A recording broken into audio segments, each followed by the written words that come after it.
vanished for a week, like a magician with a rent problem. Bald head, webcam glare, same old chair, new weird outcome. I said I'll be live at 8, then I ghosted my own show. Now the chat got lower and lower, and my schedule lost control. They made me into me. I earned it fair and square. Where's the stream in every thread? I see it everywhere. Disco Monday on a Friday. I can't keep time. I run sideways. Disco Monday on a Friday. I'm a walking, joking HD. My consistency's a crime scene, and you still came back for me.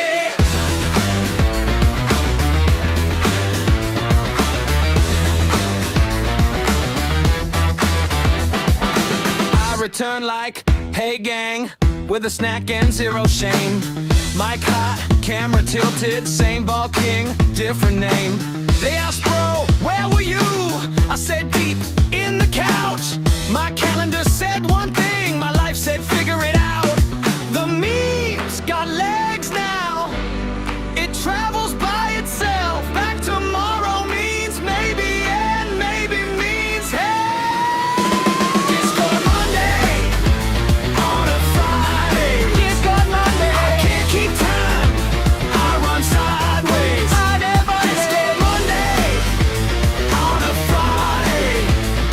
I'm a walking, joking HD. My consistency's a crime scene, and you still came back for me.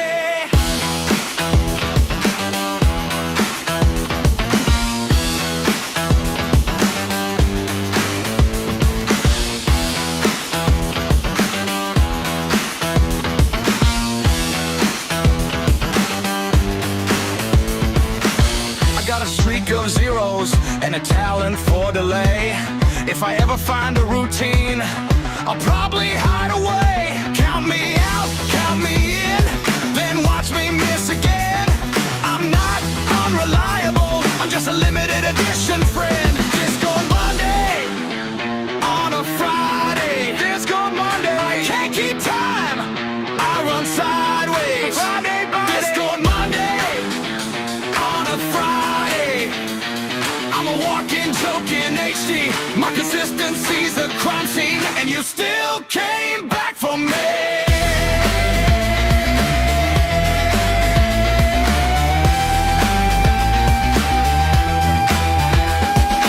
Bought a minute booked. I know. See you next week. Maybe Sunday, though. Disco Mayday. What up?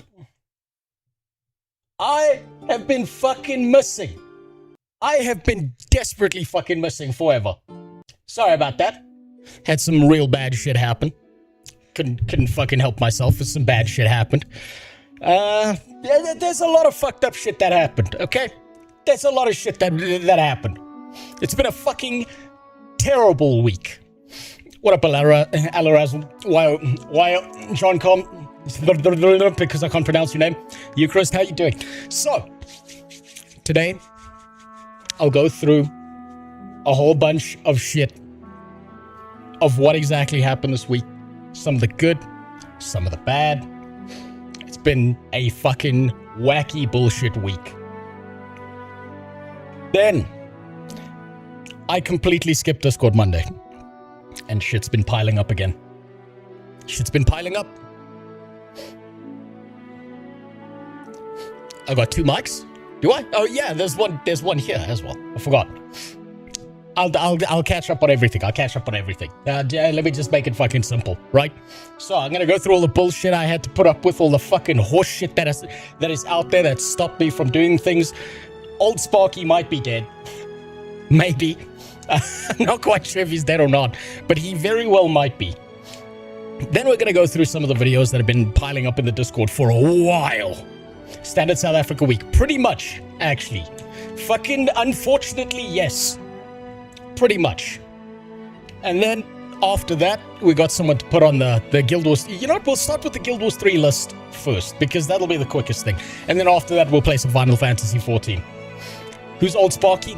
The homeless man who climbed an electric pole down the road from my house, started ripping out wires, got hit by the power of fucking Zeus, fell off the pole, survived. The security came and picked him up, dragged him off to hospital. He survived, and then he came back. He came back. I think he came back on Sunday. I can't remember. I can't remember when my last stream was. He showed back up, and there was a little bit of a commotion outside my house earlier this week, and there were a bunch of people. There was an ambulance. There was some police shit. Sparky might be dead. I'm not sure if Sparky's dead or not. I don't know if he's dead or not, but he might not be here with us anymore. That man pulled out electric cables for the love of the fucking game. My neighborhood has been Sam. If he didn't yell that while he pulled out cables, I'll be very disappointed. I'll be very disappointed. That would have been the perfect thing to yell while he rips out cables.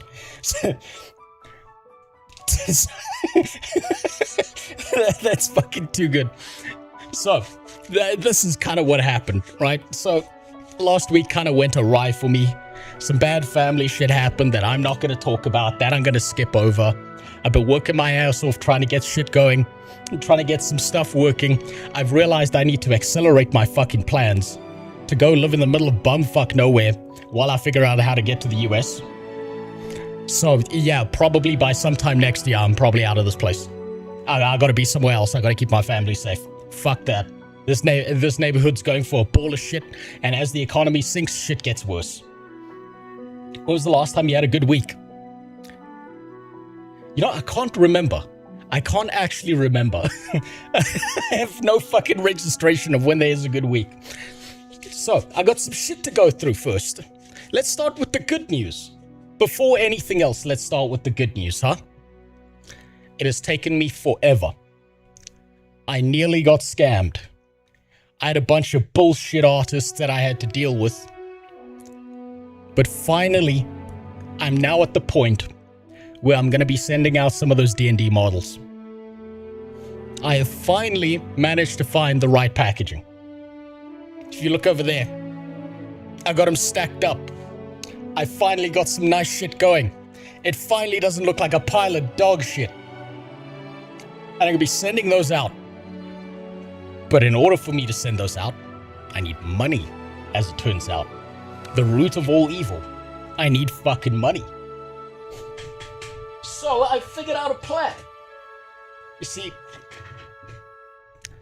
I figured out how to do this. Look at this shit. It's beautiful. It's fucking beautiful. It's gorgeous. Make an SA refugee claim? I fucking might. I might just do that shit.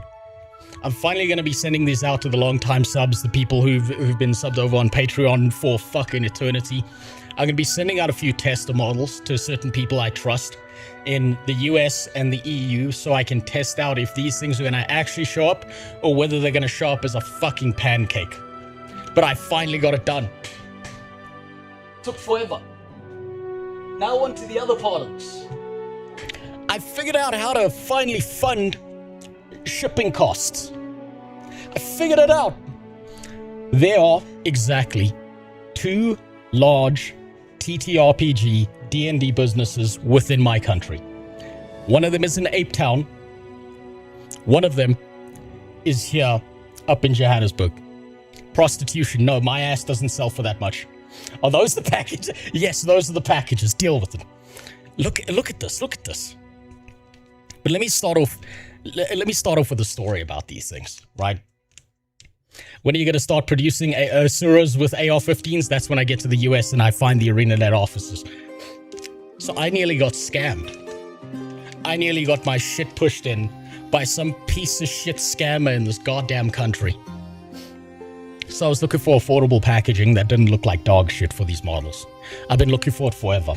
My first iteration of them was basically just a white fucking box, and that's terrible. That's miserable.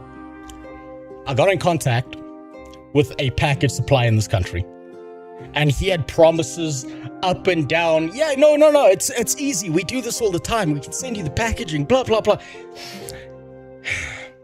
He showed me an acrylic glass box. And when I asked him for sizing, I was like, yo, can you make sure that it's this specific sizing? Can you make sure that it's this shape so that I can fit everything in it? I can package it nicely. I can make sure it's protected while it's shipping, blah, blah, blah. He's like, sure, great, wonderful. For a tester, I will send you one, but first you have to pay me $5,000. Kick actually works now? Yeah, I had to change some settings. I had to down the quality of it. So this guy's like, no, you got to give me a deposit of $5,000, then I'll send you the testing package, blah, blah. And I kept on delaying on this, right? I kept on delaying because that's real fucking suspicious to me. Eventually it was like, all right, we've shipped a tester to you. And he swore to me up and down that this thing was the right fucking size. Then he sent me this. Now, I don't know if this makes sense to anybody, but this guy wanted $5,000 for this, and I don't know if this makes sense, but this no fit inside teeny tiny little fucking acrylic box. This no fit inside. No matter what angle I put it, I can't get it inside. That lying fucking rat was trying to scam me. And that piece of shit. Tic Tac plastic. Yes, he basically what he did. So I started looking into his business and I started looking into the background. I started contacting previous suppliers. This packaging guy has managed that. It looks like the box at the end of a pencil cutter. Yeah, I kind of lost the cap. Wait, no, here's one with the cap. Here's the one with the cap. That's the cap. He tried to sell me this for $5,000. So I did a little bit of a dig into this guy. This piece of shit has like over 50 customers that he scammed. And I started phoning these people, be like, look, is this just like a thing where they mixed up orders? Did you maybe get mine? Every person I spoke to, I must have spoken to like 6 different people on the phone. All of them are like, fuck that guy. That guy's a piece of shit. He's a lying fucking rat. I sent him 10,000 Rand just to get my fucking packages. He lied to me. And the one guy, like, he started getting like really emotional because he's also like a really small business where he's like packaging pendants and shit together. It destroyed this guy's business because he was basically on a shoestring budget, and he was promised up and down by this piece of shit that this packaging worked. And he basically got a pencil sharpener case. Where did I put that piece of shit? He basically got this fucking pencil sharpener piece of shit. And then I dug into the guy's like public facing financials. Well, I didn't. My accountant did, because my accountant can do that. I don't know how that fucking works. And he's like, yeah, this is what's known as a scam business. And then he looked into the location of where the guy's located. No address. No address. It turns out this fucking guy, wherever he is, has listed Guangzhou, China as his fucking home address. No specific address, just Guangzhou, China. He's been ordering this shit off of Temu and then charging people like 10 grand for it. What an asshole. God damn. What a fucking dick.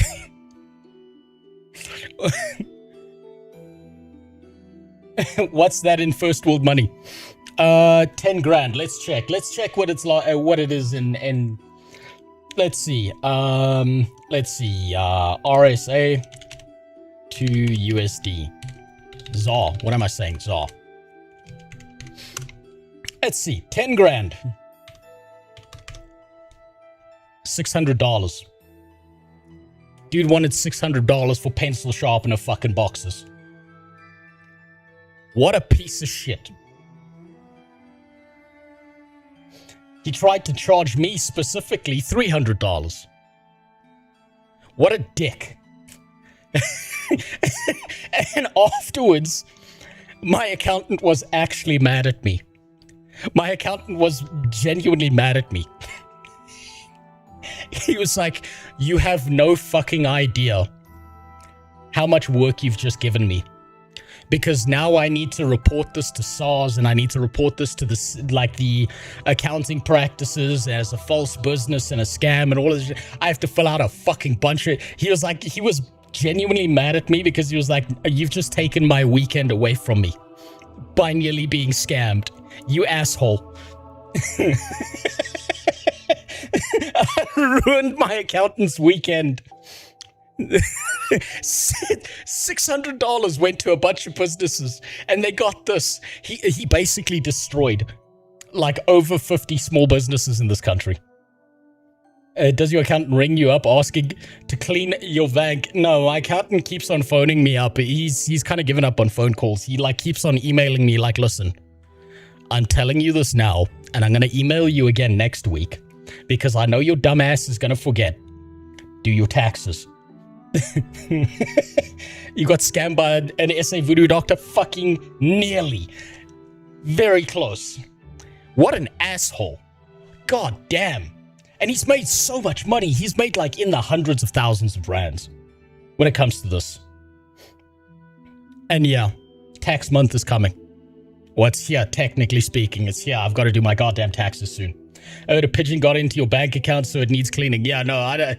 Look, if there's a pigeon in my bank account, then that's like +1 pigeon in my bank account. So that's more than I had before. He's not leaving. He's stuck there forever. But finally, I got it done. I found the correct supplier. I found a guy who actually does his goddamn job. And when I spoke to the guy who actually gave me the correct packaging that I was looking for, this right here, he straight up told me, yeah, I know that guy. Yeah, he's a big problem. Yeah, my business, it always bounces off of him to me. Yo, there's like 20 of you. He was... The guy who's actually supplying packages is somehow profiting off the guy who keeps scamming people. And his business is booming because the other guy's a rat fuck and somehow he's the only other supplier who does that shit. Was there at least a good potion in one of your pencil sharpeners? No, there was fuck all in there. There was as much in those boxes. Hold on, what's that? I think I want it. So, yeah, I'll give you the quick rundown, so man. So, I've been at this for a while, right? I've been at this in my Discord for a while, and it's taken forever, and it's taken way longer than I wanted to, right? I've been working on an entire set of D&D models. These are the piece of shit boxes I had before, because those were all I could get a hold of, but they look like dog shit, so I upgraded them, right? In my spare time, which I'm gonna kind of like start selling at D&D conventions and shit that go in my country, I'm basically building out full boss encounters, right? Fully statted, little bit of lore, little bit of background, so that DMs can pick that shit up and throw it into their game, because being a DM in D&D is a fucking nightmare because of how long you have to spend writing out lore and story and shit. If you've got something pre-packaged and ready to go, it's just way better. That's why a lot of DMs just buy the books and then run the games off of the books, right? A lot of the problems with the books, though, is that the D&D encounters that you get in the books, particularly the bosses, are very standardized and they don't do anything unique or special unless you spend the time to go out of your way to homebrew it yourself, and that takes time and effort and energy and blah blah blah and all of that bullshit. So what I did was I started catting out these models, right? I've got more on the way. I catted out the Giga Chad model. This one's done now as well. I've printed them out, I've tested them, there you go. And I catted out another one. I don't think I put it in here. I put it into a box. And basically for DMs who just want to live on easy street, they don't have the time that they need to build a full boss encounter. It comes with a bunch of cards that are all the stats, a little bit of lore, full loot table, a little bit of background. I'm going to build out a map for it and everything else. That's the next step behind it. And I finally got to the packaging stage. And this is the final packaging stage before I got scammed, which is one of these basically, right? What? Doesn't fucking show on that. It's one of these basically, right? Fully ready for painting. I'm not doing painting because I fucking suck. This will look like dog shit. You get a free miniature in the back and you get a bunch of cards with all the stats and lore on it. right? I figured make it fucking easy. Why not? Why not? Now my big challenge is making sure that I can actually ship them, right? That's the next step. And I think I found a self-sustaining way to do it. I'm going to work on a commission basis with a bunch of businesses that I need to contact, get them to stock this, and then every cent, let me just make sure that doesn't fall over. Every cent that I basically make off of them, I'm going to put them into shipping them to free to long-time subs and stuff. How much? Currently in my country, I'm still working out pricing because it depends on what those businesses want to sell it for. But it's anywhere. Hold on, let me translate it from Monopoly money, because I didn't go cheap on this shit. To USD.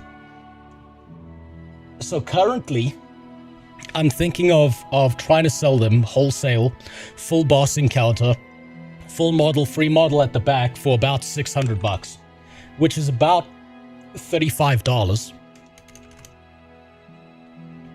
But that all depends on the wholesale, like whoever sells it, whatever business I can do a commission with, right? And I'll do a 50-50. I'll make it easy on them so that they take zero risk. Whatever else. 2.5 pigeons. Yeah, that's about right. I also believe it's the same guy. Draw people with low prices, but first expensive scam, then make another business and ask slightly higher than normal as a non-scam business. That's not a bad strategy, but fuck the scam part of that. I can't do that. Fuck that shit. Do you do resin 3D printing?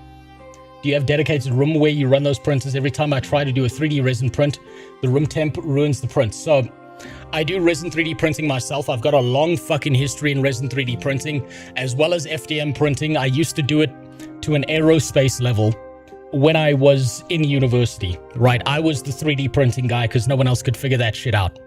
The biggest thing I ever made was a 4-meter long wide wing that weighed about 2 kilograms and could take the weight of, I think it was 102 kilograms, something like that. So I figured it all out, right? If you're gonna run a printer and you're having trouble with it, especially with resin 3D printing, what you need is an enclosure. And if your thing doesn't have like a proper enclosure, you've got to make one around the printer, because that little glass box, the acrylic box that goes on top of it, just isn't good enough, Max. It doesn't keep temperature stable. It'll fuck with the resin. It'll do all of that shit. So you've got to be real careful with it. I'll take one. So, man, I'll send one to you. You know what? I need to send. I've got someone I'm going to send a tester to in the US. I do need someone that I need to send a tester model to in the UK. So I'm going to DM. I still have to figure out addresses and how that I don't have all your fucking addresses and it's just automated, because I don't want to know where you people live. I'll DM you later. Give me your address or PO box or some shit. I'll package it. I'll send one to you. I hate this stuff messy as hell. It's only messy if you don't have a procedural system. Right? It's really fucking messy if you do not have a procedural system around them. Did I have to make the Trump tits? What are you talking about? I found this au naturel. This was on the internet. This was already there. This is Trump just meeting with the Catgirl emissaries from alien space. To the UK, they'll probably claim the dragon fangs were... You know what's weird? Is it's actually surprisingly sharp. Right? It's actually sharp. I've already actually cut myself open on one of these D&D spikes on one of these dragons. I'm actually fucking surprised how sharp they are. So they might take it away from you as a deadly weapon. I've been working my butt off training every day for the past year. Just turned down at the door. Apparently cockfighting is done with chickens. I know. It's because you're in the wrong neighborhood. You've got to find a low-income neighborhood. They do cockfighting the right way. No animals involved. I bet they play with each other's yarn balls. Yeah, okay, so put my printer in a wooden box and my quality went up by 10x. Yeah, so any printer, any 3D printer, whether it's FDM or resin, you have to build a box around it because you need the ambient temperature to not alternate throughout the day. And because prints take forever, a single temperature change can fuck up everything, right? Temperature is such a sensitive thing. You have to build an enclosure. The second you build an enclosure, things get infinitely easier when it comes to 3D printing, right? I had to build one myself. I got a resin printer downstairs that I'm cranking out these models on. If they work, I'm going to work on a bigger model. I'm going to work on, next one I'm going to be working on is I'm going to be working on the backstory and lore of a green/black dragon that's so old that people have kind of forgotten what he is, and he's basically a great slumbering old one, and he's actually the size of a small fucking region on the map. That's what I'm going to be working on next. That one's going to be a fucking challenging print. Why is this box 5 foot tall with holes? It's for the midgets. Just be careful, they bite. You got to be fast with them. So, those D&D models are finally fucking done. Now it's just down to the bullshit I hate, which is the monetary side of it. Zaitan? No, I'm gonna make something better than Zaitan. A boss fight that actually fights back. Although it might be a pretty funny meme to print out a Zaitan model that just comes with a little thing at the bottom that says press F to win. Do you wear a gas mask or anything? So I've got look, I've got a bunch of stuff from my university days that they just let me take home from the lab and stuff. So I've got a filtration mask that I wear when I'm using it. Gloves, got a stack of them just sitting there in my fucking garage. I've got a full ventilation system that vents that shit out into the atmosphere because that's the planet's problem and not mine. The vapors are a bitch, and if you start noticing that you're starting to get like hazy or feel a little bit fucking weird when you're doing resin printing, it's time to move your printer. You have to do it in a well-ventilated area.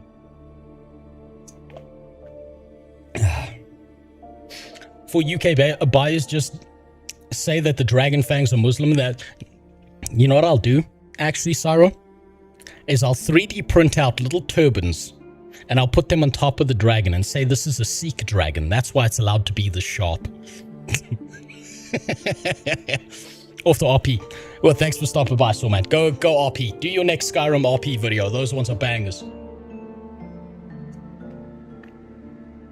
Nighthand summons creatures but doesn't fight you directly, nor is it killed directly from the players. Yeah, that's about right. That's about right. Fucking disgusting. And you have to sit on a boat the whole time you're fighting them. A boat that could be easily destroyed, but for some reason the dragon never does it. My buddy just put that shit outside with a cardboard box covering it. Yeah, that works. That works as long as it doesn't rain.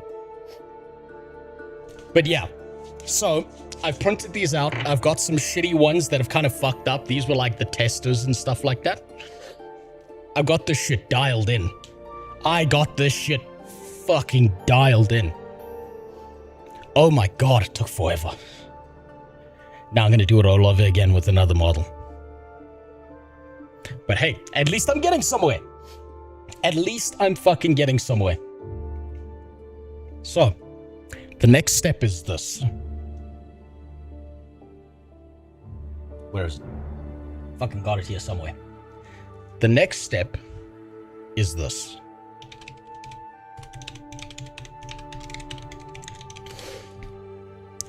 It's the biggest D&D event of the year. It's coming up. I haven't yet missed it. There's one event in Cape Town. There's one event in Johannesburg. I just need to find the D&D tables and the businesses that are actually going to be there. I'll work with them on a commission basis so that they take zero risk.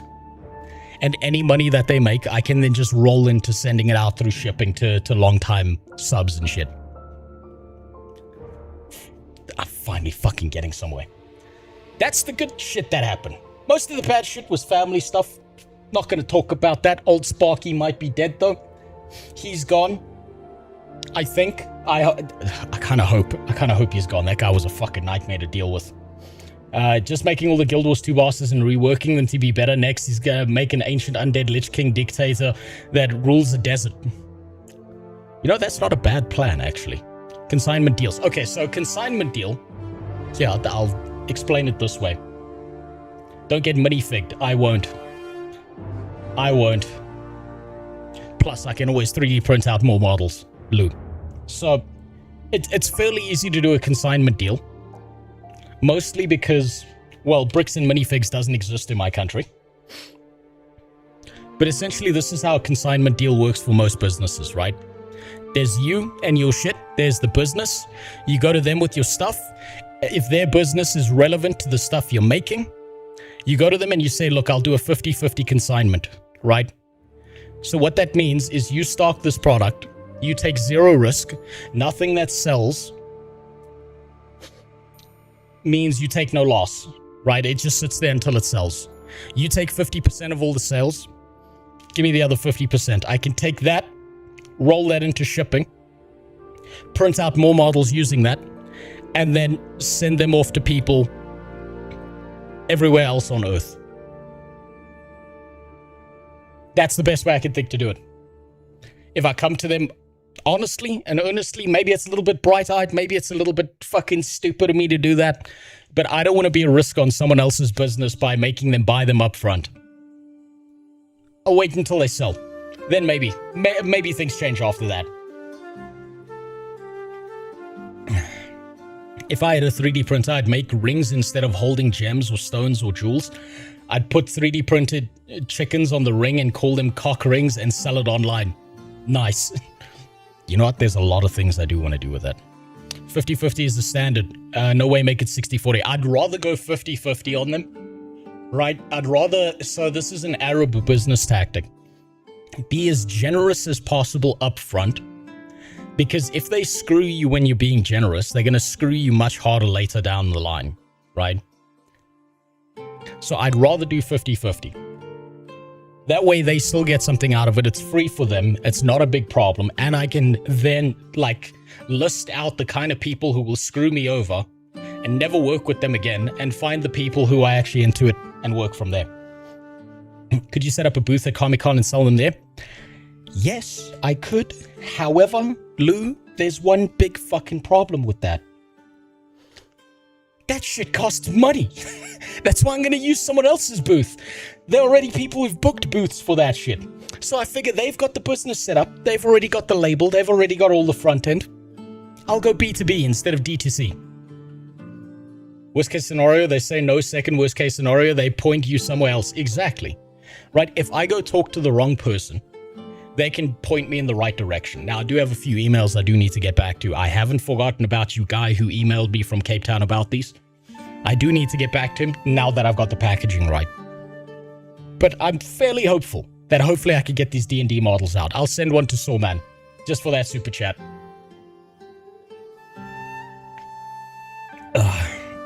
Hopefully you still hit decent profit margins with that ratio.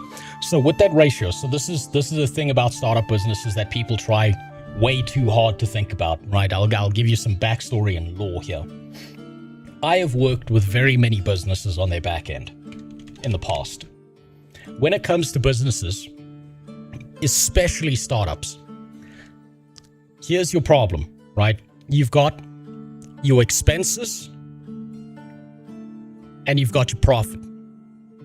And now what a lot of startup businesses try to do is they try to get as much profit as possible as quickly as possible. Can't blame them. I'm not really mad at them for doing that. But that's the wrong way to do things, right? Because then you start growing like cancer. You can't fulfill your promises. And suddenly your profit goes from being up here to being all the way down here because you never keep your promises. The right way to do things is push a steady pace of your expenses to your profits so that they line up. You hit something called the threshold, right? When you hit the threshold, these two numbers balance out. You pay no fucking taxes because expenses match profits. And then after that, you slowly build up over time. You stagger step it up. A lot of startups do this stupid shit where they like make a bunch of profit, take a bunch of people's money. Then we will figure out all the expenses afterwards. And then they screw themselves up because their expenses end up being down up here. They've stolen all these people's money. Once this money runs out, their profits hit back down here and they've still got expenses up here and they can't keep up with it. And if you want a good example of this, if you want a really good example of this, there's a website that shows this to you. It's this one.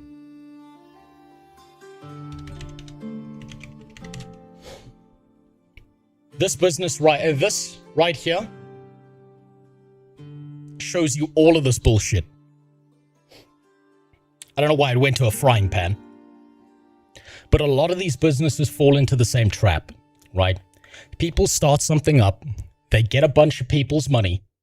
They realize that the expenses are higher than the capital they're working with. The expenses then outmatch whatever capital they've got stored away that they've taken from people, and they never deliver on the profit because they've done none of the fucking back-end stuff. They've done none of the production work. They don't know what their fucking expenses look like. And then they realize, oh shit, it's actually 4 times more expensive to do this than we thought. They take all these people's money, spend it all, and then they deliver nothing. And the worst space for this on Kickstarter is this one right here. These people take everyone's fucking money in the MMO space. Everyone's money.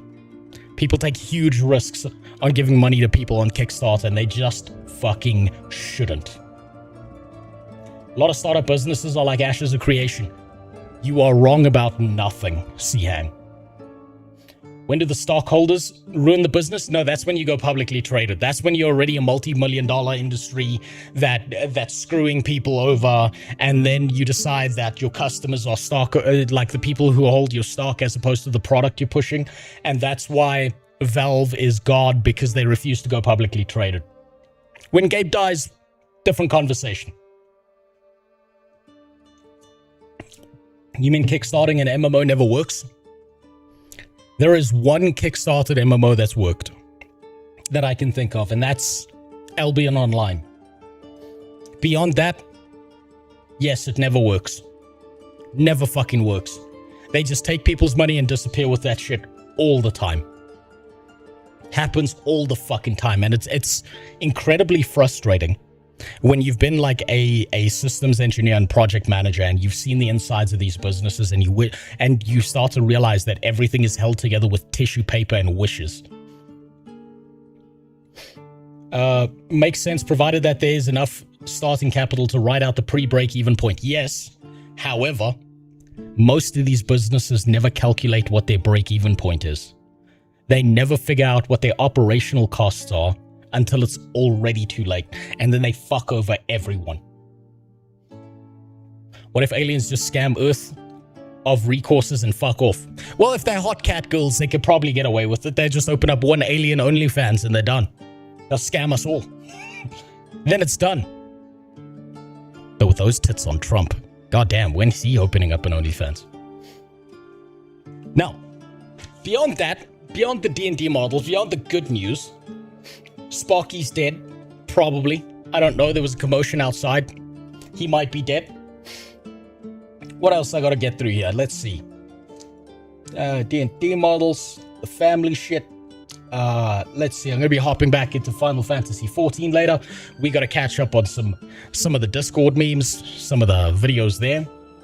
Apparently, Pirate Software has a new take on SKG, which, God, I'm looking forward to. Oh, the last thing. You know, something real fucked up happened in the last 2 weeks. So my kid's been going for swimming lessons. And I just realized how much of a scam they are. How do you feel about Xbox's new proposed business model? I don't even know what it is. They want to stop selling consoles, instead sell subscription for their consoles you rent and play at home like sell. Fuck them. Fuck them. What a stupid idea. They will fail. They will fail, and they deserve to fail. So,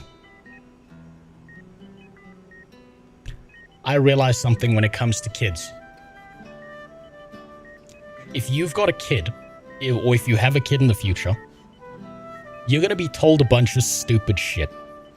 You're going to be told you need to send your kid to swimming lessons, to these little, you know, teach for tots kind of shit. What I've realized is that none of these fucking businesses do anything.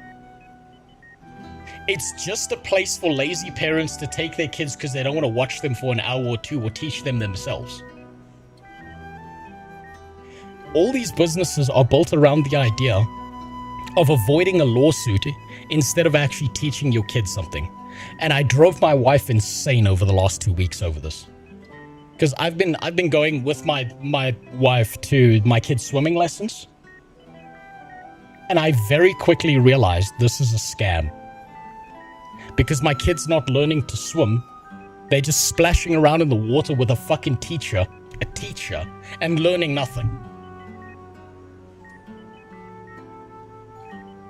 What the fuck happened? When did we stop like teaching kids things and we just like let them do whatever the fuck they want? What the fuck? I didn't learn to swim until a family trip to Hawaii because of how salty the water was in the bay. You got more value out of that than any kid who goes to these fucking swimming lessons with these rich parents or these divorced moms who've got a bunch of money out of the divorce, and they send these kids off to these swimming lessons and they learn fucking nothing. I know for a singular fact, I've been bitching at my wife nonstop about this. If she took our kid to a swimming pool and taught that kid herself, my kid would already be swimming. When you leave Africa, you'll realize scams are the minority. I fucking hope so. Most of these businesses are bullshit. They are basically just different forms of daycare. They don't teach your kid anything. Your kid comes out of there dumber. There's no challenge. There's no like push towards your kid learning something. It's fucking horrible. And I'm so annoyed by the fact that I've been paying for this shit for months. It's such a scam. It is such a fucking scam. Holy shit. Just buy a paddleboard and teach your kid yourself. That's what I'm gonna fucking do. It'll take like a week. Now, unfortunately for my kid, I'm fat, so I'm not a good example. I jump in the pool and I just float in my back. Right? so I'm cheating. I've kind of got the pay-to-win model going here with my stomach. But I know for a fact that my wife could teach it, because my wife's an exceptional swimmer. She swims like fucking 3 kilometers in a pool, and then she's disappointed in herself that it wasn't 5. So we could take that kid and teach them how to swim in like 2 weeks. It is such a fucking scam, these businesses. I used to take swimming lessons, but I never completed them fully because I was dog shit swimmer, apparently. I'm now licensed to scuba dive solo down to 40 feet. Oh, nice. Nice. Yeah, I used to do scuba diving when I was a lot younger, and I got it for free because it came with a whole bunch of things around my training and stuff. I only got the 25 meter, which is the PADI license. But that's expired a long time ago. Parents should never take their kids to these bullshit swimming lessons because they're not learning anything. Those teachers are just there to try and avoid a lawsuit. It's such a scam. Holy shit. Thankfully, in Italy, swimming lessons are still swimming lessons. So thankfully, good. Because, this is the problem, right? I sat there for 2 weeks. Watching my kid, my daughter, bored out of her fucking skull in every single swimming lesson because she wasn't learning anything. PADI doesn't expire, you're just required to do some refresher sessions. Yeah, but that's what I mean by it's expired. I'd have to probably rewrite the MCQ on that. I'd probably have to do some refreshers and stuff like that. But I do have a PADI license, so that's, yeah. But when I say expired, it's been a fucking long time since I've done any scuba diving. So it's I'm still so fucking mad about this. I've been ragging my wife for a whole week. She was like, enough of this shit, okay? Fine, we will do it ourselves. It's ridiculous. I remember back when I was a kid and I was learning to swim, right? That fucking teacher was like a military bitch about it. But you know what? I learned to swim in like a month. At most.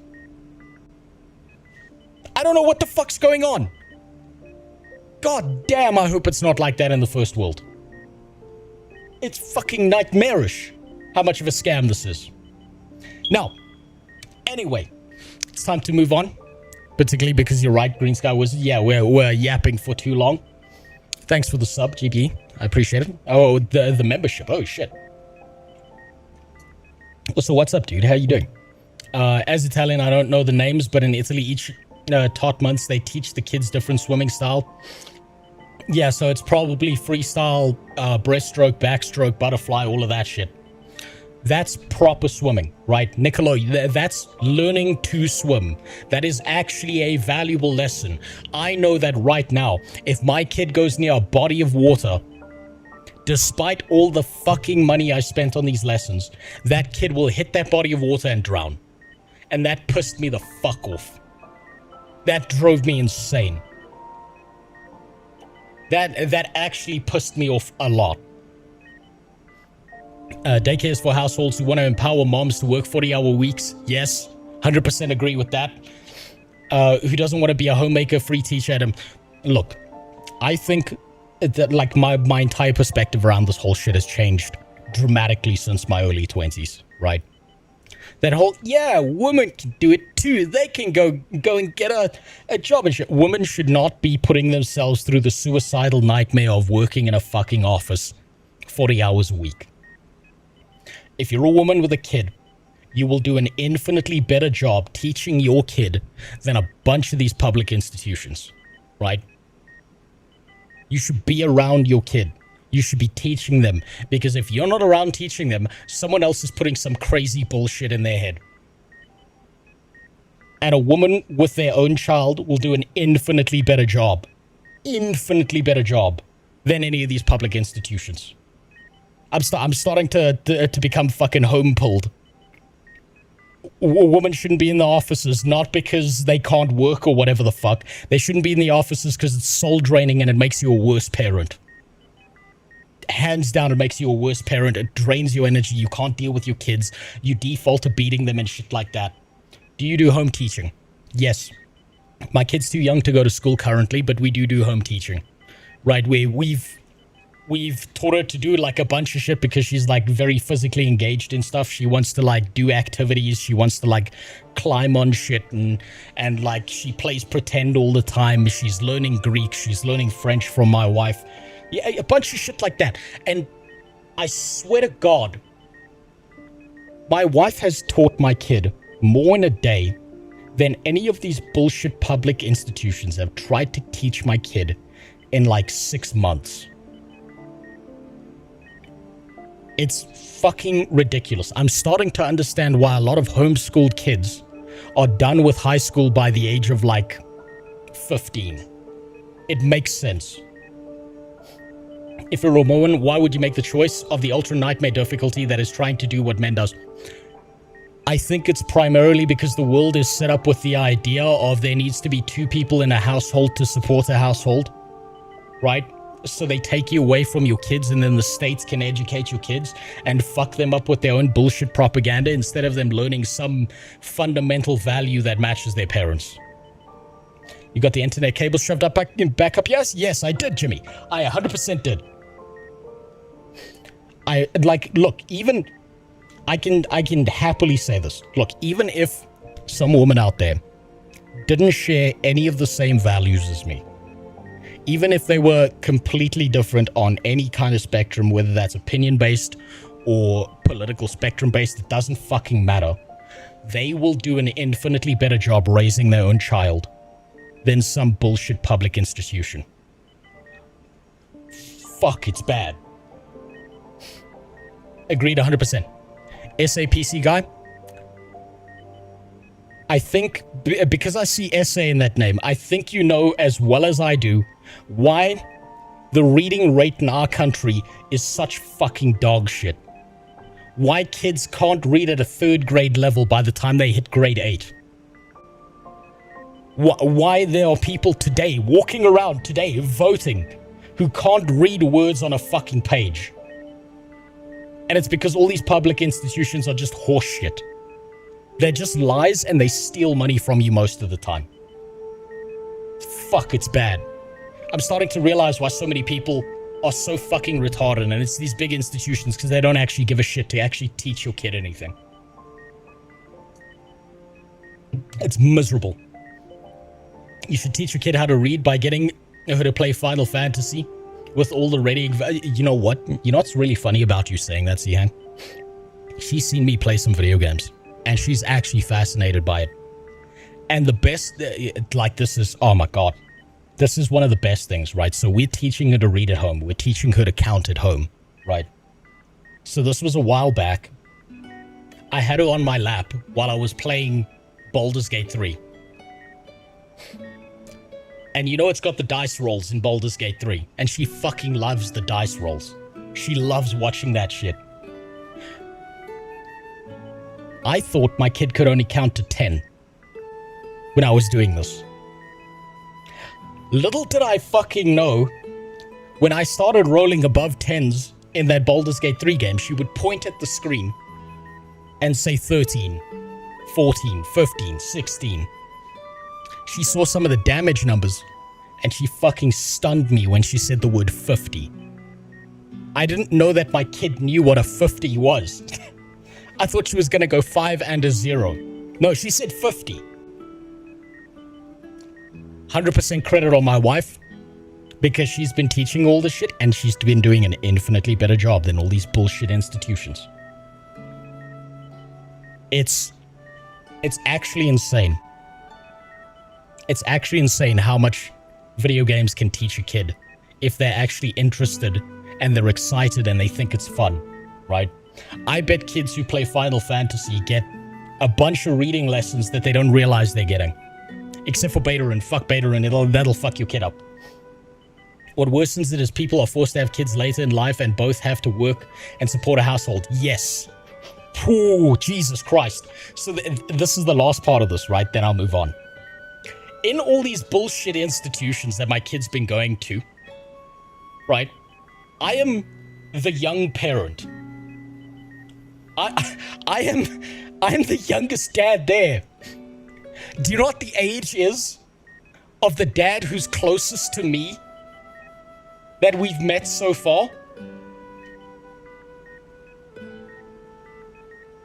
It's a 58-year-old man.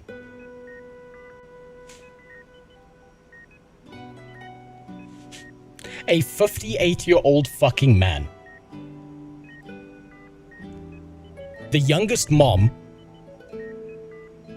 that we've seen so far, aside from my wife, is a 41-year-old woman. That's how bad it's gotten. And I was having a conversation with my wife about this. I'm like, Jesus fucking Christ. My kid's gonna go to school. She's gonna make a bunch of friends. And when she gets to age 16, our dad's a thing in SA. Strangely enough, yes. More than you think, right? Well, I mean, look, the single mother rate's not doing fucking great, right? There's a lot of black families without a dad. But the black families that do have a dad, those dads are hyper-aggressive in protecting their kids, and I'm 100% for it. 1,000% for it. And I realized this the other day. So, like, every now and then schools do these events where there's like a parents' day where they make the parents compete against each other and they do races, or they like they play some sports game or something against each other because it's meant to be like a parents' day and you can watch your parents do that shit. I realized that happens when the kid's about 16, right? Most of my little girl's friends are going to get to age 16 and their parents are going to be fucking dead. And if there's a parents' day where we need to like line up and run like sprint a race, I realized I don't even need to get in shape. I just need to be alive and I win by default. I just win because everyone's so fucking old that if they got on that track, they just turn to dust like Thanos snapped them out of existence. It's so bad. It's so bad. My mom has, my fucking wife has made friends with the youngest mom there, who's like a 42-year-old. And I realized, holy shit, this is a 42-year-old with a 2-year-old child. By the time this kid graduates high school, this bitch is gonna be in her 60s. You know how fucking bad that is? God damn.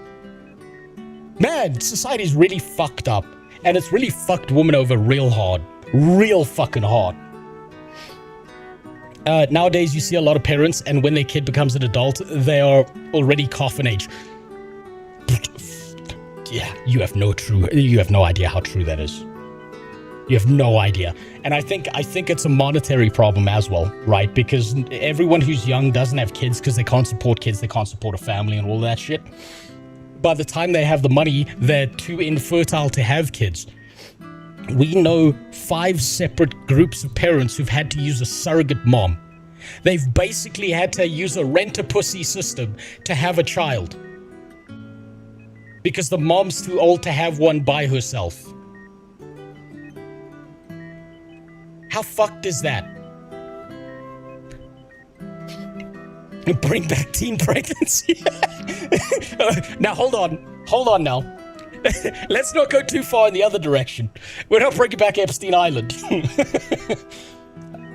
The recent reactions from tourists in America who rolled up because of the World Cup have just basically confirmed the problem is just government and media institutions. You can apply that to every country. I know this because shortly after the government started running propaganda because of World Cup, tourists loved the fuck out of their time in America.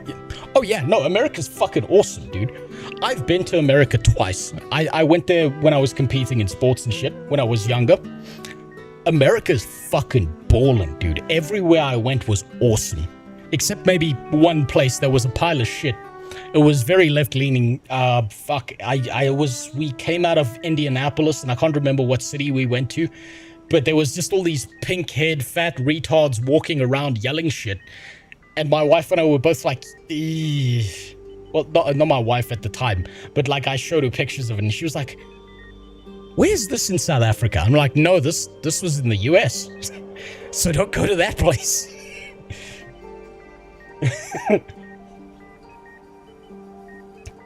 But to be honest, my wife's been on a little bit of a fucking kick.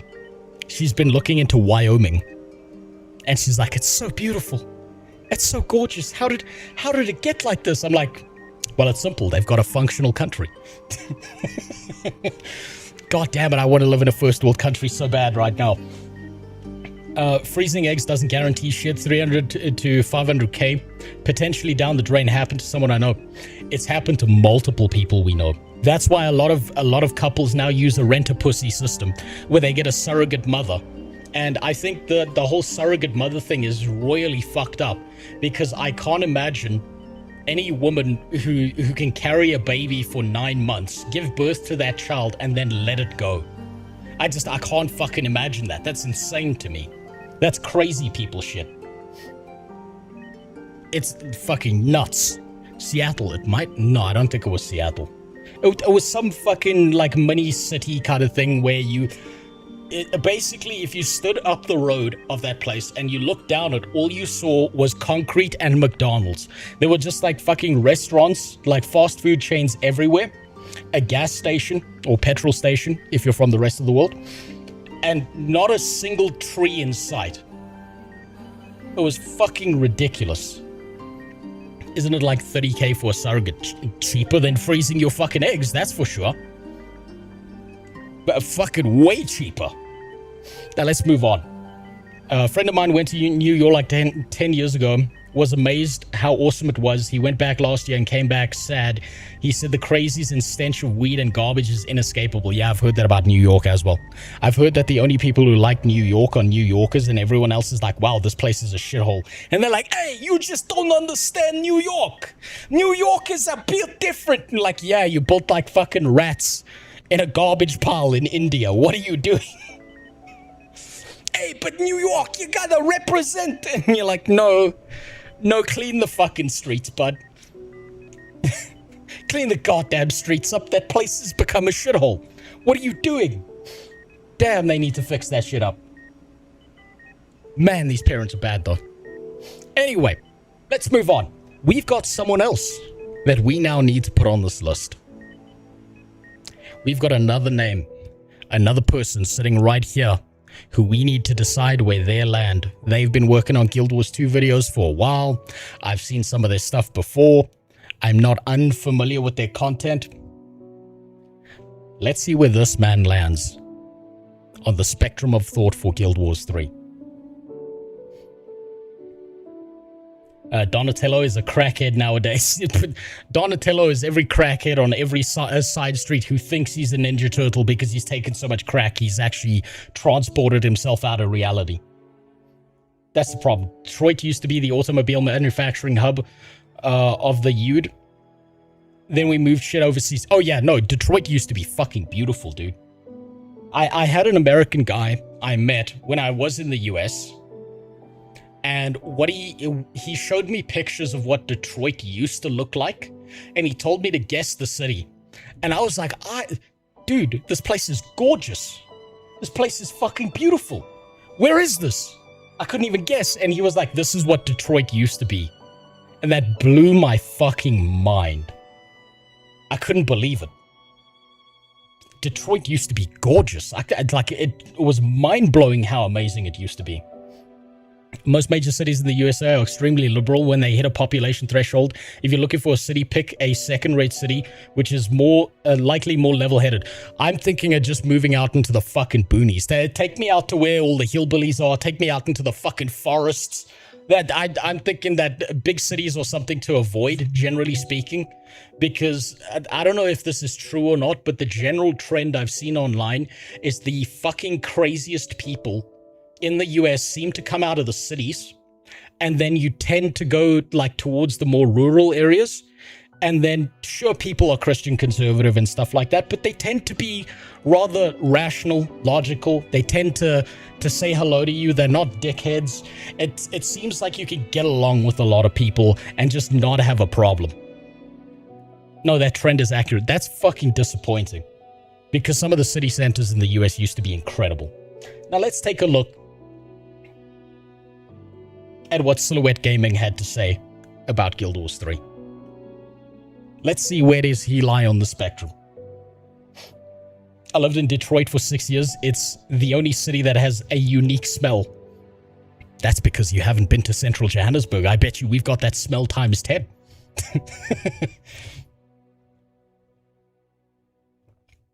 You'll probably want the Ozarks or maybe the Smoky Mountains territory. So we've been looking into it. The places that I want to live, specifically if I ever got to the US, I want to live in a place where I can carry a gun. If someone invades my property, I can blow a big fucking hole in them. And when I phone the cops, I'm not going to jail. They'll just be like, yeah, we'll get the corpse off your property. Those are the places I want to live. I don't want to deal with bullshit things about, oh, but were they really a danger? No. You step on the property, you get a hole blown in you. Don't step on other people's properties. That's how it is. Do you have content creator Brazil on your list? I don't actually. You know what? We'll put him on the list. Fuck it. How do you spell his name specifically for Guild Wars 3? Because if he's made a video, then I can look into that as well. They used to be in ANET Creators program, and he shit on them so hard they removed it. I mean, unsurprising. ANET can't take criticism. They just fucking can't. Will that law apply to someone not born in the US? I don't know.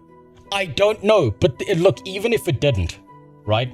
If you're living in a place where the general consensus, the general mindset is, do not fuck with other people's property or you get ventilated, that's an infinitely better scenario than where I currently live, where if someone invades my house and I don't actively prove to the fucking cops that I've made every effort to get away from this person before trying to kill them.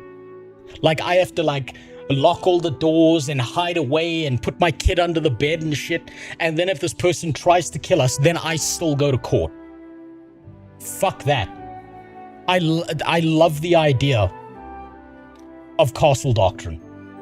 And even if you live in a place where you can't do it yourself, if you're living around people who do that in general, then yeah, that's great. That's fucking amazing. That drops the crime rate through the floor. Because you're not going to be targeted, because guess what? Everyone just assumes, I step on this guy's blade of grass. Bye-bye legs. Bye-bye face. Goodbye. That's what I want. And goddamn, America's banging country. I've been there twice. It's been fucking amazing every single time I've gone there. Sounds like Texas? I would love Texas. I would absolutely love it. Is it because you're white? Wouldn't that be in your favor in the US? I don't give a fuck if it's because I'm white or not. I just give a fuck about keeping my daughter safe.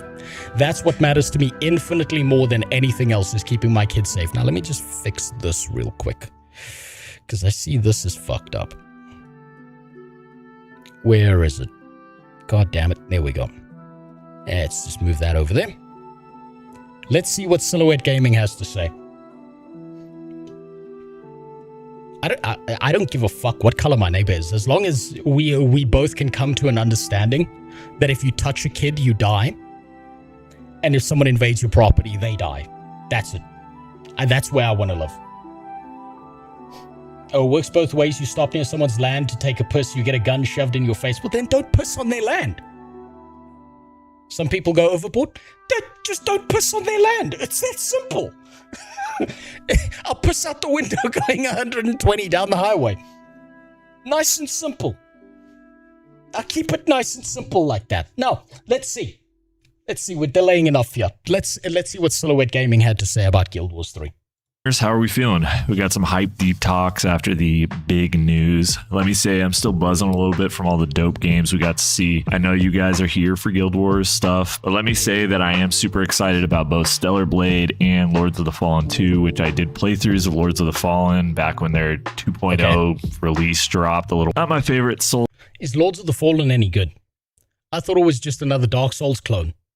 Like game, but interesting world that they built. It's a pretty interesting one, and I'm pretty excited about Lords of the Fallen 2. And I definitely need to finish Stellar Blade before Stellar Blade Blood Rain drops. That game looks really...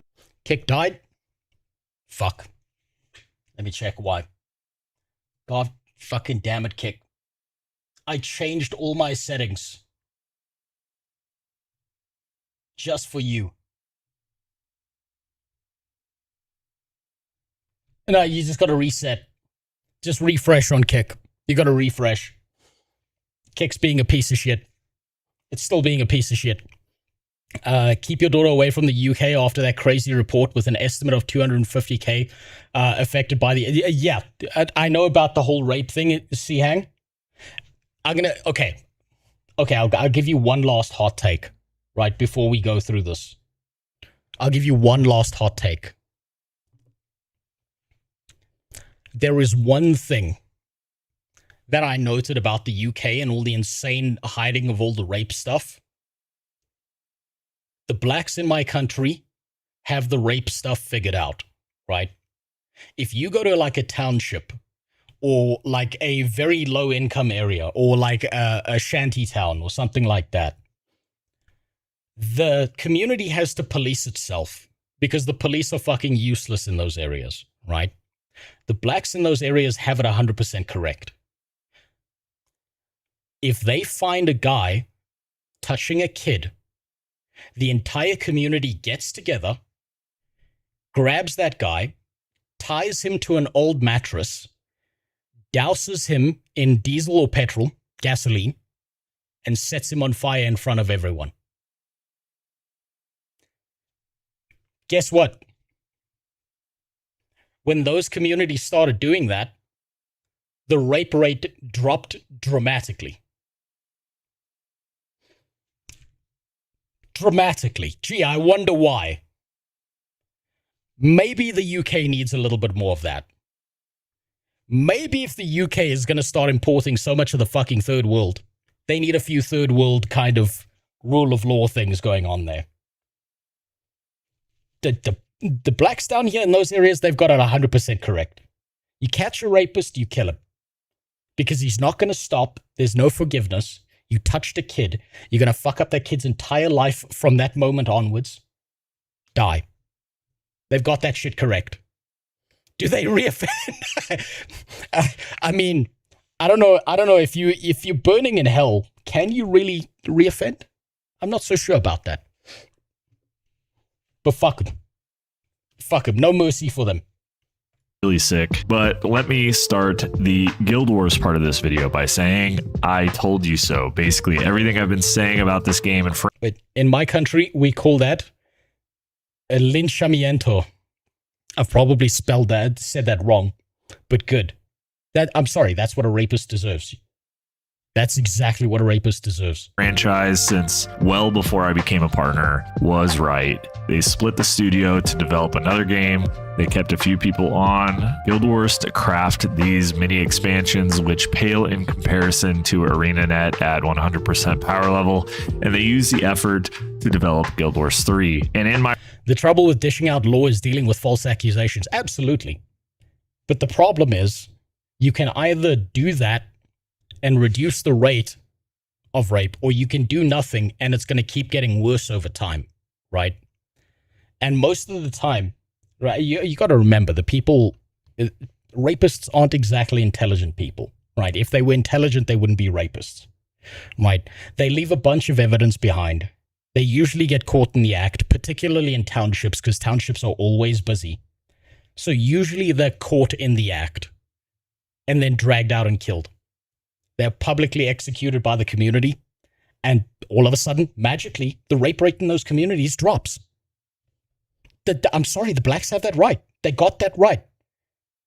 The whites with this whole, we forgive you and shit. No, they're too soft for that. They're too soft. My reaction to Teapot's Guild Wars 3 coverage, I even got the date right by the end of 2027. I got this wrong. I got the date. I'll say this openly. I got the date of Guild Wars 3 completely wrong. I expected 2029 or 2030. I'm astounded that by 2027 they're going to have this out. I think we will be able to log in and play, and that is when the beta goes live. But I was wrong about one thing. They did decide to call it Is it at Guild 1.5? Wars No, 3. it's not. Not sure how that is going to age, but at least it's a recognizable name. It was going to get called that regardless. I think that the community has called it Guild Wars 3 enough that regardless of what they decided to call it, it was going to be called Guild Wars 3. But I'm going to talk about what I think the game will be like, because the studio update, they said that it was going to be a uniquely different game. And those breadcrumbs mixed with what the update of them talking about Guild Wars 2 gave me enough kind of hints. What up, memories? Right now we're deciding where exactly Silhouette Gaming belongs on this list of Guild Wars 3 people, right? I don't know if he's a partner or not, but you may notice something about this list that's very interesting. Aside from this based little boy right here, who's down all the way over here. Yo, where's my... Well, that's weird. Huh. That's odd.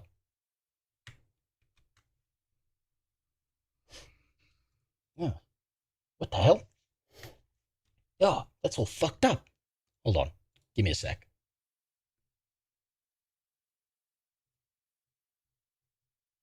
Why is that all fucked up? Doesn't matter. Okay. So aside from this man down here, you may note that all of the ArenaNet partner people are here. Everyone who is not intimately involved is down here. Interesting little trend, huh? A little bit odd, some would say. A little bit strange that that's the grouping that we're seeing. It's almost like there's an incentive to be far more hyped about this if you're deeply involved with Guild Wars at all. Blue Squad called it, and he didn't know better. New World 2. Yeah, poor Blue Squadron, that poor man went through the fucking 7 stages of grief live on camera in front of everyone watching that. And his last take was, at least it's not a card game. That poor fucking man. Man, I feel so bad for him. Some of us understand that the wood chipper hungers for the tainted. Fear any man with a wood chipper. Well, there needs to be more of them in control of the system. Unfortunately, I feel like a lot of them have been suppressed by all these fucking limp-dicked, weak people who've gotten into these middle management positions, who've taken control of these things and taken away power from people who've decided to be logical about situations.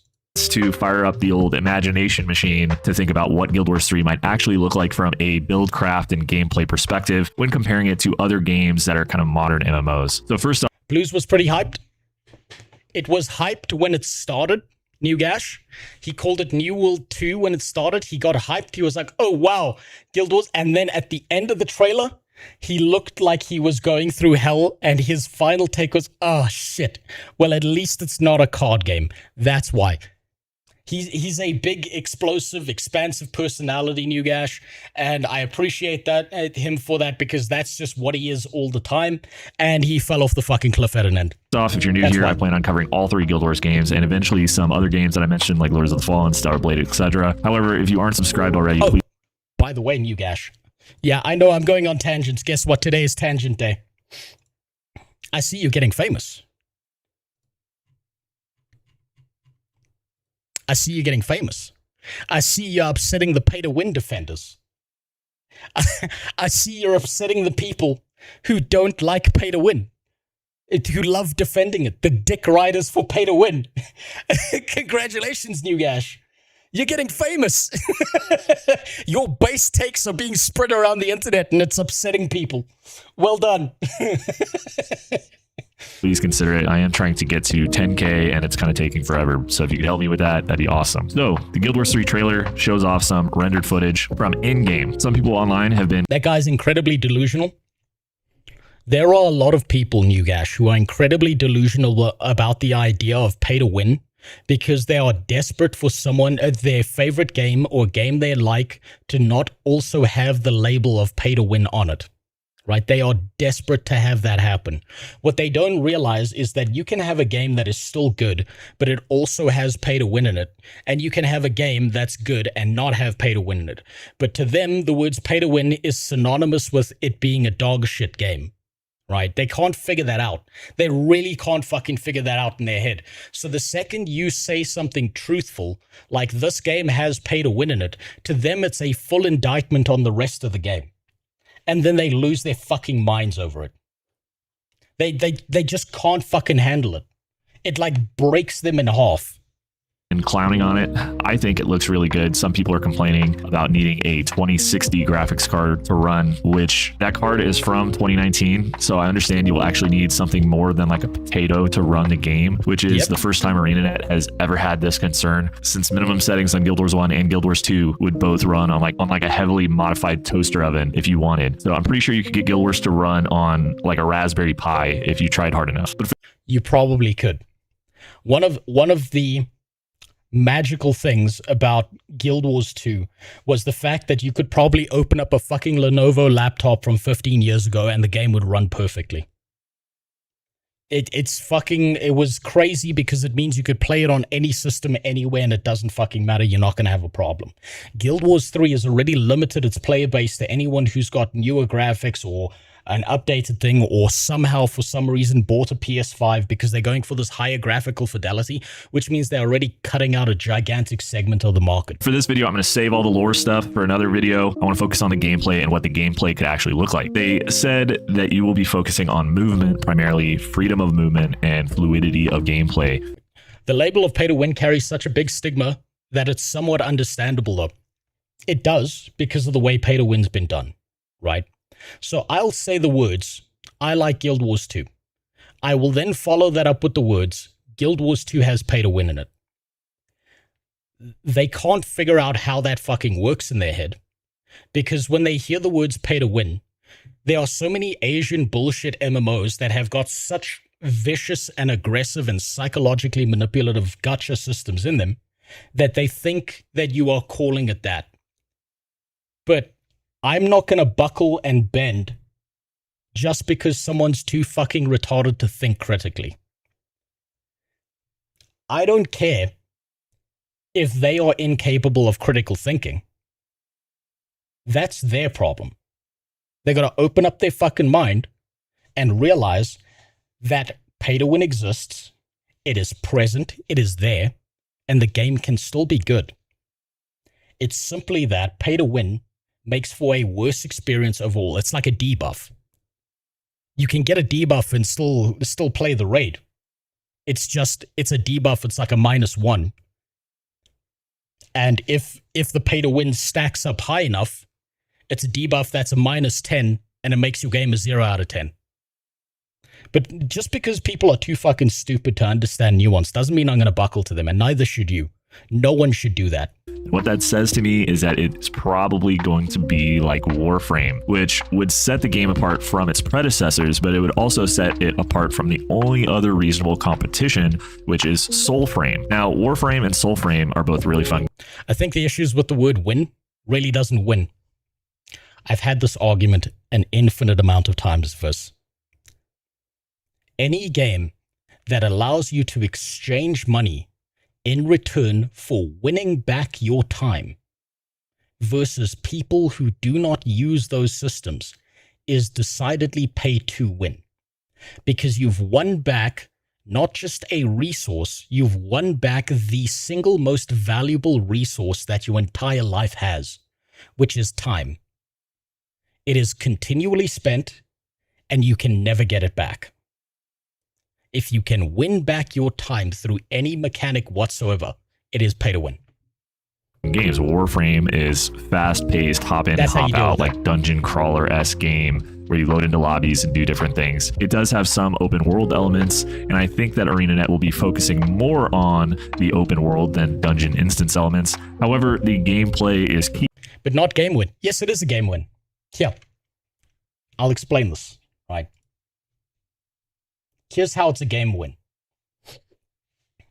Let's say you have an MMO. The MMO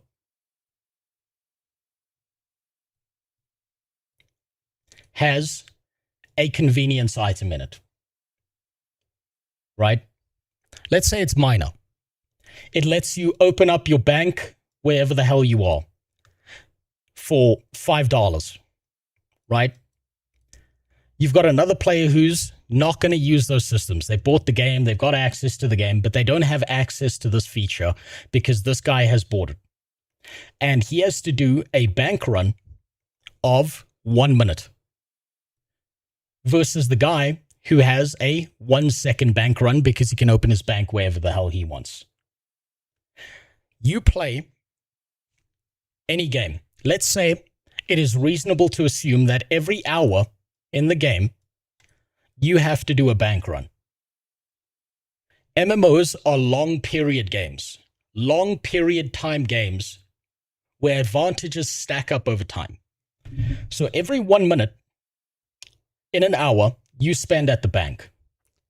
Everyone plays MMOs for thousands of hours. That means you've now spent 1,000 minutes doing bank runs. This guy has spent 1,000 seconds doing bank runs. He can take that amount of time and spend it doing something else in the game. Because he can spend that amount of time doing something else in the game that you play for thousands of hours, he has now stacked a heavy advantage over the player over here who doesn't do that. This guy is paying to win over everyone else who doesn't do that system. Now, it's not just bank runs. It's not just a fucking access to a bank. It's extra bag slots.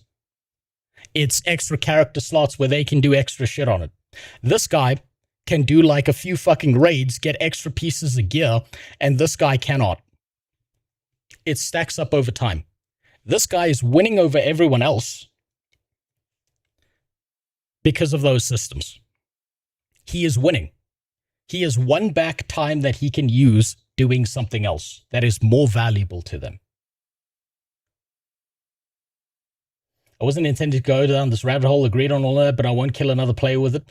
Maybe it's world versus world brain and not PvE context. So PvE context, world versus world doesn't matter to me. It's still pay to win, right? Just because players in PvE don't compete with each other directly doesn't mean that they're not competing with one another, right?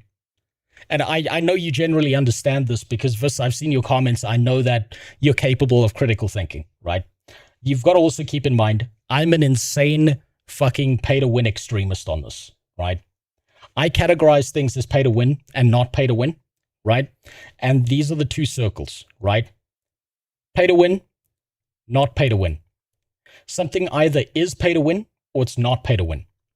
Then after that discussion, you have to have an argument of degree of severity of pay-to-win. Now, Guild Wars 2 might sit down here at a 1 out of 100 when it comes to pay-to-win, but that is still pay-to-win. Whereas Asian gacha game MMO with tiny Chinese anime girls in it who are a little bit too over fucking boobled has 120 out of 100. And this is exactly why people want to defend Guild Wars 2 and pretend that it's not pay to win when it is. But degree of severity of the pay to win is very different from the argument of what is and isn't pay to win. Right? People in Guild Wars 2, most logical people in Guild Wars 2, don't give a fuck that there is pay to win in the game because it doesn't really do that much. It doesn't affect as much as you would see in other games. Just saying the word win may be the issue with recognizing it. You're probably right. And here's the scary part about you being correct about the word win being the issue there, is that people can use the word win as an excuse to define pay-to-win systems as not pay-to-win. And then game developers can use that excuse of, oh, it's just pay for convenience. They come up with all these other weasel words to pretend that it's not pay-to-win. And then they can put it in their game, and people will still defend them and say that it's not pay to win. So I think the term pay to win in itself is manufactured on purpose to cause those arguments. Because that way it becomes more difficult to define to people. But the simple fact is that any pay to win makes something pay to win, regardless of degree. But because of that word win, game developers can use things as an excuse as to why it's not pay to win, even though it is. If there was a better term than pay to win, I would use it, but there's not one, unfortunately. Warframe has some interesting gameplay options with its different warframes, and I think that the buildcraft element might follow a similar style, though I highly doubt we will be not even considering the difference in power across expansion specs, weapon combinations, and relics. Yeah, well, there's that as well. There's extra DLC that can sit in this kind of gray area. There's a whole bunch of shit around that. Just out of curiosity, which games would be categorized as not pay to win in your opinion then? Very, very fucking few, Nomad Bricks. Very few, because it's such a profitable model, particularly within the multiplayer space, right? Single player games, who gives a fuck, right? Because it's just you doing shit by yourself. If you're going to look at multiplayer games, like massively multiplayer MMOs, because that's the focus, right? If you look at vanilla WoW, right? Vanilla World of Warcraft, you all paid a sub fee. You played the game, and you all had access to the same stuff. That's it. EverQuest, back in the day. Rift when it first launched, and then it went nightmarishly pay to win after that. There are very, very, very few games that exist that are not pay to win from a multiplayer perspective. Rust, I can't really talk on GBE because I don't play Rust, so I wouldn't know. But I would assume that if Rust is you buy the game, you got a server, everyone's on the server, there's no advantages that you can get, there's no time you can win back from the game, then yes. But there are very few fucking games in existence right now that are not pay to win. And the argument that people will make about pay to win is, oh, well then everything's pay to win. And the response to that is, yes, that's how bad it's gotten. Yes. That's the only logical response you can have. Because yes, a lot of fucking pay to win exists today. Because we never got rid of it. We never fucking we never stomped our feet and said, fuck this, I'm never paying for the system. But people just open their fucking wallet. No, it's not pay to win. It's convenience. Pay for convenience. No, it's not pay to win. It's just a timer. I'm just getting rid of a timer. No, it's just extra bag slots. It's just bank access. It's not pay to win. Right? They like to conflate and confuse these terms and use them in like a gray zone area so they can pretend it's not. Life is pay to win. Yes. And it fucking sucks, but it is. Life is pay to win. Yes. You're 100% right. It is. If you had that conversation, yes, life is pay to win. They should add core elite specs so they can finally avoid balancing issue that keeps core builds almost always worse than the expansion elite specs. I don't know how true this is, Jazzy. But what I have noticed about a lot of things that release within video games, this happened in League of Legends, this happens in other games. When a new character or spec or something is released, for the first month, it's usually heavily overtuned to motivate people to spend money on getting that spec versus the people who don't, who can't keep up with it. I don't know how bad that is within Guild Wars 2. I would have loved to see that. But hey, ArenaNet banned me. What am I going to do? Guild Wars 2 is pay to win, and I'm not talking about things like bag space or banking. The fact that you can buy game gold is pay to win because you can buy power with that gold that you bought. You are 1000% correct, Moonstone. The fact that you can exchange real world money for gold makes it pay to win. And the argument that a lot of people will make against that is, oh, but you can do the same thing by playing the game and earning it in game. Yeah, sure, you can. But you ask those people, what's faster? Swiping a credit card to get all that gold or playing the game? Which one takes longer? So they get to skip all that time. They've won back their time. Is Path of Exile pay to win too? You pay up front for some tabs, maybe about $40, so you have enough for everything, and then you don't need anything else. If you're paying extra money for extra stuff that saves you time, then yes, absolutely. And now keep this in mind, Allah. When I say this, Path of Exile is still a fucking amazing game. Think about that, right? This is where the nuance gets confused, because people hear pay to win and they think shit game. But people have made amazing games that are fucking incredible that do have pay to win systems in them. Path of Exile being one of them. Especially if it allows you to win back your time versus other people who don't get that back. And yes, if you play PoE seriously, I 100% agree with you, Newgash. People are spending extra money on that shit because it gets them stuff. It gets them stuff that saves them time over everyone else who doesn't use those systems. Seeing the traditional MMO style game where you have a ton of different skills and abilities to use, I think it is going to be limited to a handful of skills total to support. I'm at 10k gold in Guild Wars 2, took me 4 months. Okay, so if I did a credit card transaction in Guild Wars 2 to get 10k gold, I could probably get that done in under 5 minutes. Your 4 months would be someone else's 5 minutes because they just spent money on it. Therefore invalidating your 4 months minus 5 minutes. That's why it's a really good idea to characterize pay to win as a system where you win back your time from the game, as opposed to everyone doing this thing about power and advantage and all of that shit, because it allows you to very clearly define lines of what is pay to win and what's not. Being able to play on console. Let's see what he's got to say. Alternatively, you could have gameplay like BDO. Now, I say this reluctantly. I'm really hoping it is not like BDO. BDO is a beautiful game. The gameplay, if you have never played it, it is similar to fighting games where you have like movement presses built into your skill combos. So think like analog stick, up, down, right, B, left trigger or something, and that triggers a skill. I played it a little bit. It's an interesting concept, but it almost feels like too Street Fighter-esque for me, and I don't think the Guild Wars. Yeah, I kind of do have that little bit of a problem with BDO as well. It feels more like a fighting game sometimes. 2 audience would really like that. I think that something closer to... Let's talk about the gathering gear that you can buy from the shop and those copper and silver salvages that they sell. That as well. There you go. Another system of pay to win in Guild Wars 2.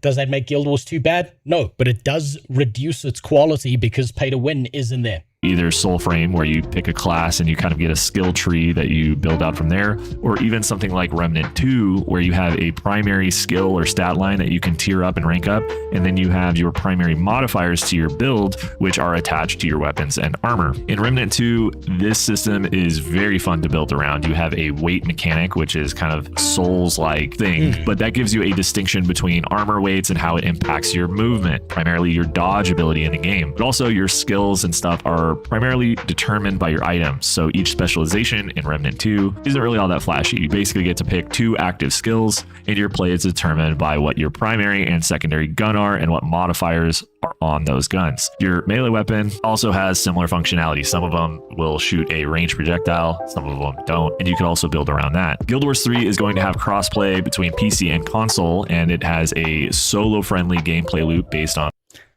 And that's why I think it's not actually going to be like a full MMO. Because it's going to have crossplay. It is very solo-friendly. It is very specific. I think Guild Wars 3 is not actually going to be a full MMO experience like they're marketing it as. I think it's going to be an MMO-light experience. In a way that's kind of genius, because then you can recapture an entire new market, as opposed to people who don't like the gameplay loops inside of Guild Wars 3, Guild Wars 2.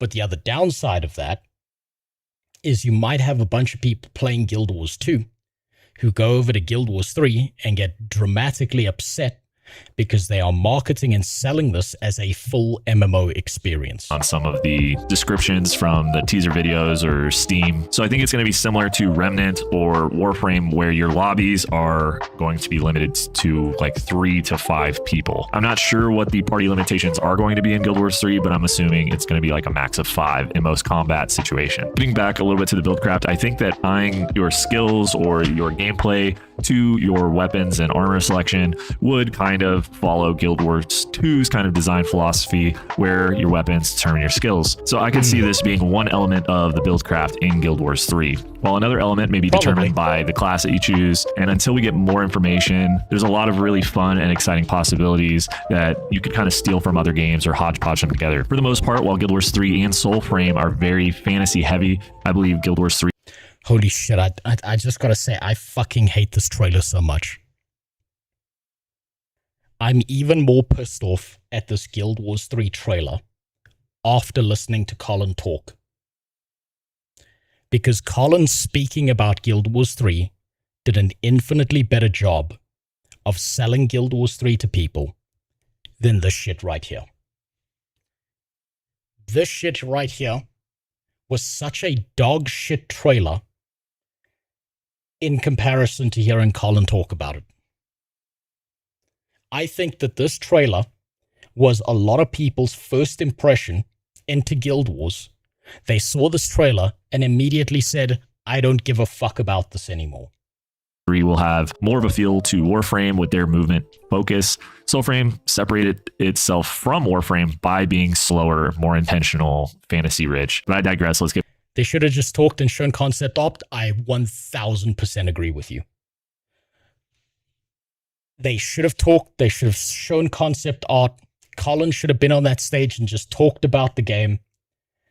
Colin has been such a breath of fresh air after seeing the dusty fart that is this fucking trailer. Get back to Guild Wars. So Guild Wars 2 is getting Hall of Monuments, and they hinted towards a Seasons of the Dragon style release, which is another thing that I was totally right about, totally called. And I will say that after VOE, we will have quite a bit of a drought in terms of new content. Wait, there will be less players. They already said that this is going to be middle ground between Guild Wars 1 and 2. Guild Wars 1 is instant small groups. Guild Wars 2 is massive groups. So essentially it's an MMO light. It's an MMO light. But the lady in the trailer promised you magic. Yeah, it's a magician's trick where they show you the MMO and then it disappears before your very fucking eyes, apparently. So if you are one of those players who is going to hold on to Guild Wars 2, which I completely respect. It is going to be a cool minute from September 2026 to probably sometime in 2028 before we start seeing what a post Guild Wars 3, Guild Wars 2 update would look like. And that's all right, because from what I've seen and what I can infer from the console PC release of Guild Wars 3, it is going to be so different from Guild Wars 2. So if you are a gamer who likes to play with others, likes to be a part of a community or do large scale 50-man content like World vs. World and convergences and stuff, you will be eating good, because I foresee that the future of Guild Wars 2 will be focused around those gameplay elements. I hope so. I hope Guild Wars 2 doesn't let up on their content updates. I hope Guild Wars 2 knows exactly what they're fucking doing, and the people working on that team keep that shit up. I hope that we start getting more expansions for Guild Wars 2 that look like Heart of Thorns and Path of Fire. I really hope so. It is likely going to be a hardware limitation of Guild Wars 3, but it is also going to be the primary appeal of Guild Wars 2, is that traditional large-scale MMO. Now, for me, I pug everything. I don't really partake in World vs. World and do that stuff unless I have to, so moving in that direction would definitely push me further away from Guild Wars 2. However, I can see the design intention. I believe that it is also indicated. I hate the screenshot as well. I just despise this, because this looks like Horizon Zero Dawn to me. I hate this particular scene. I think this did more damage to the idea of bringing new players in than it did assist. It's going to be a Souls-like game. You might have missed this, but others in chat can back it up. They took a lot of inspiration from Elden Ring for Janthia, and going forward, you can see it. Maybe, but it better be better than what Elden Ring was. If they're going to go down that path, they better make Guild Wars 3 infinitely better than what Elden Ring was, so that they can capture that audience and keep them around. Through their intention of upgrading Guild Wars 2's backend. Modernizing Guild Wars 2's system optimization was literally the first thing I said in my new player guide, is that Guild Wars 2 uses your modern computer hardware like dog shit. So in short terms, I was right again, where Guild Wars 3 taking the short-term financial burden off of Guild Wars 2 is freeing up the devs to do some housekeeping and system modernization. So here in Guild Wars 2, with Guild Wars 3 coming out through this year-long drought period until sometime in 2028 or beyond, we're going to be seeing Guild Wars 2 getting a lot of system updates and optimization that it needed for so long. And we're going to be able to play the game. Could you imagine if this game just turns into a Where Winds Meet style game? Can you imagine if it just turns into Genshin Impact, but with, without the escape from Epstein style? And it's just a little bit of multiplayer. I don't know how good or bad that'll be until we see some actual fucking gameplay. Better than ever before. So I think in a few years, looking back on this period, it is going to make Guild Wars 2 far more sustainable and approachable in the future. I'm excited to see what Hall of Monuments look like, but I think that the intention is to make Hall of Monuments a big appeal for new and returning players to come try out Guild Wars 2 before Guild Wars 3 comes out, or even go back to Guild Wars 2 once Guild Wars 3 is already released to get some of those exclusive prestige items. It isn't. Elden Ring had amazing dark fantasy world. It looks too cozy and happy. They could go for a completely different stylization and still advance the gameplay element, and I think that would be good enough. Only a busy work update to keep current players. They could never capture the dark fantasy based on what I've seen in the trailer. But maybe that was supposed to be a bright hope for the future thing, and there is all these dark fantasy elements in it, but I suppose we'll see.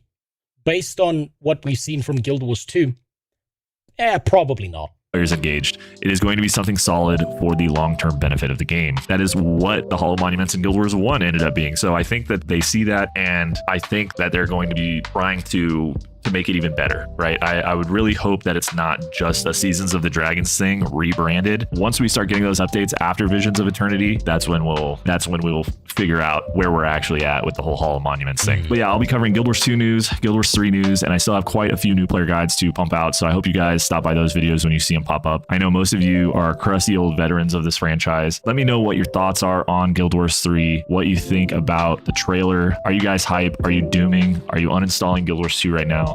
Let me know what you're feeling. If you made it this far, I want to... All right, well, I think he was fairly sensible.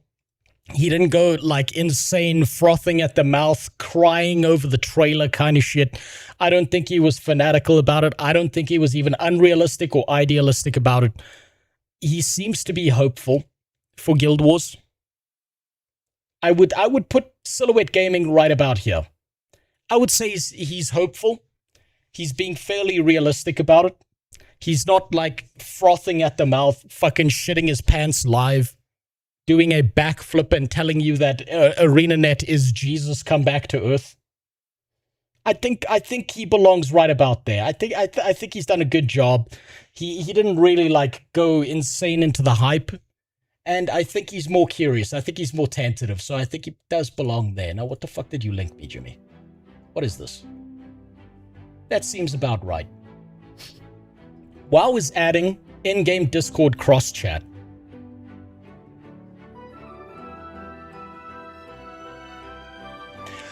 It's probably because their in-game voice systems aren't working out so great, so they're just throwing that shit into Discord and making it their problem, especially since they're owned by Microsoft now, and so is Discord. Yeah, this makes 100% sense that they would do this.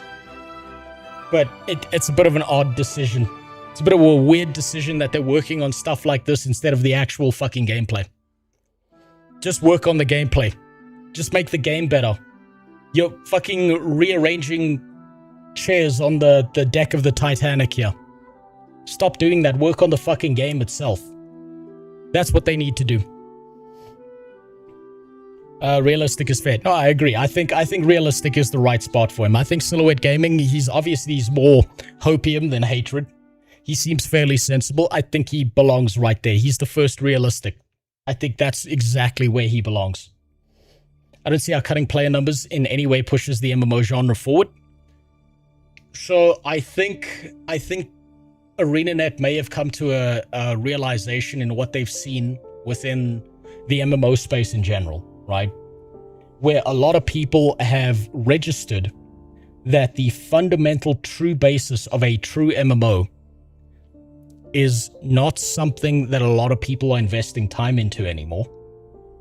And the MMO kind of hegemony is splitting, where you have a lot of games with MMO elements in them, but are less MMO-like and more like a multiplayer game with MMO elements attached to them, right?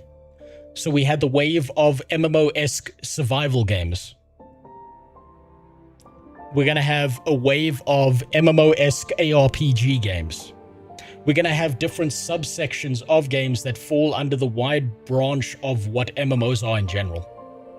That, or the MMO term, is going to be used as a marketing term to try and get people who are desperate for a good, strong MMO into the game. They're going to play it and they're going to fucking hate it because it's not what they were promised. One of the two. That's the way I see it picked. I think they're more aiming for new players, less already active in Guild Wars 2 games. Sure, some will spend less time in Guild Wars 2, but since the games are different, they are more aiming for new people. Yeah, I think they are. I think they're aiming for a new crowd. They're aiming for a different segment of the market. I did see some of the interviews with Colin where he talked about how they don't want Guild Wars 3 to be this massive time investment, right? That they want people to be able to pick up the game and play it for a little while and put it back down. So I think we're going to see an MMO light experience. The more I've seen about it, that doesn't mean it's going to be bad. It's just, it's not going to be this massive MMO game where you see thousands of people around you all playing all at the same time. I think they feel they've already captured enough of that market in Guild Wars 2, and they're going to aim at a new market and a new niche of people playing the game. That's what I see. Now, I'd love to put Brazil on the list, but apparently he doesn't have anything out there. Apparently he's gone MIA. Apparently Brazil no longer exists. So Brazil's staying off the list because he doesn't have an opinion on it. I just don't trust anything. Smart. The promises they made with Guild Wars 2 in the initial layout fell flat in reality. Colin is a very good hype man. Colin is an exceptional hype man. Hands down, Colin talking about Guild Wars 3 is way more hyped than their stupid fucking trailer. Because so many people who've never played Guild Wars 3 or Guild Wars at all saw that trailer and immediately went, oh my god, it's High Guard 2, it's New World 2, it's Horizon Zero Dawn. None of them said, oh, this is Guild Wars 3. That's bad. That's real fucking bad. If that's the very first impression you gave people. That's rough. That's real rough. The problem is advertising as an MMO. 100% agree. I think the MMO term is slowly becoming a marketing term and not an actual game terminology. And it's damaging to the genre. But all of this, every single thing said about Guild Wars 3 is complete speculation until we see some fucking gameplay. I will be so ecstatically happy if I am fucking wrong. Even if I can't play Guild Wars 3, I will still be over the fucking moon about it. Because if Guild Wars 3 is good, that means a revival for the MMO space. If there's a revival for the MMO space, there's going to be more devs that look at Guild Wars 3 and say, hey, if they can do it, we can do it as well. And then we'll see a new revitalization of MMOs and people trying that out. But until that happens, until that's confirmed or not, it's all speculation. The game will be woke slop. I'm like 80%. You don't like the gays? You don't like having gay people all over the place? What's wrong with you? Don't you want to learn about the backstory of a lesbian relationship for 2 expansions? Oh! Based on that teaser, all the content post Path of Fire indicates the company has become an identity politics hub. I agree with you. I 100% agree with you. I think that they got so deeply involved in politics and deciding on pushing political messages and getting into DEI that they forgot at some point in time that you're supposed to make a game that plays good and all the other shit is background, right? The reason they can get away with this in Guild Wars 2 is because Guild Wars 2 still plays good, right? So they, at least from what I managed to play of Guild Wars 2, it still plays good enough that you can kind of not give a fuck about it.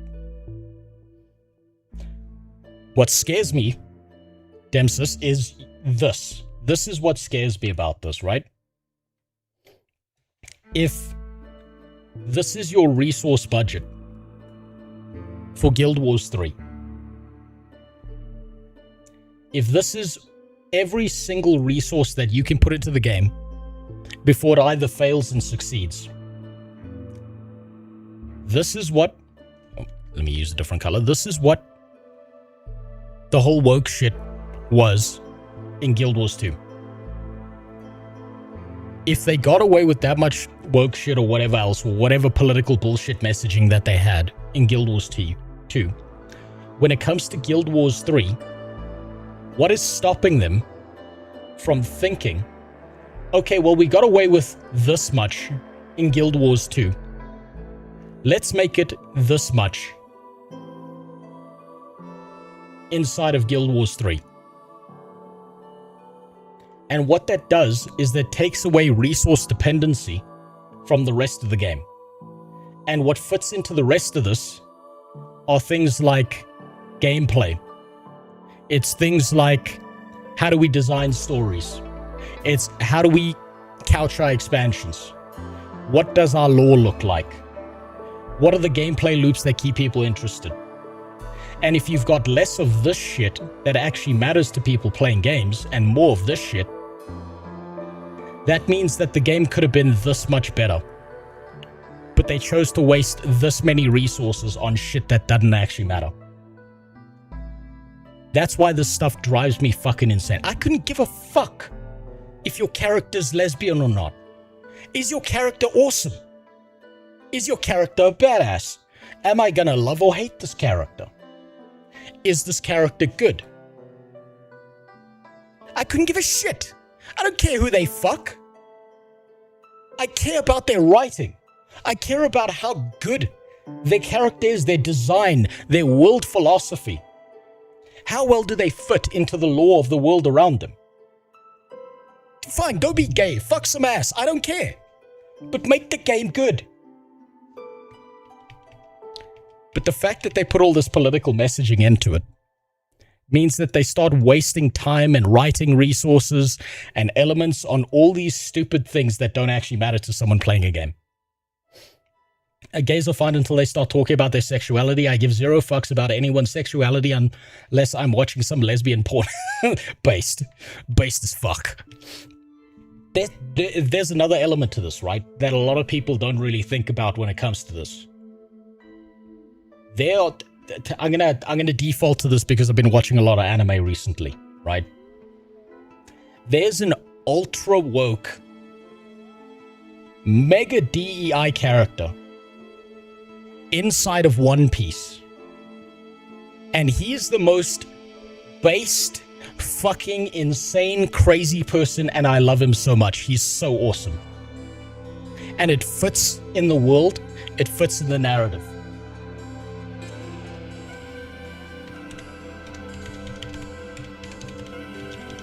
And I think you know who he is. No one gives a shit about this guy's sexuality. No one gives a shit about this character and what he's thinking, because you know what? He's a character. He's got a personality. He's got fucking style.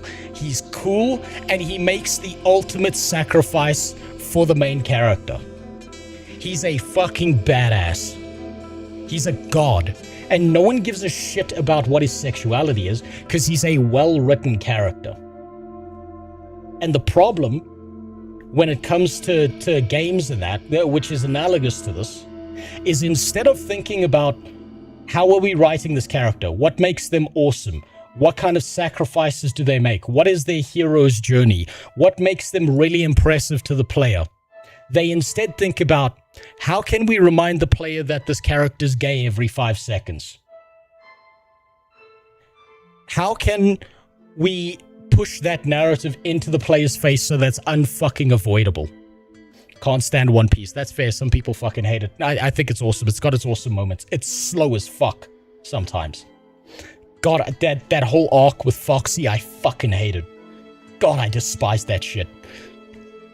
But here's the problem. Instead of making a good character regardless of what their sexuality is, they're thinking about shit like this. They're thinking about how can we sneak a political message on an unsolicited opinion on Israel into the game? How do we get our players to agree with our political takes? Instead of here's a badass character, they do badass shit, and then they go home and they fuck their muscular husband in the ass. And no one gives a shit about that because they're a cool character. They've forgotten how to write characters, and they waste all these fucking resources on this bullshit instead of this shit right here that makes the game actually good and interesting. Huge fucking problem in Western games. Gigantic problem. I hate it so much. I despise it when they do that shit. I've been watching through it with one pace edit of it. They cut out as much of the filler that doesn't matter as they can. Smart decision. I went through all of it, and a lot of it is just a waste of time. Holy fuck. It's so simple. We all know Bonchan is transvestite, however you spell it, but he doesn't go about talking about how he likes sucking dick. Exactly. That's exactly it, right? He's a likable character that develops. That's the nail on the head. Perfect example, right? Everyone likes Bon Clay because he's a fucking awesome character, and he can be as silly and as frilly and as fucking fabulous as he wants to be because he's a person with a style of life. He's unapologetic about it, and he's not, by the way, I'm gay. By the way, I'm a transvestite, by the way. By the way, let me show you my dick every 5 seconds. He's not doing that. That's what makes him cool. That's what makes him a badass character. No one gives a fuck. Yeah, you know what? We can even take this back into the past as well, Demsis. How many non-white or female characters were there in games in the 90s when no one gave a shit about that because the character was cool? There were tons. Metroid. Lara Croft. No one gave a shit that they were a woman or that there was a black character or something because they were cool fucking characters. I'll give you a real niche one. There's a boss fight in God Hand with one of the most fabulous fucking characters, one of the villains that you fight. And he was awesome. And guess what he was doing? Yeah, like you could obviously tell the dude was gay. Captain Fabulous. But he wasn't reminding you about it every 5 seconds. He just was. One Piece makes some horrendous cuts, though. If you want to watch One Piece and don't have the patience, I would advise wait for the reanimation after it ends. Probably. Yeah, no. It's a fucking slog getting through that anime. Lara Croft was my childhood crush. She's the reason you're straight. She fixed you up with them triangle titties. They were perfect. Metroid doesn't count because Samus doesn't spend the entire game crying. Yeah, because video game characters in the past didn't do that. Then they were told this was unrealistic and we got other M. Yeah. They just had to fuck it up. They couldn't just leave it alone. You can have all of that shit in a game. If the game's good and the writing's good, no one gives a fuck. But if you put all that shit in and it's just about identity politics, it fucking ruins it immediately. Because they're no longer people. They're no longer characters. They're just a signpost for someone to push shit on you. Now, we got a bunch of bullshit to go through in the Discord. We got a bunch of shit to push through here. Where was it? Let's see what you animals have put in here, huh? Average druid player. Yeah, it's about right. I kicked that fucking squirrel into a tree immediately. Ripley, there's another good example. Let's see. Dad walks in on you playing Kingdom Hearts. What is this? Dance and it's very easy. Come on and just take a chance and shake a fool. Let the music move you. You can do it. Don't be shy. Hi, bye. You know, I'm so glad sometimes that my dad was very absent during my childhood. Because my dad might have thought I was gay if he caught me playing Kingdom Hearts. I'm just going to be honest. Your mum's got favorite. Dance, dance, dance.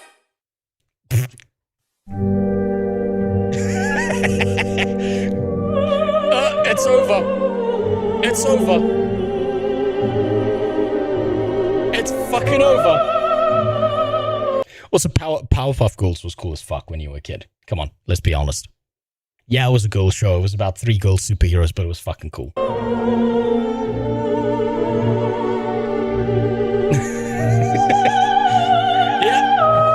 Yeah, Dad's not coming back.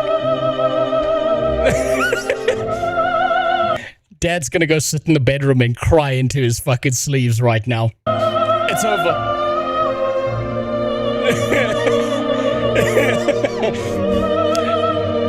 Dear God, I'm glad that never happened to me. Holy fuck. Ooh, it's over. There's no recovering from that. Let's see, that's a soundtrack. I've seen this. This is about Joker fucking trying to fuck a Pokemon. I've seen that shit. Must play demos for the next fest in June. Okay, what's this? Most to try, so if you don't know where to begin, let's start with Dustfront. I recognize this voice. My wife used to watch this guy's stuff all the time. RTS, one of my most anticipated titles, being an RTS with a global campaign map set on a planet devastated by countless wars. Wait, can I request a quick review of the model I posted in general? Sure. Why not? That's Discord Monday. Ooh, that's a nice one. Ooh, that's a fucking... Oh, that's perfect. That's a beautiful Elden Ring model. Holy shit, look at the detailing. You gotta blow the feet, though. You gotta blow the feet out. You don't want to be posting that online. People will jack off to your model. You gotta blow the feet out. That's actually sick as fuck. Ooh. Did you buy that or did you paint that yourself? I was looking for MMORPG on Steam, and the one first result of a new sexual game, Throne of Desire. Is that a game where you fuck to level up? 9 out of 10. Why reverse grip? It's so you can imagine what your dick looks like in her prosthetic hand. That's why. Also, the Japanese have this obsession with the reverse grip on a weapon, which is like the dumbest thing ever. It's retarded for sword fighting. No one wants to reverse grip, but it's a gorgeous fucking model. It's fantasy, so I can forgive it. It's also, you want to figure out what it looks like when you got your dick in a prosthetic hand.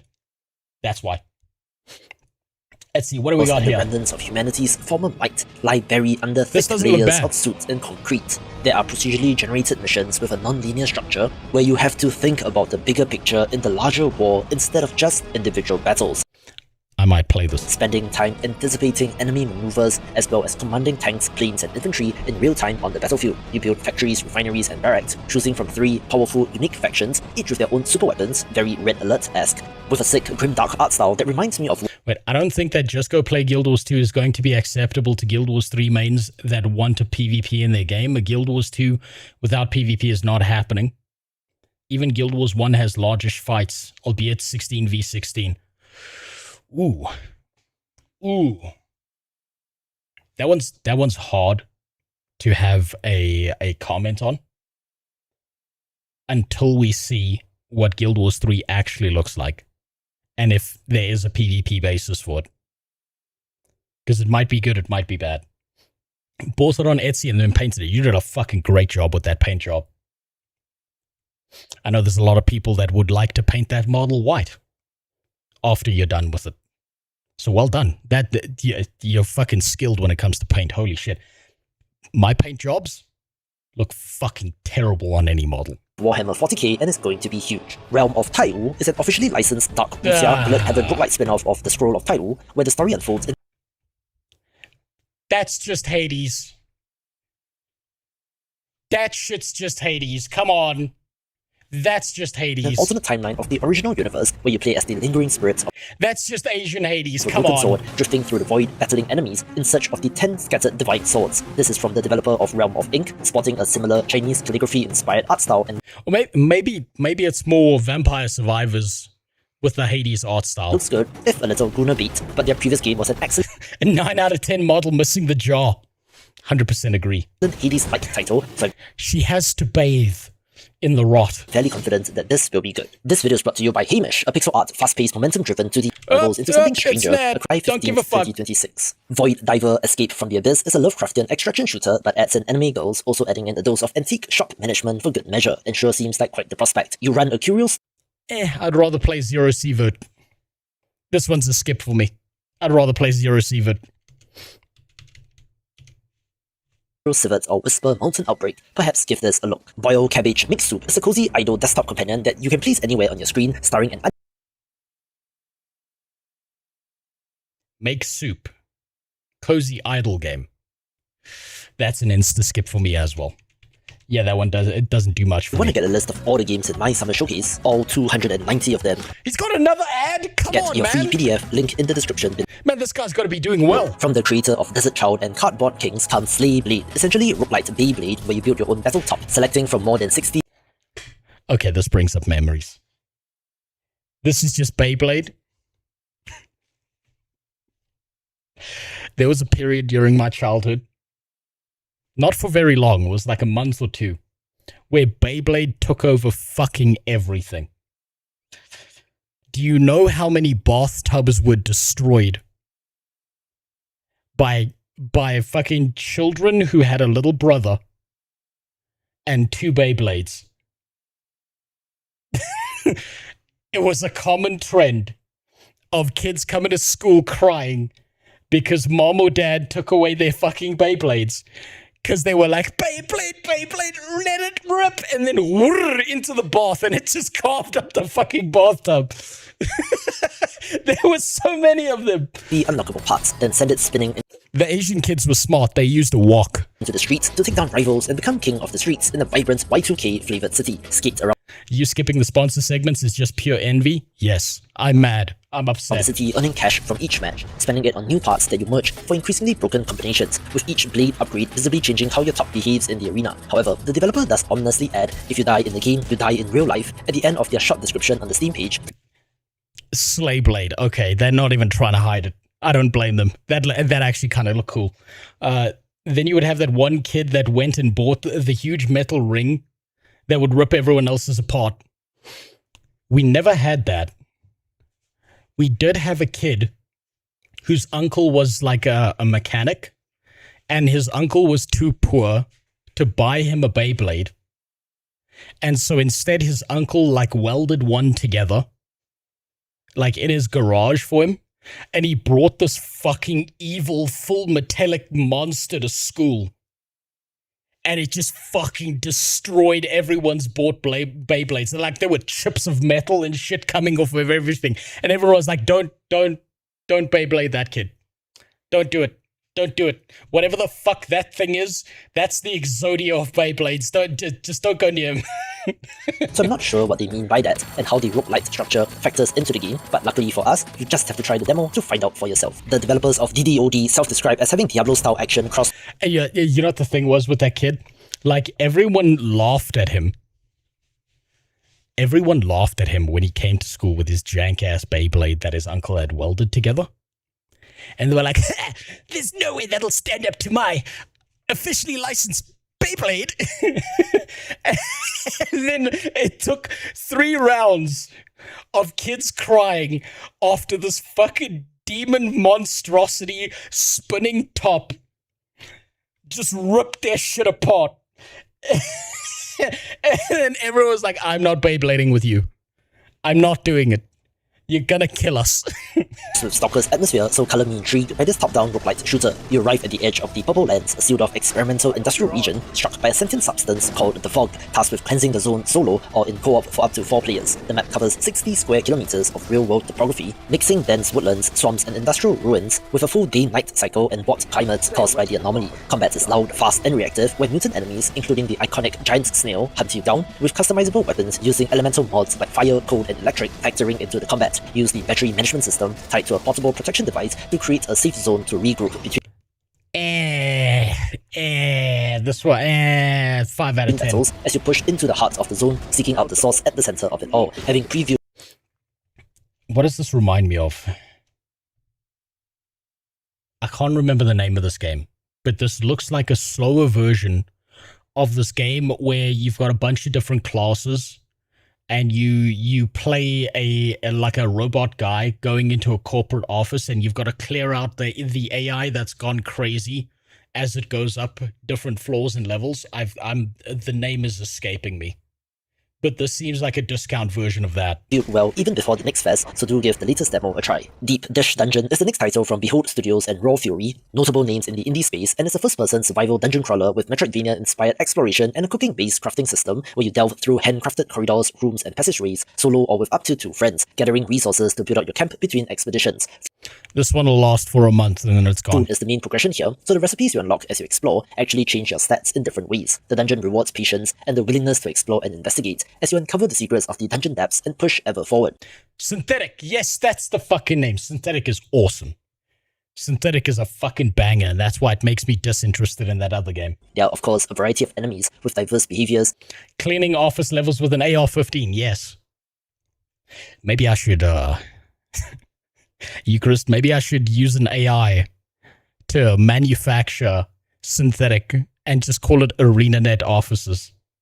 And instead of robots that you're running around killing, it's just employees. Hidden treasures and puzzles, with this being friend slot adjacent, but not quite, since there does appear to be a lot more structure in the game with the whole handcrafted dungeon aspect with, I'm guessing, some sort of climactic event or conclusion at the bottom of it. But each of these games, except the dungeon one, looks like something I don't want to touch with the 10-foot pole. I agree.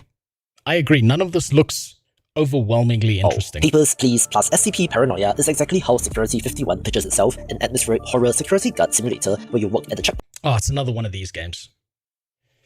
I think after Papers, Please, I'm done with these games.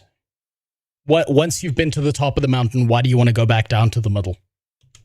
That one's a skip. That one's an insta-skip for me. Breaker is a mix of bullet heaven roguelite and inventory management puzzle, so think gun-locked cross backpack That's just alien invaders with some extra steps. battles, and you get some idea, where you explore a sky world descending through layers of clouds, which is typically push different playstyles, with weapons getting their own upgrade trees on top, with simple but effective pixel art as...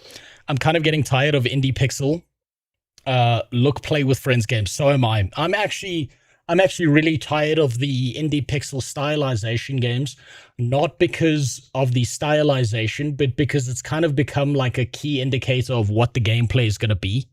And you can just see the style and imagine exactly what the gameplay is. And it gets real tiresome real fast. As well and does look like fun. Last Pirates Die Together is a hilarious co-op horror title for up to 4 players where you... Oh god, this is another one. I'm really tired of these co-op games. I feel like these games have run their course. These ones as well have run their course. These fucking co-op games drive me insane. million booty slaps, which will cause the rise of the... This game is 100% streamer bait. That a bunch of streamers will play for exactly 1 week and then completely forget they exist. With a C. Dark Cards of Candlewood is a solo collectible card game with the soul of a classic JRPG, but the world is on the brink of endless night. Final Fantasy And you've ripoff. lost all your best king relatives in town of Candlewood between runs to unlock new powers and perks for the next... Damn, the indie space is really full of slop. It's really full of like the same game that's just been reskinned a million times. And all with a great pixel art look and will be for fans of the genre. From the developer of Despot's game comes Howl Rupture, a 2D pixel art base management tower defense Another 2D pixel art game. light, sporting their signature color palette and pixel art style, which is as timeless So, Oxygen not included. and gorgeous as ever, where you command a spaceship that is humanity's last living projectile racing towards the alien homeworld under the cold guidance of Despot's AI. FTL mixed with Oxygen not included. The explicit instruction to keep moving no matter what. Placing turrets honestly quite years and would love to see other developers try to do the same. No Such Place is a top-down extraction shooter where you join the unknown...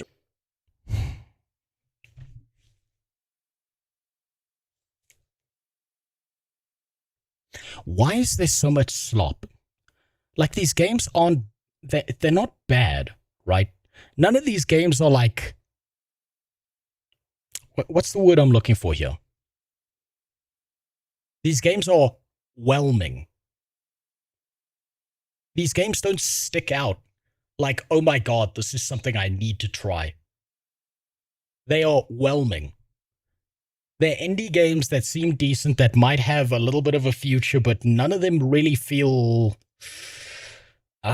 like, damn, I've got to get embedded in this. Is that just me? You see, this is what made me sub someone who sees reskins and slop. It's just... It's... My problem... Yeah, generic. There's the word. It's generic. And they've just reskinned the exact same game in a completely different way. I know why game dev became very accessible and all the new aspiring game devs want to play it safe with a formula they've already seen work. That concerns me, actually. You saying that is actually a very scary sentence. Because what that means is the exact same problem infesting AAA games is now infesting indie games, where instead of taking a wild fucking risk, they're trying to play it safe. Why are people making so many extraction shooters? Probably because they are falling into the camp of realizing the popularity of games like Escape from Tarkov or Ark Raiders, and they're trying to bite off of that trend, thinking that if they make a single-player experience with that extraction shooter style, it's going to work. I played one single-player extraction shooter game. One. That's all I needed. One. And it was this little bastard right here. Zero Sievert. And that was enough. That's all I needed. That was great. I experienced it once. I don't need to experience the same fucking game with a reskin a million times. This niche has already been filled, at least for me. I don't see me needing to do it any more than that. Research Consortium or URC and head into decaying dimensional fragments to scavenge resources and slay supernatural abominations before... They don't feel like you're discovering something new and exciting. I think maybe... Maybe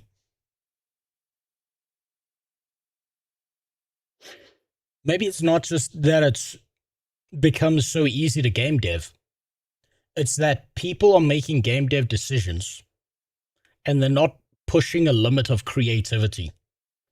Because it's so easy to get into game dev that you don't really think about the creative element anymore, right? There's no limiting factor, so they just remake the same game over and over again. I blame game design colleges. You're probably right to do that. People are afraid to stand out, even if it means success. If I could, you will be playing God of War, Jesus Christ edition right now. If I was to make a game, right? If I was to make a video game, I've done video game design docs before and stuff like that, right? I would make some really fucking weird shit. Yeah, I'll give you an example of one, right? I'll give you an example, top of my head. I'd make a game where you play as an acorn that fell off of a tree, that fell off of a world tree, right? First part of the game is you rolling around in different directions on the map into different areas, and each different area has a different zone. There'll be like a desert zone and a city zone and an ocean zone and a whole bunch of different fucking zones with different themes, right? And you're an acorn trying to figure out where you're going to plant yourself. When you plant yourself down as a tree, let's say you plant yourself down in the middle of a city, right? You get certain debuffs because it's going to take you longer to grow. And you get certain buffs because you've chosen a specific area. When you grow as a tree, you get a different skill tree because you're a tree. Why not? And different events and shit starts happening to you, kind of like an RTS kind of game, but it's more you're managing one system. In that system, different events happen. So you plant yourself in the city, maybe in the middle of the road on a highway or some shit, and like human beings would come along and try and chop you down because you're in the way of progress, right? So then you can spec into a certain tree that gives you like quebracho wood, right? Which is ironwood. So it's almost impossible to chop you down. You'd be fighting off these guys while growing as a tree. Tree gets bigger, starts taking over different zones and different areas in the world, right? And you start playing it like an RTS over time. You grow, and the entire idea is what you're trying to do is you're trying to become a world tree. And to become a world tree, you have to invade the entire globe, control human beings and any other thing around you, you know, like mind control animals and shit, and grow to a certain size. Once you get to that certain size, you're trying to spread to other planets. But on those other planets, you have other players who've also built their world tree. And then you have a PvP element where you're fighting to take over each other's worlds. You call that Drassel. There you go. Why not do something like that? Why not do something weird and fucking wacky like that? And you're trying to spread into the entire universe. Kind of like the whole world tree in the Norse mythology thing and that. Top of my head. But for some reason, we've got to have extraction shooter single player number 25,000. Egg plus GTA San Andreas. Yeah, basically, yeah. Why not yoink a bunch of systems, kind of like the way Palworld did things? Give players like interesting shit that you can do, and do that. I don't get why we have to have the same fucking game made with the same systems in the same way 7,000 times over. Yoink it then. Steal it. Do it. I don't have the fucking skill or talent to do it. Someone should do some shit like that. Do wacky, crazy shit. Good example of this. Someone did wacky, crazy shit and it was an amazing game. No bad fuck's sakes.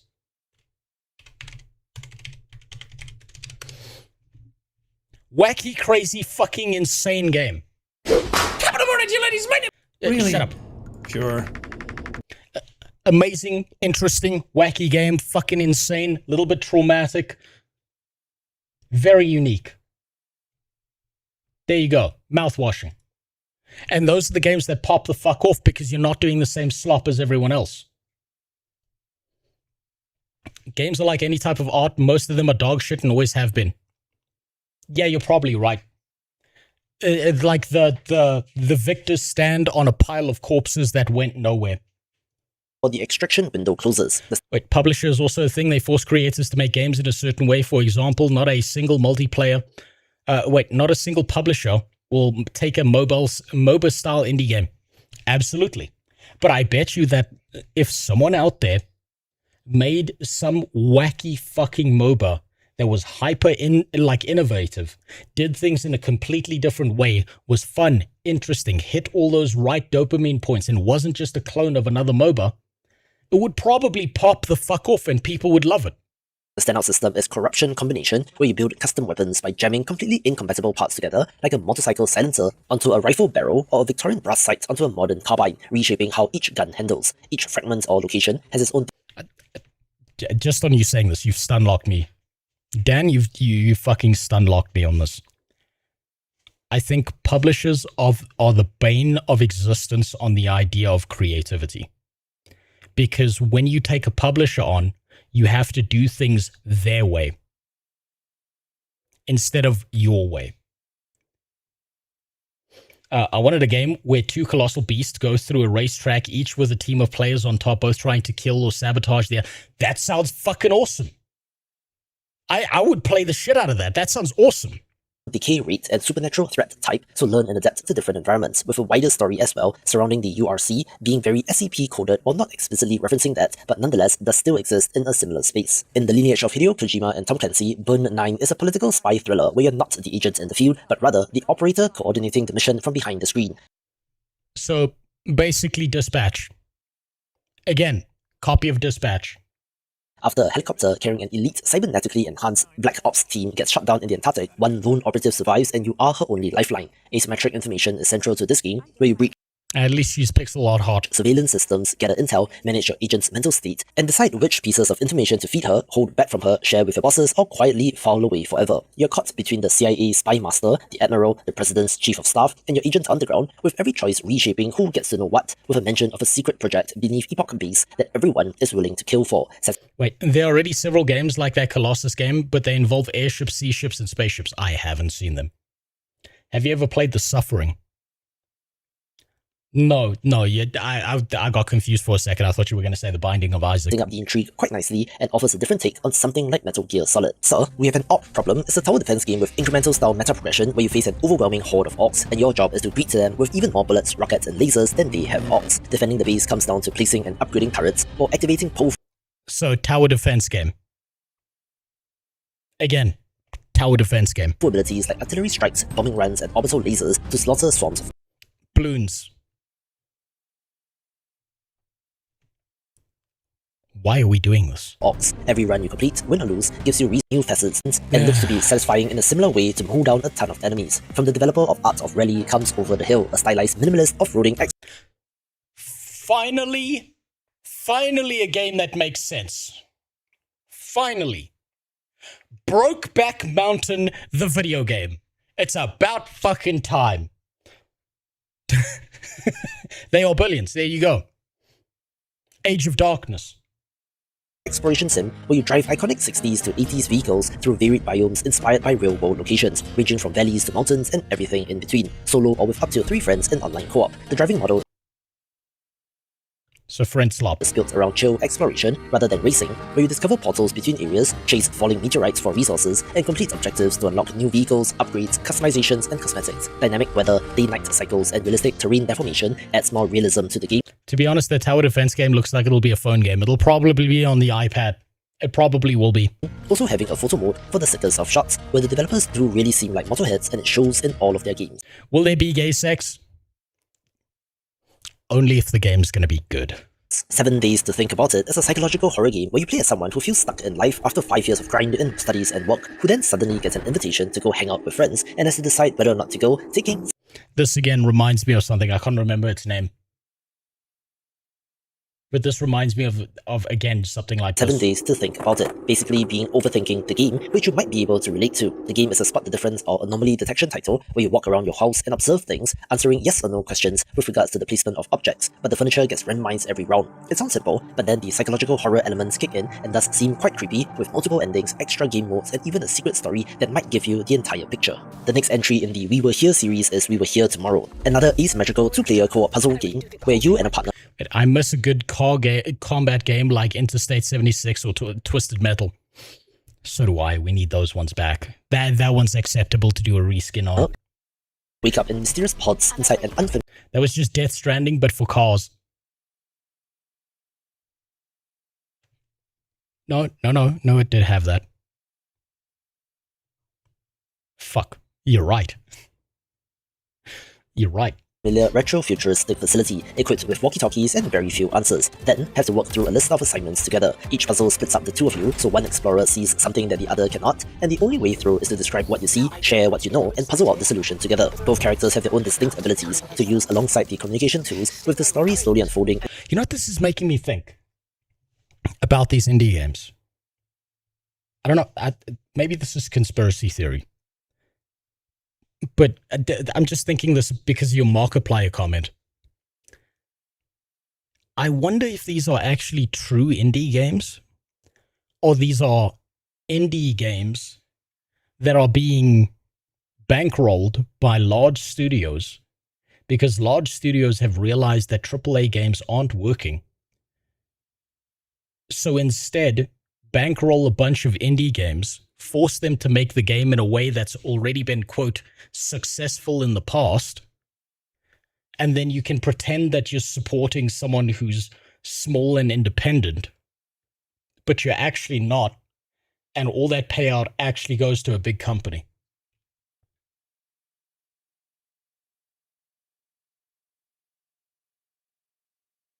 Maybe I'm pulling this out my ass, but that's what this feels like. It feels like these aren't technically indie games, but someone's bankrolling them to make the safe play in a hope of pulling more money out of people because they see the title indie and they think, oh, I'm supporting a small creator. Oh, shit, give me a second. Africa moment happening. I'll be right back. God damn it.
Never mind, not important.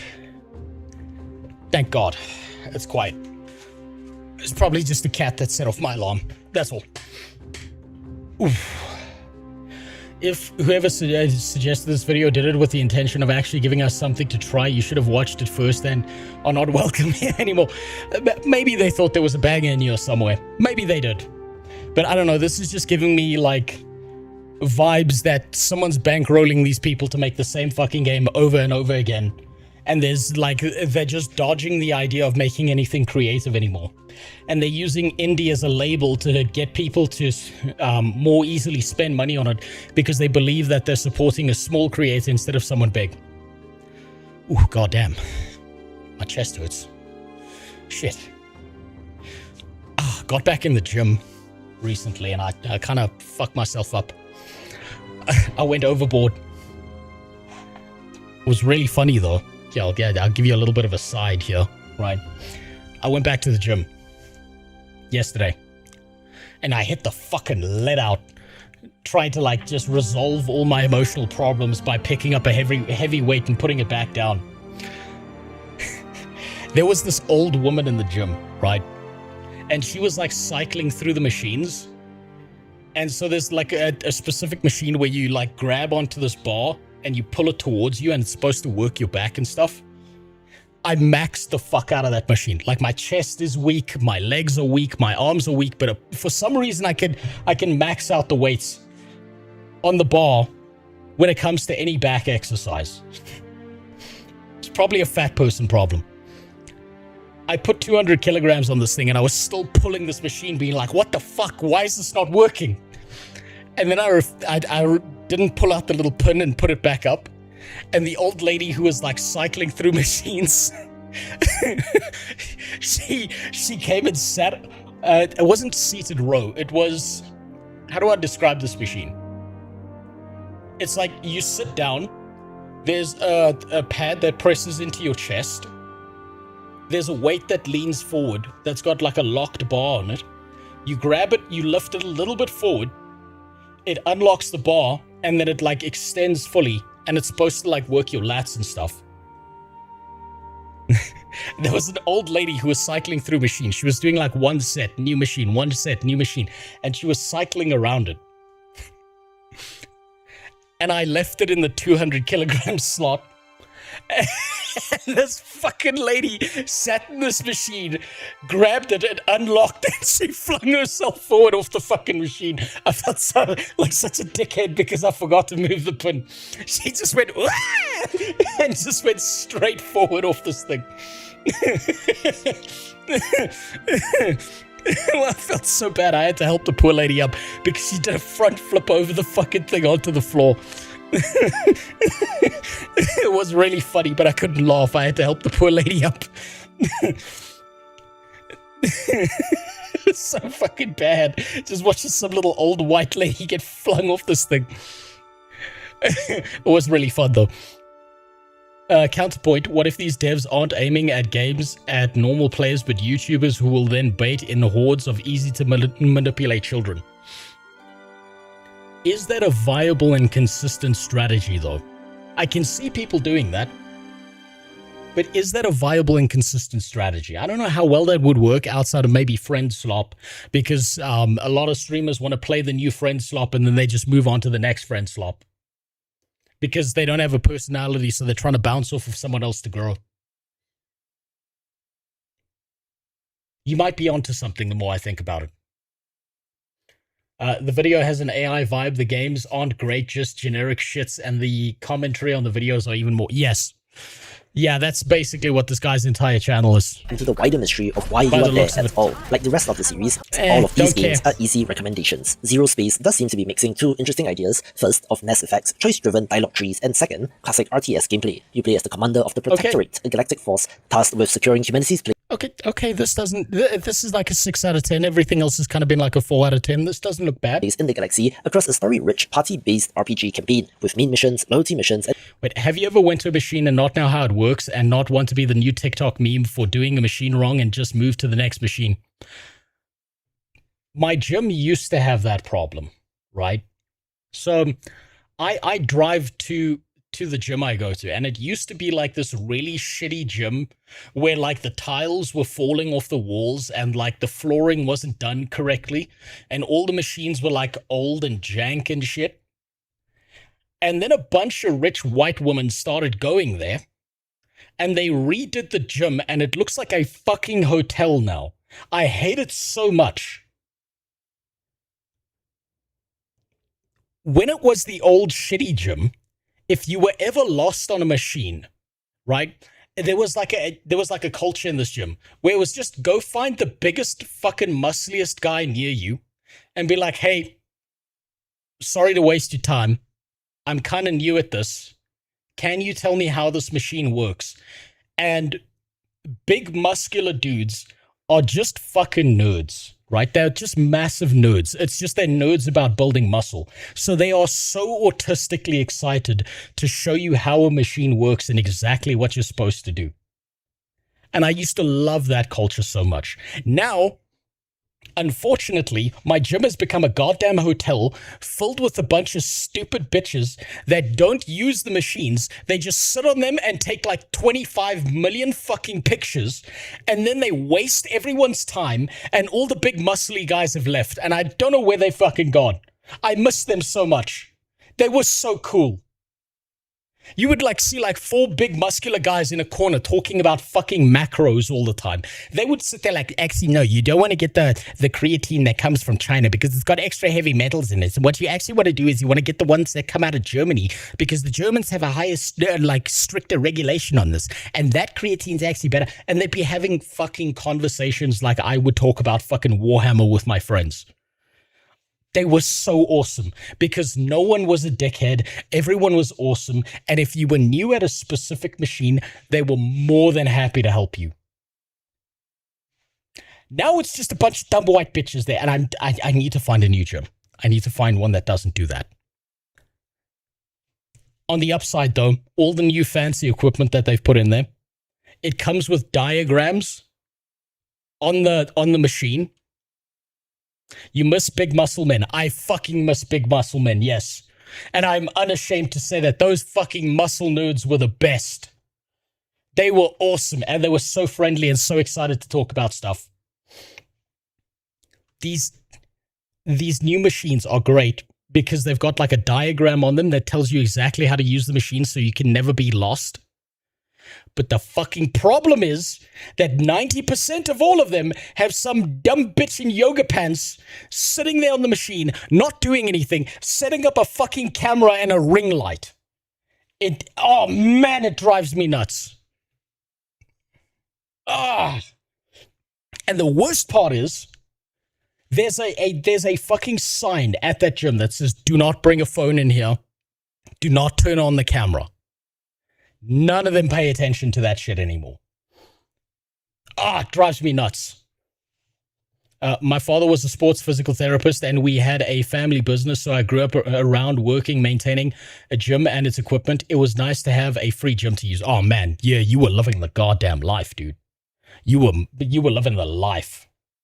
I got into using creatine because of a guy going off like that. No, creatine's actually fucking fantastic for you. It's also good for your brain function and a bunch of the bullshit that people had about it fucking up your kidneys and stuff. It's like, just don't overdose on the shit. Just use it correctly and you'll be fine. I used to have massive conversations with these guys talking about why the whole pea protein whey isn't actually as good as the old stuff, like how to mix it to turn it into ice cream and stuff. These guys had that shit locked the fuck in. They were my favorite muscular nerds, and all of them have left. I don't know where they go to the gym anymore, but I gotta find them again. And side story arcs, so the characters in the game take center stage. Build relationships with these heroes, using them to lead your army, then select from units and buildings from over 150 options across 4 main factions and 7 mercenary factions for plenty of variety. Wait, how do you get manufactured things from Germany legitimately from e-commerce though? I got most of my supplements from New Tropics Depot or Life Extension, since they have third-party testing inserts.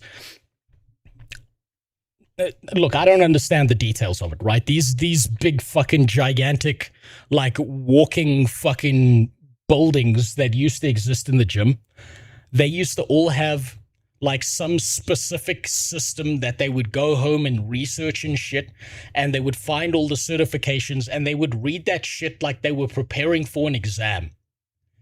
And they knew exactly what to get and where to get it from, and they would swap information with each other, and they'd sit around in the gym talk about, I tried this new supplement, I did this new pre-workout thing, and you know what, it's not as good as the old one, and I don't kind of like it because you don't know who the CEO is, and I don't like the fact that it comes out of this place. They went so deep into details on that. I picked up so many conversations just sitting on a bench press machine doing like fucking 3 sets of 8. Listening to these guys talk. It used to be amazing. And even worse, the worst part about my gym now is the fucking music. God damn, it's gotten bad. It's gotten so goddamn bad. There used to be no music, and everyone just brought headphones if they wanted to be left alone. And now there's this stupid fucking new age like, you know, new age rap. The things that go, like, it's just that over and over again, being drilled into the side of your fucking head, and they play it so loud that even if you've got headphones or earphones, you can still hear it. Oh man, it's gotten so bad. Variety. Every game mode, including single-player, co-op, PvE, and PvP, all feed into a single persistent MMO galaxy map shared by thousands of real players, with the ongoing galactic-scale campaign looking to have interesting implications where it does This might be cool. This is the first thing I can say that might be cool. look very ambitious and almost StarCraft 2-like in spots, and will be for fans of the genre. Shroom and Gloom is being published by Devolver Digital, so it might get your attention, being a moody first-person roguelike double-deck builder where you I've seen this before, and I don't know what it reminds me of, but I've seen this exact thing before. This is just a reskin. hack, slash, and roast your way through hand-drawn dungeons full of mushroom monsters, building devastating decks and growing your cards on the way to the heart of the gloom. The double-deck builder is the twist, where you use a combat deck for fights and an explore deck for navigating the dungeon. Lyrics are even worse. You can extract lyrics out of that, because I can't. Modifying cards and unlocking new weapons between encounters with infinite card growth that lets you juice up starter cards into absurd super weapons. Rather than blocking enemies, you can season, skewer, or roast them, then eat You know what? Actually, that's a lie. I have extracted some of the lyrics out of it. The lyrics always seem to revolve around, I have sex, I've got money, this is my car. It's those three things just on repeat in a different format all the time. eat them for health, or throw them into a pot to cook devastating soups, so no wonder the enemies are mad at you with a sick hand-drawn art style and is But I imagine the only music in Africa was Donkey Kong music 24/7 playing everywhere. That would be preferable. I wish. And drugs. Yeah, you're right. Let me not forget the fourth category, drugs as well. shaping up to be I would prefer the Donkey Kong music, honestly. something special. One of the most anticipated titles is Dusk Fate, a so-called Hearts-like title paying tribute to Kingdom Hearts, where our protagonist, accompanied by his mechanical cuckoo, is on a mission to save his Okay, so again, just Kingdom Hearts. sister from a mysterious clock tower that has plunged the land into eternal night. The world's dashing the developer, the clockmakers who shaped each realm before Again. the curse of eternal night, and it looks very high potential. Vol's Hero is a retro Souls-like adventure that self-describes as fast-paced, so perhaps not the slow, clunky Dark Souls-inspired combat that people love, in which you play as a husk of a once diligent scholar. Are there any good game developers in South Africa? If so, any games we might have heard of? No. As far as I'm aware, there are no standout games that have come out of South Africa whatsoever. The closest we've ever gotten to that was a game that was very culturally relevant and leaned deeply into the South African market. I don't even know if I still have it here on the list. It was this game right here. Right, which is just 100% personality, but it's effectively discount Double Dragon. That's all it is. It's fun as fuck. Right? But it might only be fun as fuck if you're South African and you can understand the references that they make within this game. Broforce is South African. Is it? Hold on. There was one train escape FPS game that did pop off for a little while. Broforce.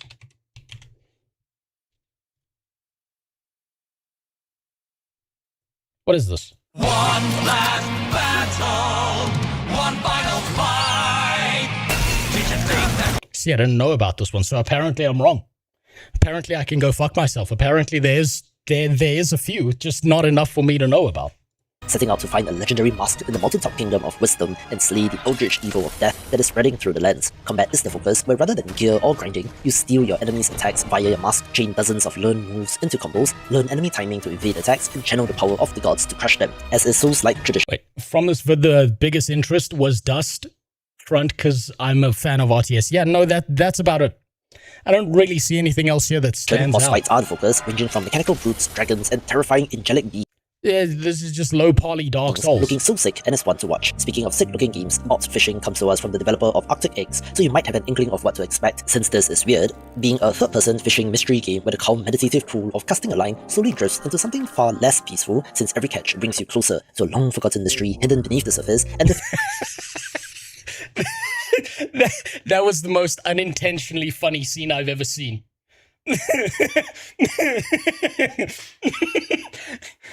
Go out fishing all day, realize fishing is boring. Go into the drawer and pull out the gun. It's time to leave. Is this his Ted Kaczynski simulator? Fish you reel in actually become your guides to it. The day-to-day rhythm has you casting a line, trading a catch, upgrading your gear, then exploring new depths. It's very unsettling and spooky, with the larger mystery looking to draw you in, with the intentional retro look being extra effective in conveying the unsettling atmosphere. In an alternate history version of late 1920s Spain, where the monarchy still holds power and a Republican uprising is spreading across the country, Iron Nest Heavy Turret Simulator drops you into the cabin of a 5,000-ton artillery turret as the operator who has to translate High Command's directives into actual devastation on the battlefield. Every shot is hands-on, where you calibrate the teleprinters to monitor radio traffic, hammer the map measurements, crank the ballistic calculator, dial in the elevation and propellant charges, then pull This game is for someone, just not for me. the trigger to send shells across the horizon. The ammo options range from armor-piercing rounds to smoke screens to phosphine gas, where do you blindly follow instructions to commit war crimes or disobey orders and suffer the consequences? Where the crazy stat that this developer has shared is that this is the #1 demo in the Nix Fest so far, so do give it a shot. Silver Pines is a survival horror Metroidvania set in small-town America where you play as Red Walker, a private investigator pulled into a case to track down a vanished musician named Eddie Velvet, only Is this just Heavy Rain? for the investigation to slowly slip into a nightmarish descent he never signed up for. The town itself is the equivalent of your Metroidvania dungeon or castle, full of locked doors, hidden paths, and clues waiting in the dark, with better tools and weapons unlocking more of the map as you figure out the central mystery, with nightmarish monsters and hulking bosses, along with survival horror elements like limited inventory space and the option to fight or flee, and looks very impressive. Watch this video for more Steam That one I can kind of see people getting into, but honestly, most of these were just garbage. Most of these were just reskin garbage, and it drives me fucking bananas that there's all of that.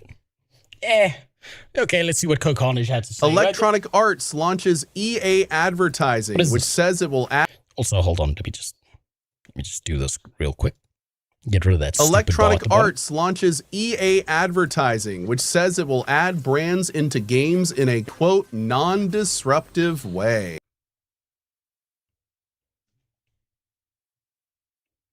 To be honest, I expected this to happen a lot sooner. I expected this to happen 5 years ago.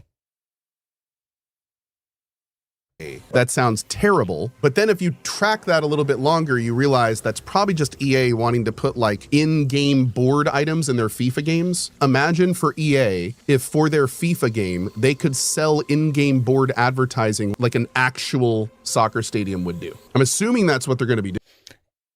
I don't trust it. I don't trust it. It's EA. They say non-disruptive. I don't trust it. This is opening a door to hell. This is Pandora's box opening. I expect this to go bad real fast. I would hope it's not for like just regular games, but I mean, hell, it's EA. Just like Gone are the days of funny imaginary brands. The last game that I can think of that did really funny imaginary brands that were pretty fucking awesome was Cyberpunk 2077. 100% disruptive, 1,000% disruptive. It's going to be like, I don't know, you play FIFA and Lionel Messi drinks like 4 cans of Coke before he gets on the field. And there's going to be like 6 different angled screenshots of the Coke. that damn toucan with those Fruit Loops. You follow his nose. That's like EA to money. EA's like, follow my nose to the pile of dollar bills. So wherever that's going to go, we'll see. Electronic Arts.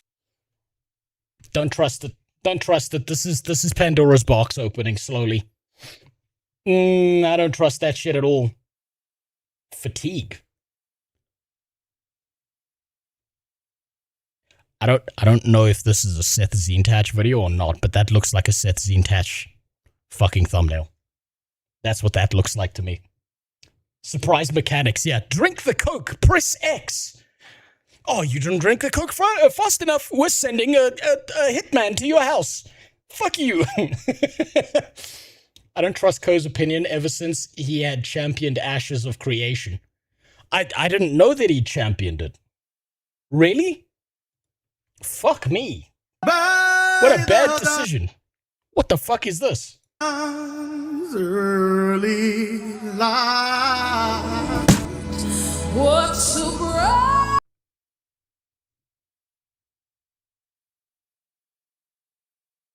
You mean like Sam Fisher in Splinter Cell taking a Mentos tablet in the chopper? I didn't even remember that. Sam Hyde, careful. Well, I mean, it's on YouTube, right? So if this is posted on YouTube, how am I getting in trouble with this? But this just looks like South Africa to me. I'm just going to be honest. This looks like my university used to be. Except there's less people beating each other over the head with fire extinguishers. What the fuck?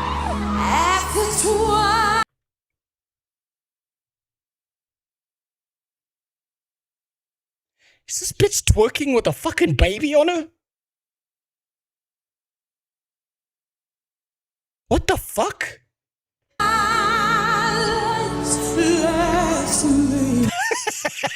Okay, that one was good. That one was good. Women dropped 40% after abortion became legal. Why is that the case? It's called a statistic. Who has the most abortions in Surrogacy. You know what? I've looked into all these political debate stuff. Like, most of it's boring as fuck to me. But what I did notice there was a specific trend between people in a debate where what happens is when someone asks a question, nobody just answers the fucking question. It fucking sets my autism off so badly. Why did that happen? Oh, it's called a statistic. That doesn't answer the fucking question. Woman, black people? What the fuck are we doing here? So are you trying to Also, is that Charlie Kirk? Is that the neck master himself? say the termination of blacks in the rule? One of the worst things other than abortion was the worst thing that ever happened to the blacks was the civil rights movement, because prior to that, the families were together, abortion was unheard of, and the women Demerit. That is Demerit. What are you talking about his hero? That's Demerit right there. respected the men. They may not have always agreed, but they respected that. But if Markiplier could make a game movie, do you think Ross Scott SKG's success can lead to advertisement for his movie he's been wanting to make for the last 10 years? I fucking hope so. I'd love to see more creative people make shit. Order. They brought in the government. They said you can't have a man in the home, and then they put other people in charge of them. Jesse Jackson, Martin Luther King Jr., the NAACP, they became the leader of black people. I'm gonna be honest, I'm too far outside of fucking politics to know even know what the fuck he's talking about right now. And it's just been downhill ever since. My grandparents, rest in heaven, they taught me how to clean up after yourself, make Your grandpa? Where were your fucking parents? sure, or the typical, no woman wants a man that's dirty. Then my mother, you better clean up or you're gonna get whipped. So that's in the play. So now it's embedded in this brain. Pick your own stick from the backyard? Like, what are we talking here? Yes. All right. Time for a base take for you. Time for an ultra base take. I know a lot of black people, right? I'm friends with a lot of black people. Par for the course, I live in South Africa. Most of the country's black, right? They can say a lot of racial slurs that I've heard them say about black Americans that if I even touched 1% of, I would be gone from the internet forever. I'm just going to say there's no one who said more racist shit about black Americans than Africans in Africa. She from the country, South Carolina.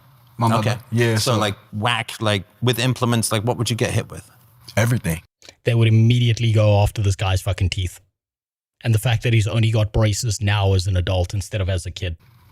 You know the bottom of the bunk bed? I know the them. wood part. I know them well. Yeah. Jeez. And you know it has the nails. Ah, come on. Yeah. Come on. I'm so sorry, brother. That's Don't be. awful. No, It's okay. I am sorry. I think that's terrible. Yeah. I'm a that's dad. fucked up, dude. Yeah. The idea of even yelling at my kid is appalling to me, and for hitting them with nails and sticks. The man is the light of the family. He's the light of the woman and the children. And when the light is out, then the mother and the children fall apart, because the woman it's not in her nature to raise kids or be a leader. Shout out to Carmelo Anthony's moving on. I don't know how true that is, but I do think that kids need both a mother and a father. Up, guys. He's living in a $900,000 house. This thing is beautiful. Is it a new Escalade? That is awesome. All right, so some lore here, some background. After Jimmy asked about this, what my opinion on the whole Carmelo Anthony thing was, I didn't know what the fuck that was. I don't know what he was referencing. I Googled it. Man, what the fuck is a kid doing bringing a knife to a sports event to stab other kids?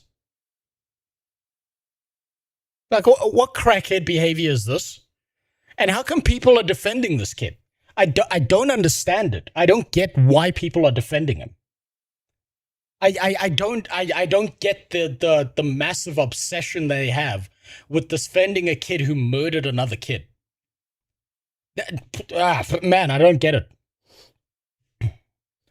I'm really not on good terms with Black Americans lately because of the whole Carmelo thing. I don't understand what the fuck happened, like what hive mind thing triggered. But I'm gonna be honest, like every time I've been to the US and I've talked to like black people, they were fine. They were just regular dudes. I mean, there was that one DJ guy whose music was fucking terrible, but he'd made enough money that he was basically just doing side quests for the rest of his life. But I've never met one of these fucking whack jobs that are just so obsessed with race like this. And they just all showed up out the fucking woodwork to defend this guy. I don't, like, man, it's fucking weird. Well, you see, they can't be faster than you if they're dead. I mean, fair point. The fastest way to win a race is to stab your opponent to death.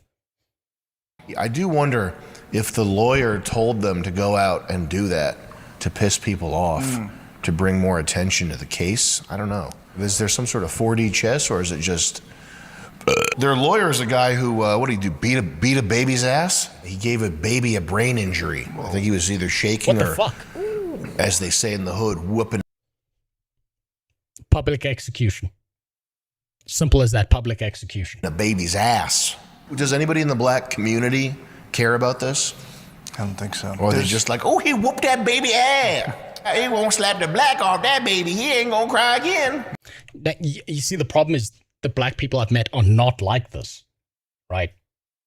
A lot of them would be like, yeah, just put a tire around his neck, fill it with gasoline, and set the tire on fire. What'd the baby do? Yeah, what'd the baby do? Anyway, Carmelo Anthony, gated community. Nice. Got to get away from all the Carmelo Anthonys out there. There's no way it's going to happen twice. That's true, because they got it out of their system. Maybe that's why they're not putting him in prison. You eat all that red 40 as a kid. Also, that's got to do something to you. You know, the red barrel monkeys and the Sour Patch Kids. Delicious. It is good, but they're eating it like it's for breakfast, lunch, and dinner. Yeah, you see, I've got no frame of reference for this. I personally see America as a third world country, and I've been using that as my excuse as why America is such a shit place, and it works. Well, maybe certain areas of it, but when I went to America, granted this was years ago, America was fucking awesome. The places of America that I went to see were like 90% of the time they were fucking banging, except the subway. Fuck the subway. There are too many homeless people on American subways. Fuck that shit. That shit's crazy. That was insane people shit that I saw there. Mom raised me predominantly. Dad was absentee. Wasn't an absentee. But complications led to her having to shoulder the burden. I was fortunate enough to be conscious enough not to burden her more than she was. Yeah, that's probably because you've got an IQ that's above 70, right? I think any kid is self-aware enough to do that, particularly if they've got some degree of intelligence whatsoever. Black people we met aren't captured by identity politics. I think, at least of all the blacks I met in America, I never met one of these fucking whack job crazy people like this shit. Most of them seemed like just normal ass people, and most of them had some pretty fucking convincing arguments about, like, the idea of the system is out there to fuck you, and you've got to try and get around the system and work within whatever system exists. But they weren't like these very ideologically captured people who were like incapable of like having a conversation just because someone else's skin was like a different color than theirs. I didn't meet these people when I was there. Maybe it's gotten worse. I live in America and I don't see any of the bullshit you see or hear online. This is the thing. This is why I'm saying this, Moonstone. Like, I wonder if these people are very obviously in the news and very obviously at the front of newspapers and shit because the sensationalism sells news to people. And like regular normal ass people are never going to be in the fucking news at all because they're just being normal ass people and that's boring for a news station.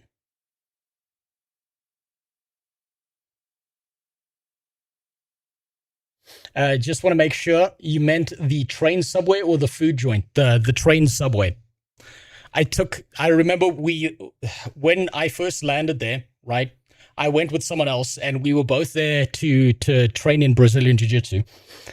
We landed, we missed our connecting flight because of a bunch of stupid bullshit. So we had to take the subway to get where we needed to be to meet up with the coach that was training us there. And we got on the subway and there were just like 4 or 5 like homeless people just running up and down the fucking carriage, like screaming and yelling. And like it seemed like everyone else understood, like just don't engage and you'll be fine.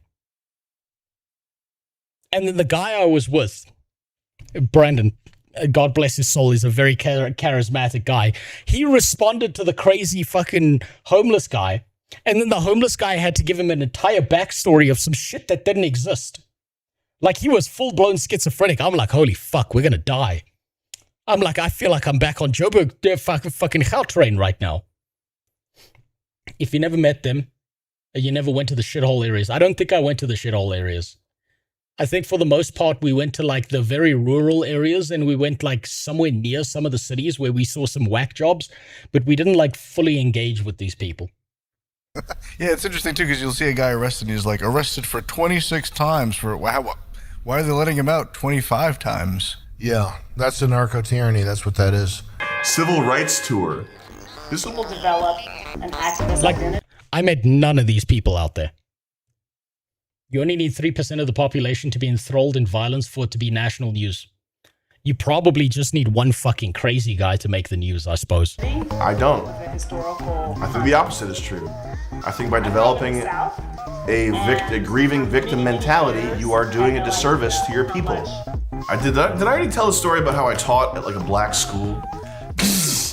These schools are like chaos factories. Kids yelling. You can't go anywhere without hearing Abu Dabu Doo, Abu Boo. Like kids yelling constantly. Jesus, is it really that bad? I mean, this just looks like my universities in South Africa. I repeat, this goes back to what I said about the problem being government and media institutions. But this goes back to, okay, yeah.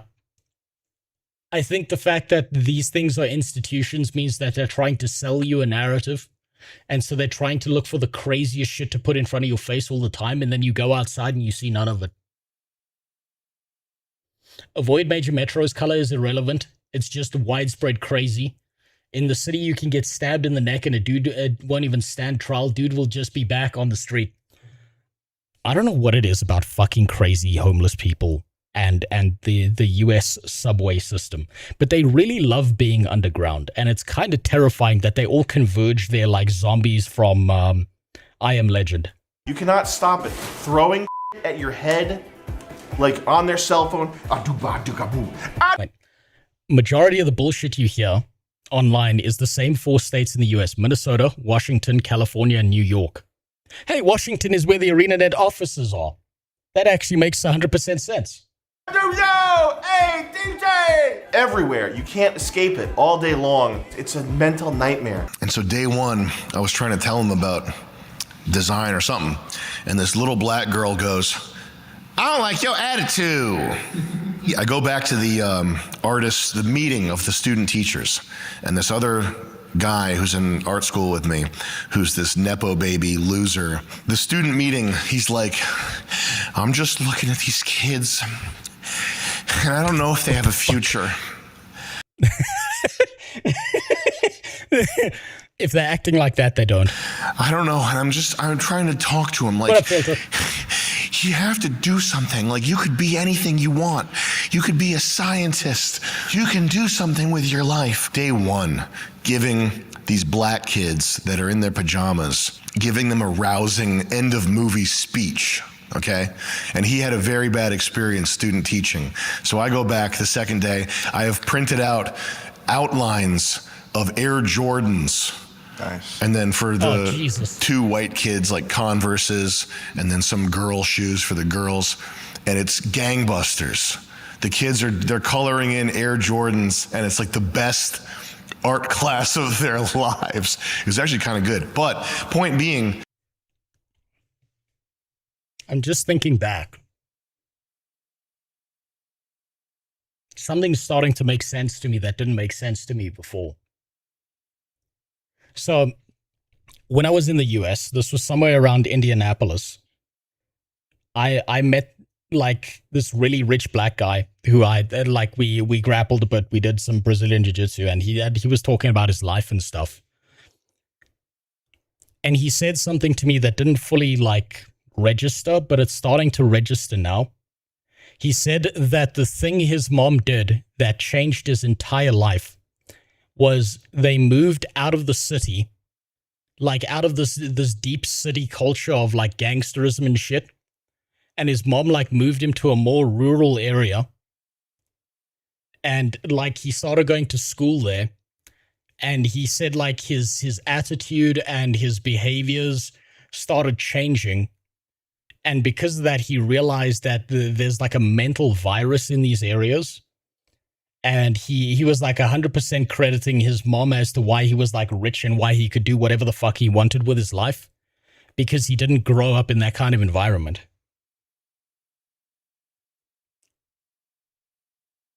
I'm starting to think it's starting to click. Maybe his mom did the best thing possible for him by just removing him entirely from that environment, because that shit looks crazy.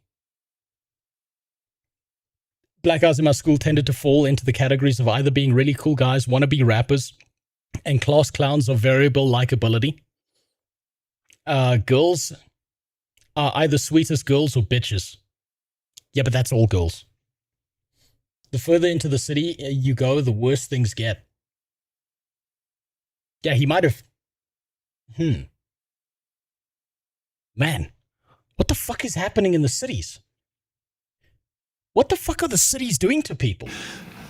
it's babysitting. Their parents want them out of the house, man. But what are you gonna do, okay, if every day of your life, from K through 12, you've got some person in your face going, slavery, you were a slave, you were whipped, they called you.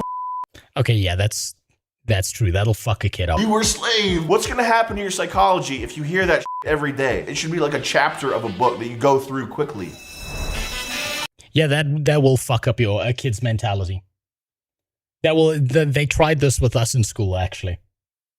I remember in school for 2 full years, we did nothing but Holocaust shit.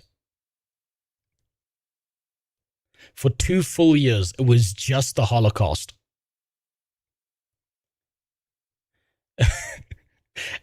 And because my school was all boys, it didn't work.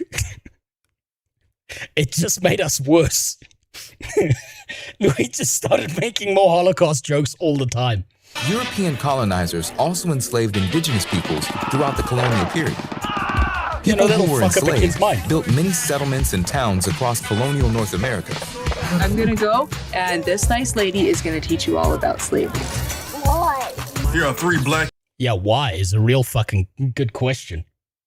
Why? I got a question for anyone who's in America or knows about America. When you go to school and you learn about history, do they just heavily focus on the slavery shit? Is that like all they teach kids when it comes to that? Is like if you're white, you should feel guilty for slavery? And if you're black, you should be angry for slavery? Is that all they teach them when it comes to history? Like, do they not learn about, like, the North African empires? Do they not learn about Mansa Musa? Do they not learn about, like, any of that shit? Yeah, Jimmy, you can answer for this. Yes. That's fucked. That's actually fucked. If that's all you learn about history, that's gonna fuck your head up. Columbus, slavery, Holocaust. Jesus. No wonder they all hate whites. That's all they fucking know. You think they teach? Okay. Yeah, well, I would suppose so. It's a first world fucking nation. What are they doing? There's a pretty heavy emphasis. That makes no sense. So you just learn bad shit. And then they tell you it's because you're black. That's why the world hates you. Fuck me. Do they know about the Crusades at least? I wouldn't know if they know about it. You think they actually learn? I would assume that you've got it's a first world fucking country. What are they doing? Like, you should probably learn about your local history. You should learn some facts about global history. You should learn that it's not just slavery non-fucking stop. That's insane people shit. That'll drive a kid insane. Okay, story time. Every fucking year from 6th grade to senior year, they teach the same shit. The best history teacher I had was a black woman in my 10th grade. Dude, why? What's wrong with them? Why? That's like mental reinforcing to fuck someone up. Because all they're doing is thinking about the past. They teach the Crusades wrong too. Yeah, they probably leave out the part where it was like 700 years or something of Muslim invasion before the Crusades eventually went, yeah, fuck this. Well, we're pushing back. They probably leave that part out entirely. If you want a few USA city mayors that have destroyed cities, look at Kwame Kilpatrick. What the fuck is even that? That's not even words. That's like a magic. Okay, this is just some guy. American former politician who served as the 72nd mayor of Detroit. So, I mean, he seems like a victim of the system, because if the system just taught him slavery, then that's all he knows, and he never goes into like a world history and shit, and he just never gets better. What the hell kind of rabbit hole is this shit? She actually taught us shit. We learned about the propaganda cartoons during Black History Month. We saw Emmett Till casket photos. World War II. We got to see Daffy Duck, Heil Hitler. She taught us everything when it came to the subject. The best kind of history teacher is always someone who teaches you everything without adding their opinion to it. It sounds like she did a decent job then. Historical facts and perspectives your children need to know before they start talking about slavery this school year. That fucks a kid up. What the fuck are you doing?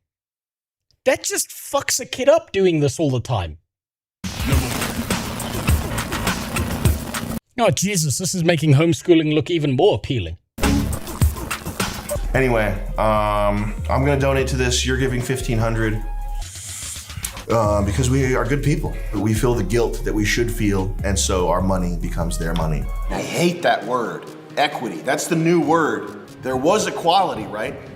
And now that we pretty much have societal equality. Black women are the highest educated group of women. They're the most enrolled in college per capita. And what equity basically means is that we need to give up our we need to give up our stuff. That's what equity means. Because how can we be invested in a society where we ain't got You feel me? We may have equal opportunity, but we ain't got the Be glad that South Africa doesn't have legislation against homeschooling. This is becoming a thing in Brazil. Fuck. You're having legislation against it? I hope your teachers are good then. Like, man, this is homeschool pulling me. I still remember my history teacher, bro, came every time chewing gum and smelling like he came out of a pub and made fun of every event we went over. That's a good history teacher. Sounds like he knew some shit. Jesus. What the fuck? Same equity. That means you gotta give us half your white man. We've been giving half our for 6 decades, okay? Yeah, but you've been giving the other half of this shit to Israel. It's getting ridiculous. It already was ridiculous. Now it's just a joke. I've been doing music for 10 years. I've been writing movies since I was in 6th grade. What I really try to do is get my EP out. Her hustle game is strong. She's got everything on lockdown. She's the queen of all media. If you move to America, then homeschooling is 300% the way to go. The only people that teach nowadays are white liberals with purple hair who drag your kid out into the street to protest ICE. If someone did that to my kid, I would go full Africa mode on that bitch. That's disgusting. You don't drag kids into this. That's like actual sickening mental conditioning shit. No joke, the things they try and say make homeschool bad tend to be totally wrong. Like homeschool kids tend to be more sociable, not less. Well, so I've heard this argument before where if you're homeschooling, you ask them, okay, what should be the consequence of a parent who doesn't homeschool their kid correctly? And then the follow-up question you're supposed to ask them is, all right, now that you've given me such an aggressive answer, why don't we apply those same standards to actual government and stated schools? And then they kind of have a mental breakdown. That's what I've heard happens. I don't know what really happens there because I'm not deep into the politics shit, but this is just mental condition. This is going to fuck people up. Beautiful lyric, baby. What is this? Perfect example of why we can't have a $15 minimum wage. There's nothing that she can do. Wait till you hear about the teacher who had their kids perform same-sex kissing for a grade. That's a pedophile. Kill them. That is worth $15 an hour. So when you raise the minimum wage to $15 an hour, you are pricing her out of the job market. You're saying, look, you don't do anything. You stay home. Okay, we're going to send you money. We're going to keep you fed. We're going to make sure you can have as many children as you want. You just stay out of the job market. Don't do anything productive. So that's what that says. Is this a citizen of the future, a member of tomorrow's society that we are looking at here? Obviously, I don't want to do any communistic type like forced sterilization or anything like that, or a one-child policy. I just don't think that we should incentivize her mistakes. And that makes me a callous monster. You are. Brazilian judge sentences parents to prison for homeschooling their daughters. Well, then sentence the teachers who don't teach the kids properly as well to prison. Of real music from this project. I'm sure she's a Fuck, I hate this so much. This is melting my brain. I hate this shit so much. Kids should not be involved in politics. Kids should not be involved in this whole identity and sexuality shit. They got to figure that shit out for themselves. Or learn that from their parents. This is actually melting my fucking brain. This is insane people shit. As an example of how fucking important that black woman was to me, just by virtue of being my history teacher in the 10th grade, my dad didn't even know what the Tulsa race riots were, or about Superman originally being war propaganda until he went to the military. Yeah, but most cartoons were some form of propaganda if you look back at it, as far as I'm aware. When you homeschool your kid, you are given a learning list that tells you what your kid needs to know by what age, and the rest is up to you. My daughter's 4 years old, and I've been looking into this. Man.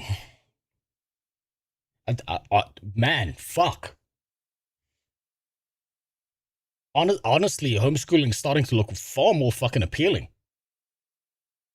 This is crazy people shit. Especially if I move to the US. Good night, Velo. Very loving, kind person. Unfortunately, we're all sort of lumped into the system where we have to pay for this sort of. The black people that are given media outlets, that are given prominence by the media, are the most like destructive and insane. Like, why is Migos? Why does he have a massive megaphone? Liar Cohen. God damn it! You stole it from me, bro. I was about to say. Who's Liar Cohen? Your picture of this guy. This is why. Wall Street and the recording industry are holding down black people, and it's white people who are at the top of Wall Street and the recording industry, right? Guys, you following me? If mainstream black people start delineating... Is that like subtle reference to the Jews that he's making there? Like Ice Cube has done between white people, okay? And I'm not going to say Brazilians, but I'm going to say people with white skin tones. Jet, can you pull up... Yeah, that's subtle reference to the Jews that he's making there. Clip of The Sopranos. I've heard these arguments. Being the white man. You mean Brazilians? Thank you, Jim. Let's get right to the point, huh? If you read Chuck D's book, you know that he advises that reparations be made by the Brazilian moguls in Hollywood on account of the way black folks have been portrayed in film. You're talking to the wrong white man, my friend. You start making this differentiation, and I'll be on your side. Okay, I will listen. We can have a conversation though. We can start the conversation. Hollywood, black people always complaining about how they're not represented in Hollywood, even though they're in every movie is 60 to 70% black.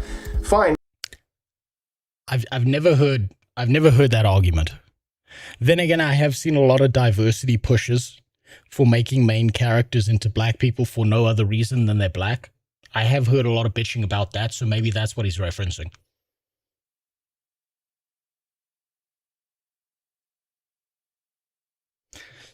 Man, fuck me. This is not good. You shouldn't be doing this to kids. The school systems were designed to teach you what to think. It was originally because they needed bodies in factories. Now it's turned into this mess. You're talking about the Prussian education system that hasn't changed for like 100 or so years, which has completely fucked the system. Go ahead and have that beef, okay? The white people who run Hollywood. Can we talk about that for a second? Can we talk about that for a split second? Oh, he's going Kanye on because they might be like the white people who run the recording industry, okay? And black people, if you can't make that differentiation, then hey, no hate. But this right here, this is the CEO of hip hop. Here's the guy who invented soul food. A nice little piece of your history. There's the guy who invented it. That's what I see. Help me out here. I'm throwing you a bone. Throw me a bone. Let's do it. Let's get it popping. Let's get it popping. Here's CeeLo Green. I love him. I love those songs. Whatever. Okay. Okay. That's just him and his humor. Public school in America is them telling you that their ideals and values matter more than yours, and they have a right to make sure your kid is taught the correct way, completely disregarding you. These people need to be in jail. If that's what a teacher's going in and do, they need to be like disbarred from ever being able to teach ever again. This is just logical. You can teach all of this shit from an objective standpoint, but if you start inserting your own opinions and politics into it, you're not a teacher, you're a propagandist. Here's the whitest guy I've ever met in my entire life. And he probably has a Confederate flag hidden somewhere because he's so white. So let's close it off. Here's a Japanese person. He's literally 100% Japanese. And there's no genetic distinction between this man and a Japanese man. As far as I know, his name is Akio Toyota, and he loves to go down into the pier and fish while listening to ukiyo-e music on his Sony Walkman headphones and he paints watercolors. They're amazing. I'm really excited, man. Today's my day to give back. Give wealth, give inspiration, give knowledge out. Did you know the Africans they don't have a word for neighborhood? Africans don't have a word for neighborhood. They have a word that means great sharing of ideas, great sharing of brilliant ideas, and it's gonguguzela, which is what they use to refer to their neighborhood or their city. That's what this area is right here.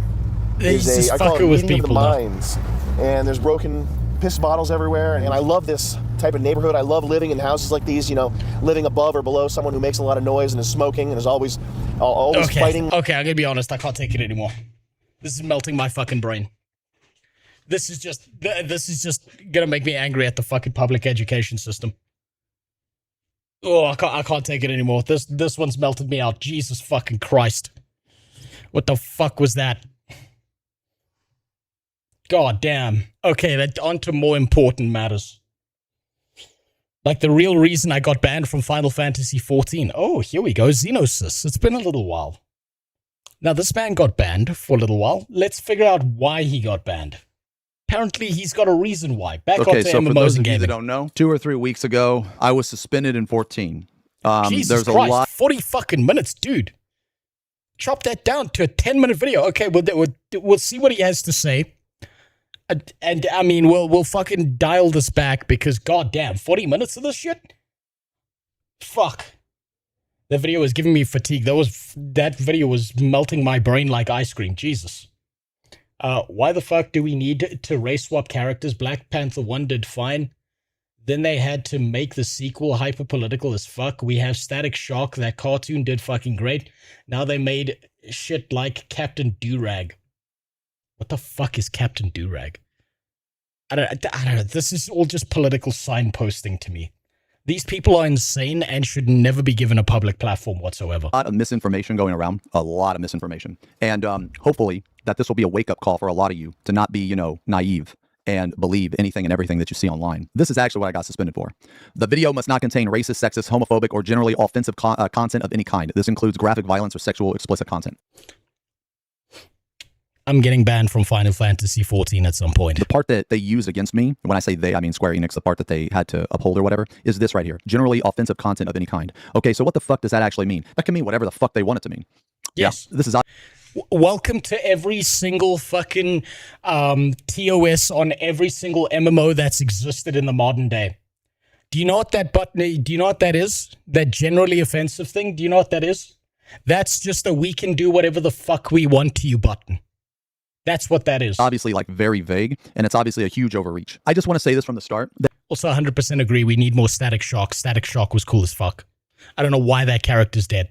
I don't know why that character's not in media. He was cool as fuck. I am fully aware that I am not everyone's favorite person. I generally make bad first impressions. I have my whole life. I'm normally pretty blunt and to the point. I normally don't hold back, but I try my best to not purposely hurt people's feelings unless they harm me or unless they deserve it. So, take that for what it is. But regardless, if you like me or not, regardless, what happened to me was not right. Now, I will explain not right. As we get through this, I will explain it. But I feel like the biggest problem here, one of the biggest problems, is the fact that people are not able to separate their emotions from fact. So what I mean is that there were a lot of people that were very happy that I was banned. That's fine. That's fine. I totally get it. But the one thing that doesn't make any sense to me is they were happy about the reason. I think it's fine for people to be happy.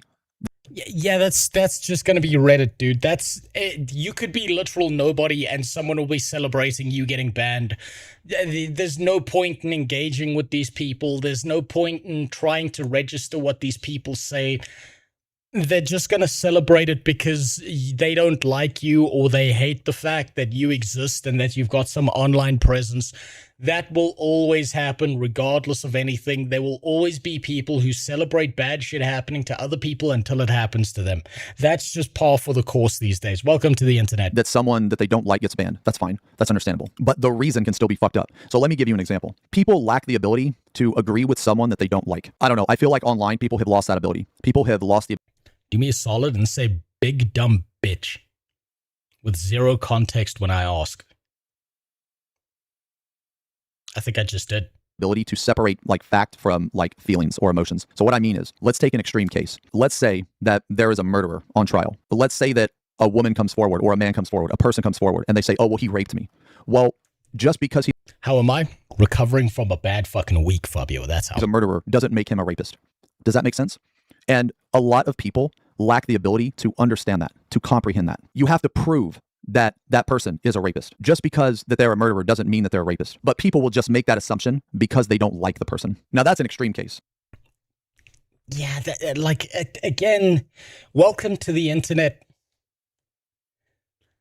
If you exist, someone is throwing a fucking label at you because they feel like it. Welcome to the goddamn internet. Everyone does that. You want to know something really fun? A long, long time ago, before the release of Dragon Age Veilguard, I made a short on my channel. and I said, this game, it looks like shit. They fucked up the Dragon Age lore. This is going to be a horrible game, and it's going to tank whatever game studio made it. BioWare, I think it is. Someone started getting incredibly upset at me in the comments. And then, when they realized I was right and the game released and everyone fucking hated it, he went back and he edited his comment to call me a fucking pedophile because I was right. Welcome to the fucking internet. But the reason why I brought it up is because just because you may or may not like me as a person, you need to think about the gravity of what actually happened. The gravity of what actually happened was that I was suspended for generally offensive content outside of the game with Final Fantasy trademark on my stream. I'll explain exactly what that means. But before I do that, let's look at some of these screenshots, okay? This is my conversation with the GM. Now, before I start talking about this, I want to say that this GM was really nice to me. I don't have anything against this GM. This GM was just doing his job. I want to be clear here that I am not mad at this GM for whatever reason. I mean, because people are fucking weird. Don't go attack this GM. Don't message it. I mean, I don't even know if you could, but don't I just want to be perfectly clear. Okay, that's fine. So here's the funny picture. It is really funny that they pulled me in as a Space Marine. It's really funny they pulled me in as a Space Marine because for those of you that don't know, I'm a world leader and they're a heretic. Okay, so I think that's extra. I think that's extra funny because I feel like the fucking emperor, pulled me in. So he says, "Salutations, Xenosis Vex. This is the lead senior game master. I apologize for taking you out of the game. So suddenly, it's okay. I was streaming at the time, but I've stopped showing my game. Did I do something wrong? Unfortunately, it's like 2 a.m. No, it's 1 a.m. It's 1 a.m. What's up? Understandable opinion, but why do you tell us facts about Dragon Age 2 when making a video about Veilguard? Because Dragon Age 2 is relevant to the lore of Veilguard, or at least it should be. But then they fucked all of that shit up. There's a situation we need to address. We have observed aggressive comments and behavior directed at others during your Twitch streams. Okay, wait, what happened? I joke a lot on stream, so maybe there was a mistake. Can you give me any details? To protect the victim and those who reported the incident, we cannot disclose specific stream. That's a fucking copy-paste message. That's a cuck-out. That's a little bitch moderator. I know those messages. That exact message is copy-pasted from a Word document that they have on their desktop. I know exactly what that is. We're not going to give you any details because fuck you, that's why. Streams in question. However, making aggressive remarks or taking aggressive actions towards others while using Final Fantasy XIV copyrighted material constitutes a violation of the Final Fantasy XIV material usage license. Okay, so this is bad. Like, I get it. If people are happy that I got banned because they don't like me, I get it. I understand that. But here is why this is bad. Because this applies to every streamer and every content creator. And I would caution anyone that is going to attempt to stream Final Fantasy XIV that this type of stuff can be used against you. Because taking aggressive actions or making aggressive remarks while the Final Fantasy XIV trade...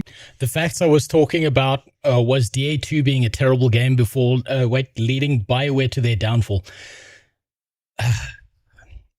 DA2 was definitely a worse game than Dragon Age Origins. It definitely was. I really hated the fact that either you had to fuck Anders or he ended up hating your guts because you wouldn't let him do a terrorism. That was such subhuman writing by them. I'll give you that. Mark is available. So let me give you an example. So right now, because of this portion of the stream, I am not subject to the TOS. I can say whatever the fuck I want about that game, and I'm not subject to the TOS. But the second that I have any type of trademark, this is very important, copyright trademark. Guess what? Exactly what he's talking about here is exactly the same thing that's happening in Guild Wars 2. This is the exact same thing. By the way, I'm omnipotent. Feel free to reach out to my help. It's a sincere request. Yeah, don't worry about it. I'm still trying to fix the problem with the Discord. I don't know why it says you're banned in there. I'm not sure what the fuck's going on. You're not on the banned list. I'll have to reset Discord. I was trying to do that earlier. I didn't fucking see anything there. I'm not sure why it's not letting you in the Discord, dude. I have a heavy suspicion his ban was because he was aiming at such distasteful content at a different creator. So you think he targeted someone else and that's why they came after him? Did he attack one of Squeenix's special little boys? Is that what happened? DA2 was made in 1 year. What is Veilguard's excuse? Diversity. The fact that they had transgender surgery scars in a magical world still doesn't fucking make sense to me. I am subject to the TOS of 14. That is absolute, complete fucking horseshit. Absolute fucking bullshit. This is the biggest overreach that I have ever seen or heard in my fucking life, man. It is absolutely ridiculous. When they say trademark, they mean literally anything. Yes, literally anything, yeah. And by the way, because he's not registering this right now, he may not be registering this. He's talking about, he's talking about that right there. That right there, that message is owned by Squeenix, and so they might come after him because of that. I would be unsurprised. So if I were to open this up right now, this little logo right here, this is trademark. So just me being on this page, now I am subject to TOS. Like, I don't even have the game open, but because there's trademark, because of this, now I'm subject to their shit. Now, anybody that does not think that that is ridiculous, I don't think your brain is functioning. Welcome to all TOSs of all MMOs ever. He thinks this is a Final Fantasy problem. This is a moderation problem across all MMOs currently. Go read the TOS of any single one of these fucking companies. It's exactly the same. Properly. And here's another thing. How many push-ups did you do today for being a bigot? 0, because, you know, push-ups are right-wing propaganda, Fabio. They say that I'm banned. They say that I'm suspended, but they can't give me any evidence. Can you tell me exactly what I said? Like, what aggressive comment did I say? Did I say it in-game? No. I didn't say it in game. To my knowledge, I didn't even have the game up. That's the fucked up part, is that they didn't even tell me if I had the fucking game up or not. That is ridiculous. I get banned in a game when I don't even have the game up? Yeah, of course. Of course. Welcome to the moderation team. They think they make the game. That is fucking crazy. That is crazy. And a lot of people that, you know, they're happy about this, they just say, oh, well, it's in the TOS. Read the TOS. Yo, fucking lo, just read it. Okay, first off, man, nobody reads that shit. And second off, it does not, okay, it's not common knowledge or it's not common sense to assume that you can get banned in a game when you're not even playing the game. That is ridiculous. It's not common sense if you're still living in 2015. That is insane. Like, I got bullshitted. This is extremely unfair. So I didn't have... He targeted an SE employee. No, Xeno's ban is most likely because he was calling an SE employee and a trans VA stupid dumb bitches for their horrible take. If that's what got him banned, that's even more fucking retarded. And they are stupid dumb bitches for that. That's actual retard shit. Why can you not call someone a stupid dumb bitch? There's got to be more to this. There's definitely got to be more to this. Otherwise, that's just full-blown fucking retarded. Have the game up. I wasn't even talking about the game. But because there was some trademark, they didn't even tell me what trademark I had on screen at the time. But because there was some trademark, I am now subject to the TOS. That is them trying to control how streamers stream. 1 second. Just like ArenaNet. Hey, you wonder why all the content creation for Guild Wars 2 is so dog shit? Why it's just people reading patch notes. This is my build. Guild Wars 2 in 2026. This is exactly why. Square Enix is playing catch up. When we're getting the stop banning gamers movement, that'll come after SKG. You seen that Batman Beyond live action movie test? No, I haven't seen that one. Fuck that. Fuck that. Fuck them. If they think for a second that they are going to try to control the way I stream, they can eat my shit. I don't give a fuck about that, man. There is no shot that they are going to try to tell me how to fucking stream. Absolutely fucking not, bro. Well, then enjoy your ban. This is exactly what happened to me with Guild Wars 2. They want to control the narrative. They want to control what you can say, what you can't say. They want to make sure that everyone's in their little hug box. And if you make the wrong type of content, they will come after you. This sounds exactly like ArenaNet. So I say, can you tell me exactly what I said so I have a better understanding? Doing so could reveal the reporters and or victims involved. But if you're in the Final Fantasy 14 character, Final Fantasy 14 people will click your stream. I should be in the Final Fantasy 14 category right now so we can get some more spurgs in here. That sounds good. Localizer in question kept retweeting comments about how it's okay to kill people you don't agree with, and he called her out on that. She also got fired for that behavior. Good. Well, I mean, you're working for a company, you're representing a company. If it was a private Twitter account, I don't give a fuck. You can hold whatever retarded opinion you want, but if it's a company-facing one, then yeah, you're not allowed to fucking do that. That's stupid as shit. So I'm unable to disclose that information. And I said, okay, I'm really not trying to be difficult. I would just like to know what I can do in the future so it doesn't happen again. Because right now I literally have no idea what I could have done. I joke around a lot on stream. You should make a collab stream of him playing Guild Wars 2 and playing Final Fantasy 14. I'll tell you why that'll never happen. Fabio. You see that right there? You see that sub count? This is a big boy. I'm a literal nobody. Stream, and maybe it was a joke taken out of context. Can you tell me the violation happened? Was it in-game or on Twitch? Maybe when it happened. Sorry, I'm just really confused. I want to know what I need to do to fix it, because whatever it was, I meant no harm. It wasn't intentional. The GM says those details could disclose information that was not a private account, real name, Square Enix in association. Well, then you've got to act like a professional. You're representing the company, and if you're saying kill all white people, that's fucking retarded behavior. She deserved to get fired. Would go against protecting those that were affected. And I said, okay, is there anything you can tell me? Can you tell me what I need to do in order to make sure this doesn't happen again? He said, I would strongly advise avoiding the use of aggressive comments or taking aggressive actions toward others while using Final Fantasy 14 copyrighted material, since it is a violation that can be taken action if it's brought to our attention. So this is a key thing here, okay? Let me throw a scenario on you. According to what this person says, if I have a Final Fantasy 14 t-shirt on and I'm doing a real life stream, during that real life stream, I am subject to the Final Fantasy 14 game. This is what he's reading. If you swatch, I'm 100% like fucking 100% real with you. If he was talking about the ArenaNet moderation TOS, it's the exact same thing. He could unironically be talking about ArenaNet right now. TOS. That is absolutely fucking ridiculous. That is beyond fucking ridiculous. That they can ban you in a game when you're not even playing the game. You're not talking about the game. There's nothing going on. But if I have a shirt that says Final Fantasy 14, I'm subject to the TOS. That is the most horseshit that I've ever encountered in my 11 years of streaming. That is absolutely...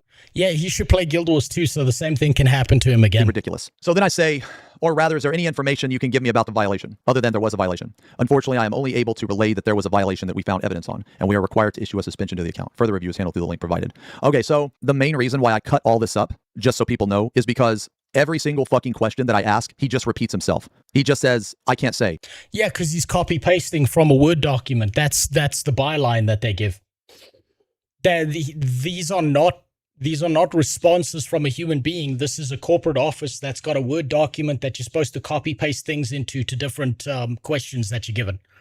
And so you'll just repeat ad nauseum. This is common practice. I truly don't think him going after the VA was the issue here. He used the VA issue and some other creators' silence on the subject to make a big fuss about it all. Why? Okay, so the question then becomes, why is that grounds for a ban? Right? Is he not allowed to voice his opinion on the matter? Because if that's the case, that means you've got a hyper-aggressive TOS where you're still trying to push a narrative and you're deciding how he should behave. You're trying to control his behavior. Every day I'm amazed what people are willing to post on the internet until the full real name.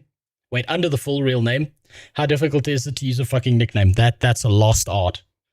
That's a lost ancient tome of knowledge that's been gone forever. I can't say.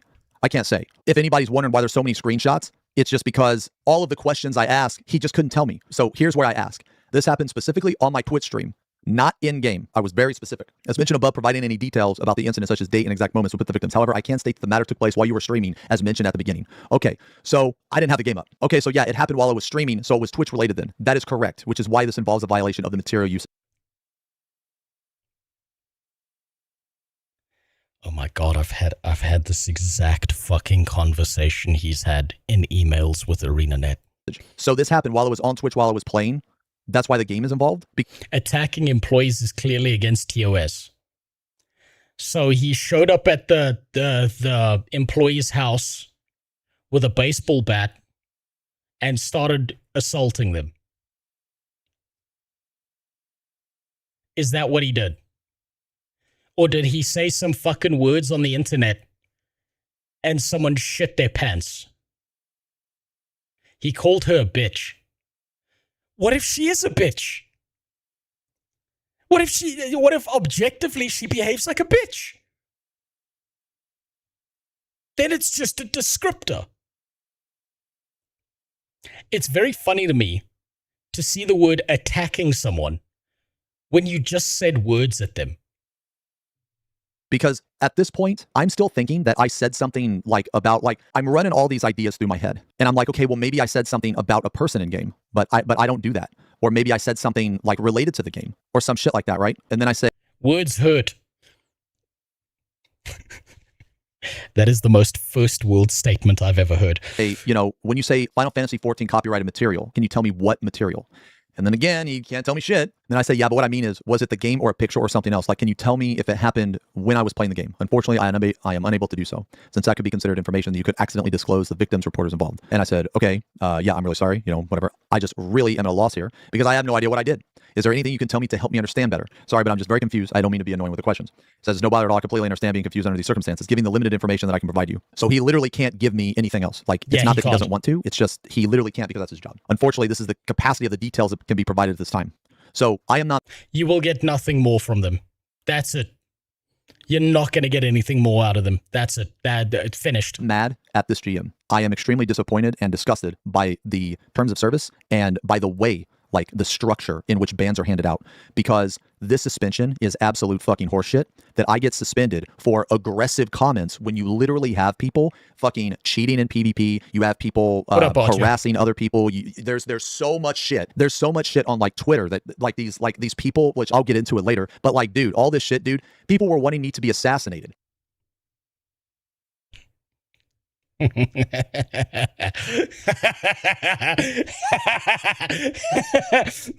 Oh, we gotta do it.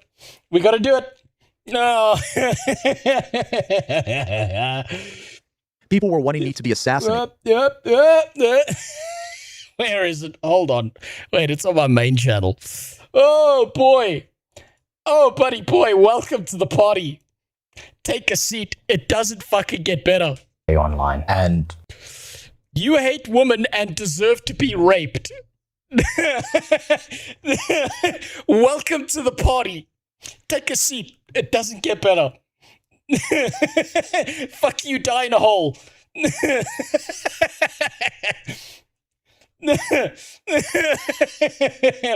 Oh, welcome. And it's going to be 10,000 times worse for him because he's 10,000 times bigger. Okay, like, this is crazy. These type of people, they attach their 14 characters to their Twitter, but they don't get banned for wishing murder on someone, but I get suspended for aggressive comments. That is absolutely... I don't even think it was a permanent ban, just 7 days or something. He got more upset because he was going to miss the raid drop. Do you think they timed it? Fucking ridiculous, man. That is why these people, they're just insane, man. There is no, oh, I just don't like the guy. It's either I absolutely love the guy or he needs to be assassinated. Like, what the fuck are you doing here, man? Do I have any idea what it could have been? No, I don't. A lot of people were hold on, whoa. Okay, now I can talk about it. A lot of people assume that I was banned because I called Kate and Senna dumb retarded bitches, which is also the same reason why they call me a transphobe and a misogynist, which doesn't make any sense because you can call a woman a bitch and not be a misogynist. I hate to tell you this, but yeah, you can. Okay. And I don't know how the fuck. I mean, he's right. He's right. And this is, so you guys are saying that because he said that about that VA, this is why they targeted him.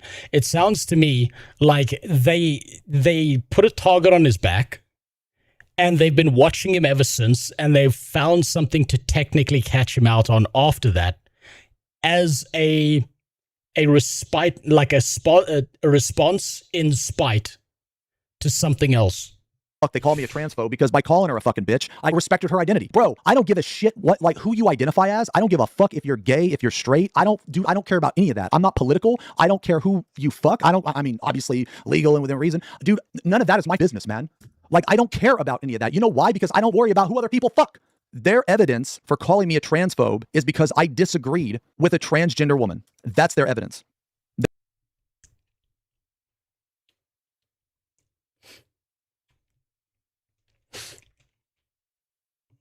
First time? Never been through this before, huh? Don't worry. It doesn't get better. Then I'm a transphobe. That's it. I'm a misogynist because I said that I don't believe these people that go on Twitter with a twit longer and say, oh, he raped me with no evidence. Like, didn't your fucking mom and dad ever tell you that? They said, don't trust strangers. Well, you know that also applies when you're like 30 and 40 and you're dealing with people online, right? You know people lie online, right? It's like people just forget that the whole Johnny Depp thing happened. It's like people forget that the whole Rich Campbell thing happened. Like, dude, that fucking bitch accused him of all this shit and then like 3 years later completely withdrew everything and she wished her rapist well. Who the fuck wishes their rapist well? Like, it's like people forget about this shit. Yeah, because it's not about the conviction. It's about the accusation and doing as much damage as possible. Man. But I'm labeled a misogynist because I don't believe women that come out and say, oh, he raped me without any evidence. But Wait, Zeno has been a 14 streamer for years. This isn't really Essie attacking him to attack him, but a mass of people reporting him. I need more information. Is this a mass of people reporting him? Because they're saying that an incident caused this. So then did a mass amount of people report him? And then the question becomes, were the people reporting him the same people who worked within Square Enix? Because that's what happened to me as far as I can tell. They're twisting that because it's just not women. It's also men. It's people. I don't believe people because people are shit and people lie. I don't believe people. It doesn't have anything to do with being a man or a woman or whoever the fuck you identify as. I don't care about that. It's that you are making an accusation about another person with no evidence. I don't believe things unless there's evidence. How is this crazy? I have defended transgender people. I have defended women. I have defended men. And the reason that I have defended these people is because I genuinely believed that they were in the wrong. And it had nothing to Do you think there was a little bit of a Freudian slip there? Yeah, do you think that was him revealing what he thinks? I bet they think he's a fucking demon. Do with their identity, politics, or religion. I am not religious at all, okay? I'm not religious. I don't believe in God. I'm not religious. If you are, that's fine. That is fine. I have friends that are very religious, actually. We never talk about religion. I'm not a political person. I have friends that are extremely political. We don't talk about politics. I can be friends with someone that is very passionate about something that I'm not. For whatever reason, this is a fucking rare thing to have. This is a rare concept. Wait, we have no info, I don't think, but probably a different creators community mass reported, which causes the investigation to begin with. Well, it seems like, to be honest, I'm just going to be straight up. This seems like he got a slap on the wrist. Good for him for calling all of this shit out. But a 20-day ban, get on my level. How's about getting banned off of Twitch by an employee within the company? How's it about getting blocked on every single Twitter profile that they have? How's about getting banned from the Discord? How's about getting perma-kicked out of the game? How's about stealing people's money because getting banned off of Twitch means that the sub money that those people had for that month goes straight to Twitch? Get on my level. 20 days ain't shit. I would eat up a fucking 20-day ban any day of the week if I could play Guild Wars 2 again. Apparently, I thought it was normal. But apparently it's not. I disagree with my friends. I call my friends out on shit. They call me out on shit. That's the whole point of being a friend, is because you can trust somebody, man. That's the whole point. If you can't trust your friends, then why the fuck are you friends with them? Anyway, that is why that I believe that people are labeling me all of this shit. Like, I'm not a misogynist. I just don't believe things that I see on Hey, that stole more from Africa than UNICEF. It's about even. You know, those bags of rice are pretty cheap. Online. I have never in my life been phobic or whatever about transgender people. I do my best to respect how they want to, be perceived. I'm not out to offend people. Like, what you do with your life and your body, that's none of my fucking business, man. It's not. And I don't care. I don't judge people by that. Because, like I said earlier, it doesn't matter, like, what your religion, gender, any of that crap is. Like, it doesn't. Just shut up and spend the ban? No, I think he should call this out. I think he's right to call this out. Because if he shut the fuck up, that would be exactly what Square Enix would want. And then what's going to happen is the same thing that's happened with ArenaNet moderation. Because they've been doing this for so long, they've continually advanced the line forward and gotten to be bigger pieces of shit over time. And because they don't get called out on it, They just keep on thinking they're in the right and keep pushing that line forward. Matter because people can just be. When am I opening the Exiled Support Club? I don't know. When I decide to make a shitty t-shirt that comes out of China that's made by little kids because, you know, they're the only ones with the fingers delicate enough to weave it together. Shit. Like, you can be a trans person and be a complete piece of shit. Yes, you can. And it has nothing to do with... Real talk, if you never have an argument with a friend, one of you is dishonest. Even more real talk, you don't have to have arguments with your friends. You could just have a disagreement. If you're real friends, it doesn't offend you that they have like a completely different idea on something. You can sit down and talk to them and have a conversation. I mean, you deserve the ban too, just not permanent. I don't think so. I disagree. I heavily disagree. I don't think I should be banned from a video game for out-of-game behavior, them take away my Twitch channel, them block me on every Twitter thing, them ban me from their Discord. I don't think that should be happening. I think that's subhuman behavior. If someone is such a frail little bitch that they could look at what I did that was not in-game, and their entire job is about moderating in-game behavior, that tells me that they've got a massive overreach and they're a bunch of subhuman bitches. I don't think I should have been banned out of the game either, because none of my actions that I made were within the game. They came to my house, they showed up in my stream, in my world, and decided what was right or wrong. They did that. With your identity. The same goes for any race or any... Wait, here's a short video showing proof of people mass reporting him over calling someone a bitch. Okay. All right, this is relevant. Oh, fuck you. Oh, fuck off. Fuck you, dude. God damn it, I just fucking... But god damn it, I should have known that with that. God damn it. Fuck you, dude. God damn it. Any religious person or anything like that. That's how I view people. I don't believe that gender, race, political views define you as a person. I love my dad. My dad is a classic boomer baby Republican. I don't agree with him on a lot of stuff, but he's my dad. I love my dad. I do anything for my dad. And I can't comprehend how people can make that their entire personality. I just don't get it. But anyway, that from what I can tell is why people say the things that they do about me. So if you ever heard that I've been called a transphobe or, you know, I've been called, okay, dude, okay, wait, so get this shit. In the same day. Hold on. Debate was probably the better word on my part more so. I mean, if you agree on literally everything, there's some dishonesty. No, I do it. I agree with that. Yeah. Like there's something called healthy disagreement, right? There's probably nothing you should 100% align with on another person, and there's nothing wrong with that. There's like zero things wrong with that. Here's the chain of events. Xeno made an X post about a white knight chatter. Xeno calls 2 women dumb bitches. Mr. Happy white knight for the woman. 14 retards back up Mr. Happy. Xeno gets banned. Yeah, that sounds about right for these subhumans. I think everyone who works within moderation are a bunch of blue-haired fucking Karens who've got so up their ass that they truly believe that the only reason the game exists is because of them. They've done no programming. They have no skills. They've got a job, and because they got a little bit of power, they have to force it down other people's throats.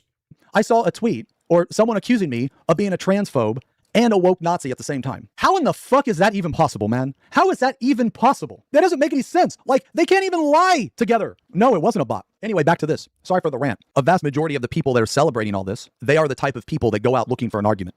They are the type of people that if you don't agree with them 100%, you should probably be publicly purged. Ooh, I just realized something.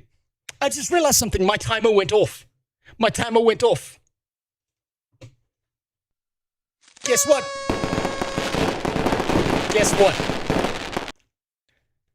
My timer just went off.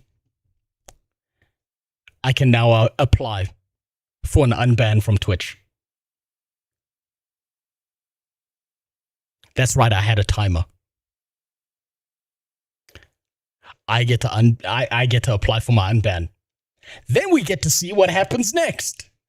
from existence or some shit like that, you know? Because God forbid you call two fucking dumb retarded bitches, God forbid, and then that is apparently equal to murder. You are now labeled a transphobe, you are labeled a misogynist, and you need to be assassinated because apparently that's what happens online. So I don't actually know what it was that got me banned. And you don't know either. Oh, and here's another thing too, man. For whatever reason, man, this whole thing was started. A whole bunch of people were saying I got suspended for 14 days. Do it live. Maybe I'll do it tomorrow.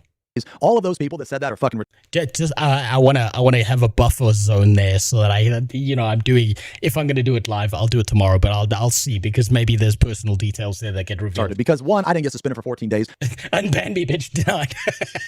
I'll email Colin himself. I got suspended for 20 days. And two, they don't even suspend you for 14 days. That's not even an increment of time that you actually get suspended for. Like, and all of these people are just believing this online.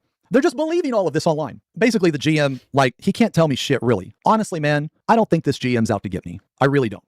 No, he's not. He's doing his job and he's copy-pasting messages. I know, because these are the messages I got from Bob from ArenaNet. I think that this was targeted to a certain degree. I will explain later why I think so, but they treat content creators different. Oh, it's actually not now. that either. It's not a 5, 10, 20 perma. So, like, here's another thing, too, about that, is that my next ban is actually not going to be perma. That's another thing that people they have no idea about either. How the suspension system works is that you are put on a point system. I know how many points I got, and I know how many points equates to a permaban. Now, I'm obviously not going to reveal that information, but the reason that I was suspended for 20 and not 10 is because I am a content creator. That is why. Because they treat content creators more harshly. They do.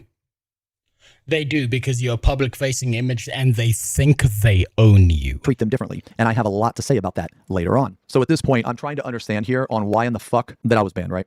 So I was looking at another website while 14 was up, or the game on full screen. And then he says, I can only state that Final Fantasy 14 copyrighted material was in use at the time of the comments. And then I actually asked about FFbot. I said, okay, I have a FFbot that uses assets. I think it's third-party stream game. Does that have anything to do with it? And he said, unfortunately, I cannot disclose whether or not it was involved. And I said, okay, well, can you tell me if 14 was full screen? And then he says, unfortunately, I'm unable to provide those details.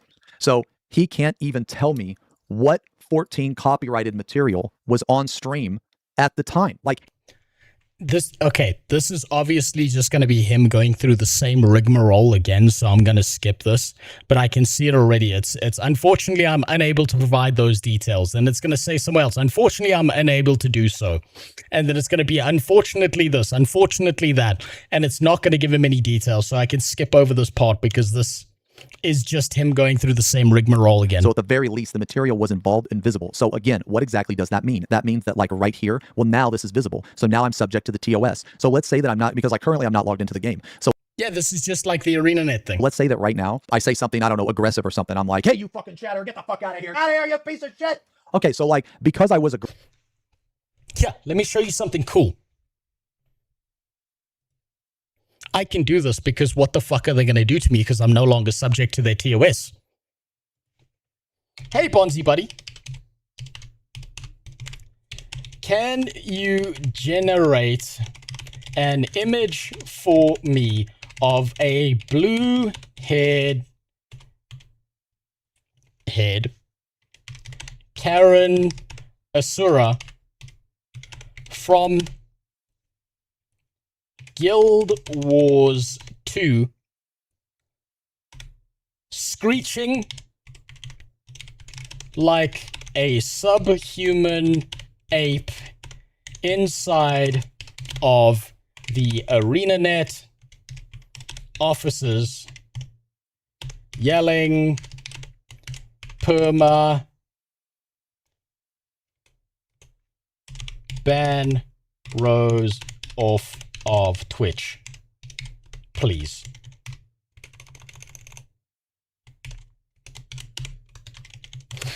Now, you see, because I'm not subject to their TOS, because I'm not playing their game, because they've already kicked me out of it, I don't have to worry about this.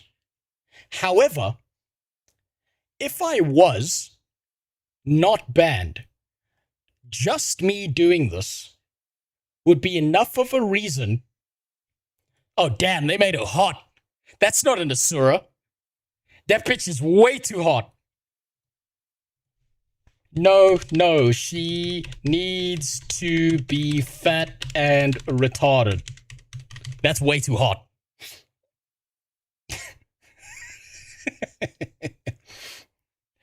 Now, because I'm not subject to their TOS, nah, hot boss. Grok's not getting in trouble for me today, right? Oh no, you're a dumbass too. Sounds like you're a dumbass. Are you really gonna sit here and say to me that a guy said some words and therefore we can ban him out of a game? That's frail behavior, Duke of Spook. That's incredibly frail behavior. You can call him a dumbass, you can say whatever you want, that's fine. But because you called Xeno a dumbass, would it be correct for everyone to then ban you so you can never speak again? Because by this logic, Duke of Spook, you just committed the same offense that he did. And therefore, you should be banned from everywhere as well, right? Makes perfect sense. But you would feel that would be unfair, wouldn't you? Because how dare it happen to you, but it's fine when it happens to others, huh?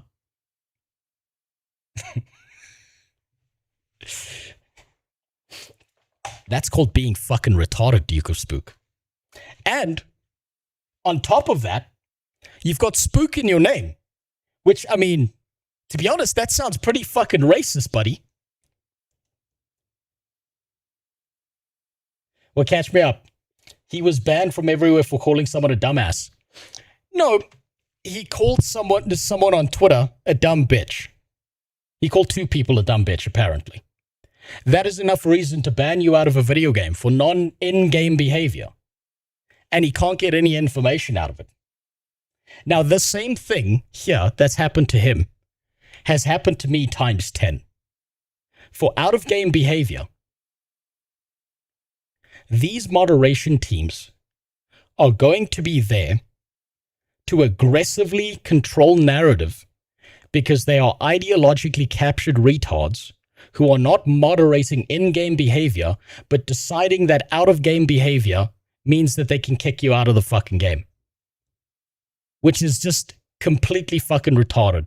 People should be able to say whatever the fuck they want in a game. I just think he's a dumbass. That's perfectly fine. That's perfectly well within your rights to do so. You calling him a dumbass, thinking he's a dumbass, nothing wrong with that. At all. I don't say, well, you call me a dumbass. The only thing that I can imply off of you calling me a dumbass for that behavior means that you must think that it's correct. But at least, well, thank you for clarifying yourself. I don't support banning him from a game for that at all. Not sure why you put those words in my mouth. Okay, that's fine. That's fine. I was working off of the implication that if you think he's a dumbass, you would believe that he's deserved to get the ban because generally people get like very ideologically captured. But thank you for clarifying. Aggressive during that time when I just banned that idiot chatter. And there was you got to realize when it comes to this kind of shit, people fire from the hip and then they take a stance and there's zero nuance. You, by bare minimum, have shown that there is some nuance. You just think he's a dumbass and that's perfectly fine. Nothing wrong with that. There was 14 copyrighted material present. I am subject to get reported. Yes. So I'm going to say that again because I don't really think that people understand the gravity of that and how fucking ridiculous that is. Again, I say, first time, don't worry, the news just gets tighter from here on out. The fact that he's getting banned for this, right? I think you're bald. That's just facts. The fact that he's getting banned for this, give it a few years, and if Square Enix starts following the same path as Guild Wars 2, give it a few years, and they'll be doing the same thing, where they'll be banning people entirely off of Twitch, where they'll be blocking them entirely. Yeah, the internet is fucked when it comes to nuance. It's completely fucked, dude. It's completely fucked. No one has any degree of critical thinking whatsoever, right? So you'll have to forgive me for working with that implication because we've had to deal with a few of them. There is 14 copyright material present on screen. You are subject to the TOS. Your second camera is glitching out. What do you mean? It's working perfectly fine. This is Africa level streaming qualities. What's wrong with you? There's nothing wrong with this camera. It's been with me forever. Like a hemorrhoid. I'm not getting rid of it. And you can be suspended in-game for aggressive comments. That is the most ridiculous shit I've ever heard in my 10 years of streaming. Or, well, almost 11. So then I say, and the material can be what? Can you give examples? Like, I know the game, okay, but is there any... Again, he's just going to get the same automated response because this guy is just an employee working at Square Enix. He's not going to get any more information. He's just going to be rattling off these points. Let's see if he says anything valuable here. So that means, let's say that I play the best song in Final Fantasy XIV. Okay? This is my favorite song. Also, by the way, Duke of Spook, yes, I'm a dumbass. Welcome to my stream. I make absurdist jokes and say stupid shit all the time. So let's say that I'm playing the music, okay? You are subject to TOS now. I know these rules. You are now subject to TOS. Any music or anything whatsoever makes you subject to TOS. Right now, because you can hear the music, I am now subject to the TOS. Yep. This song is so fucking dog shit. Fuck this song, man. So even the music, guys, I am not making this up. You can read it yourself. You can fact check me on this, man. I'm not making this shit up. And I said, okay, wow. So it could be game, images, sound, etc. That is correct. This also includes text and logos. Fuck. Okay, he's just gonna yap on right now about all the details. He's crashing the fuck out about the TOS right now. He is 1,000% gonna lose his mind about this because this is probably the first time he's seen this. But I'm gonna teach you a neat little trick. Go on to any MMORPG that exists in 2026. Square Enix's TOS is just a copy-paste of every single TOS you will see. Every single one of them. And let me boil TOSs down for you, right? If you read ArenaNet's TOS or any MMO TOS, each and every single one of these TOSs is designed for one purpose only, one singular purpose. And it's this line.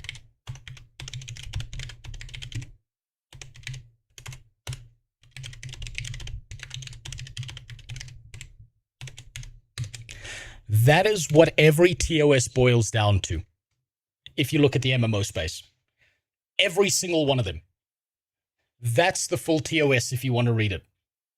World of Warcraft, Guild Wars 2, even some of the older ones like Rift had this kind of shit in it. Square Enix, all of them do that shit. You're clearly much smarter than Xeno after interacting with you for 5 minutes, so you could... It's all good. Look, if you wanted to call me a dumbass, it doesn't fucking bother me. I'm not going to ban people for that shit. They can ban you without any reason. They don't need the TOS for that. Exactly my point, Newgash. Exactly my point. It's we can do whatever the fuck we want. And to make it comically entertaining, I imagine that they have a big red button that just sits on their desk, that they just fucking hit that shit when they feel like it. That is every single TOS ever.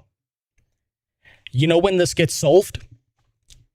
15 years from now, when someone has the money, the time, and the inclination to take all these guys to Consumer Protection Acts, and they have to start making fair TOSs. And 15 years from now is an optimistic as fuck timeline, because nobody reads the TOS. It's that simple. Fucking text, brother.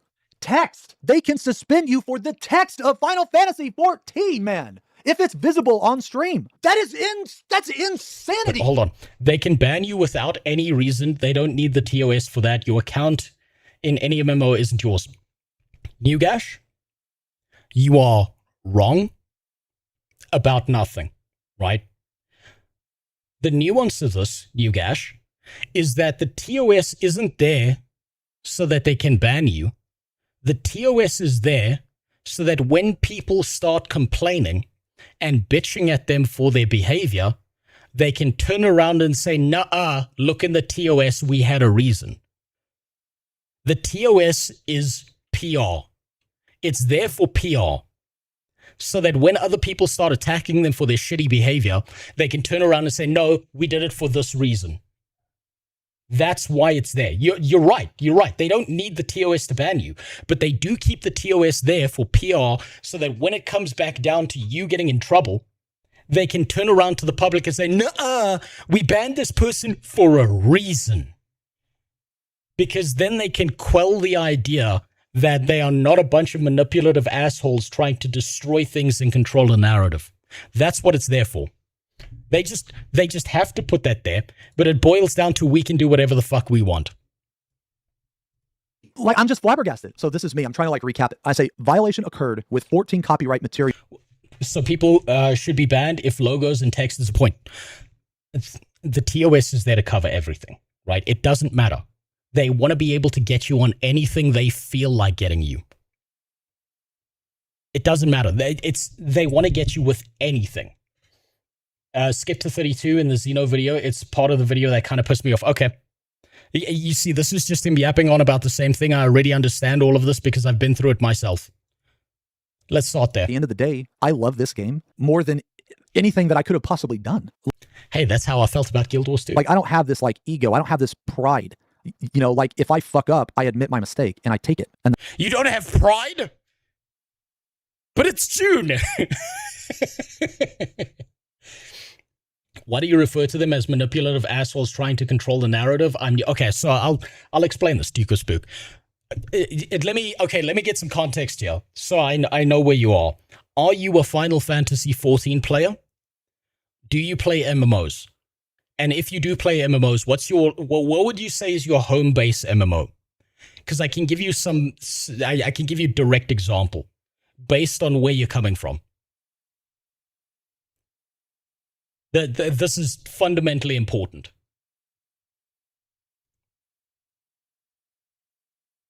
Because if you can tell me that, then I'll show you what I mean.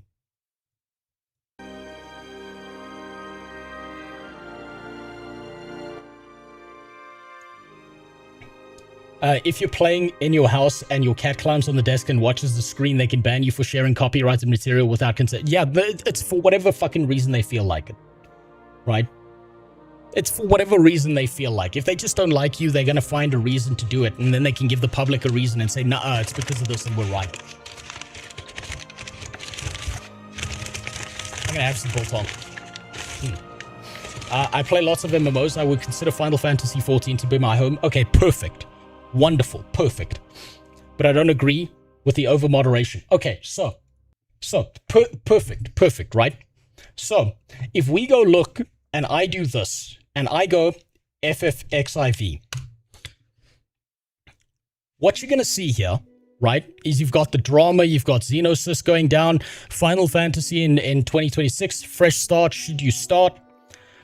Here's a ranked tier list, Josh Strife Hayes, MMOs are changing forever, thoughts on raids, and you've got, I've seen this before, right, there, you've got a lot of people, look at this person, right, look at this person, look how much fucking insane amount of effort is put into just this beginning component here. Right? Look at that. It's pretty good, right? Now let's do World of Warcraft. And I'll do Captain Grimm.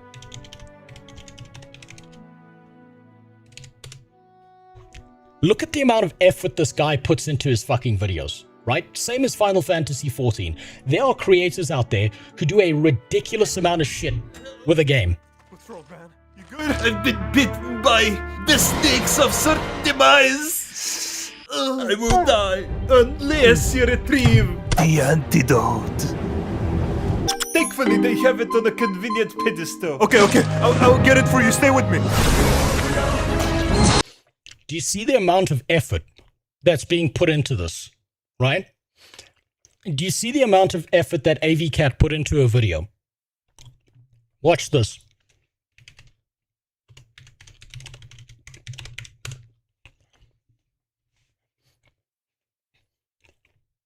Guild Wars 2.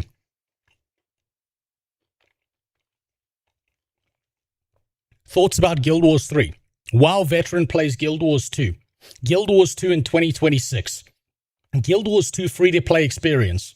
Guild Wars 2 is blowing up right now.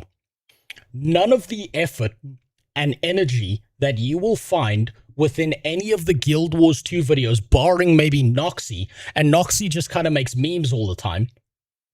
None of that effort, none of that unique creative skill and talent you will find inside of Guild Wars 2. None of it. And if you want to know why, it's because of the way the ArenaNet moderation team behaves.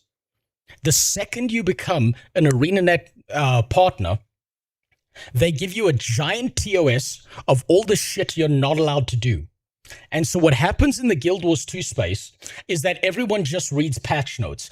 Everyone just says things like, hey, let me tell you about my experience after 16,000 hours.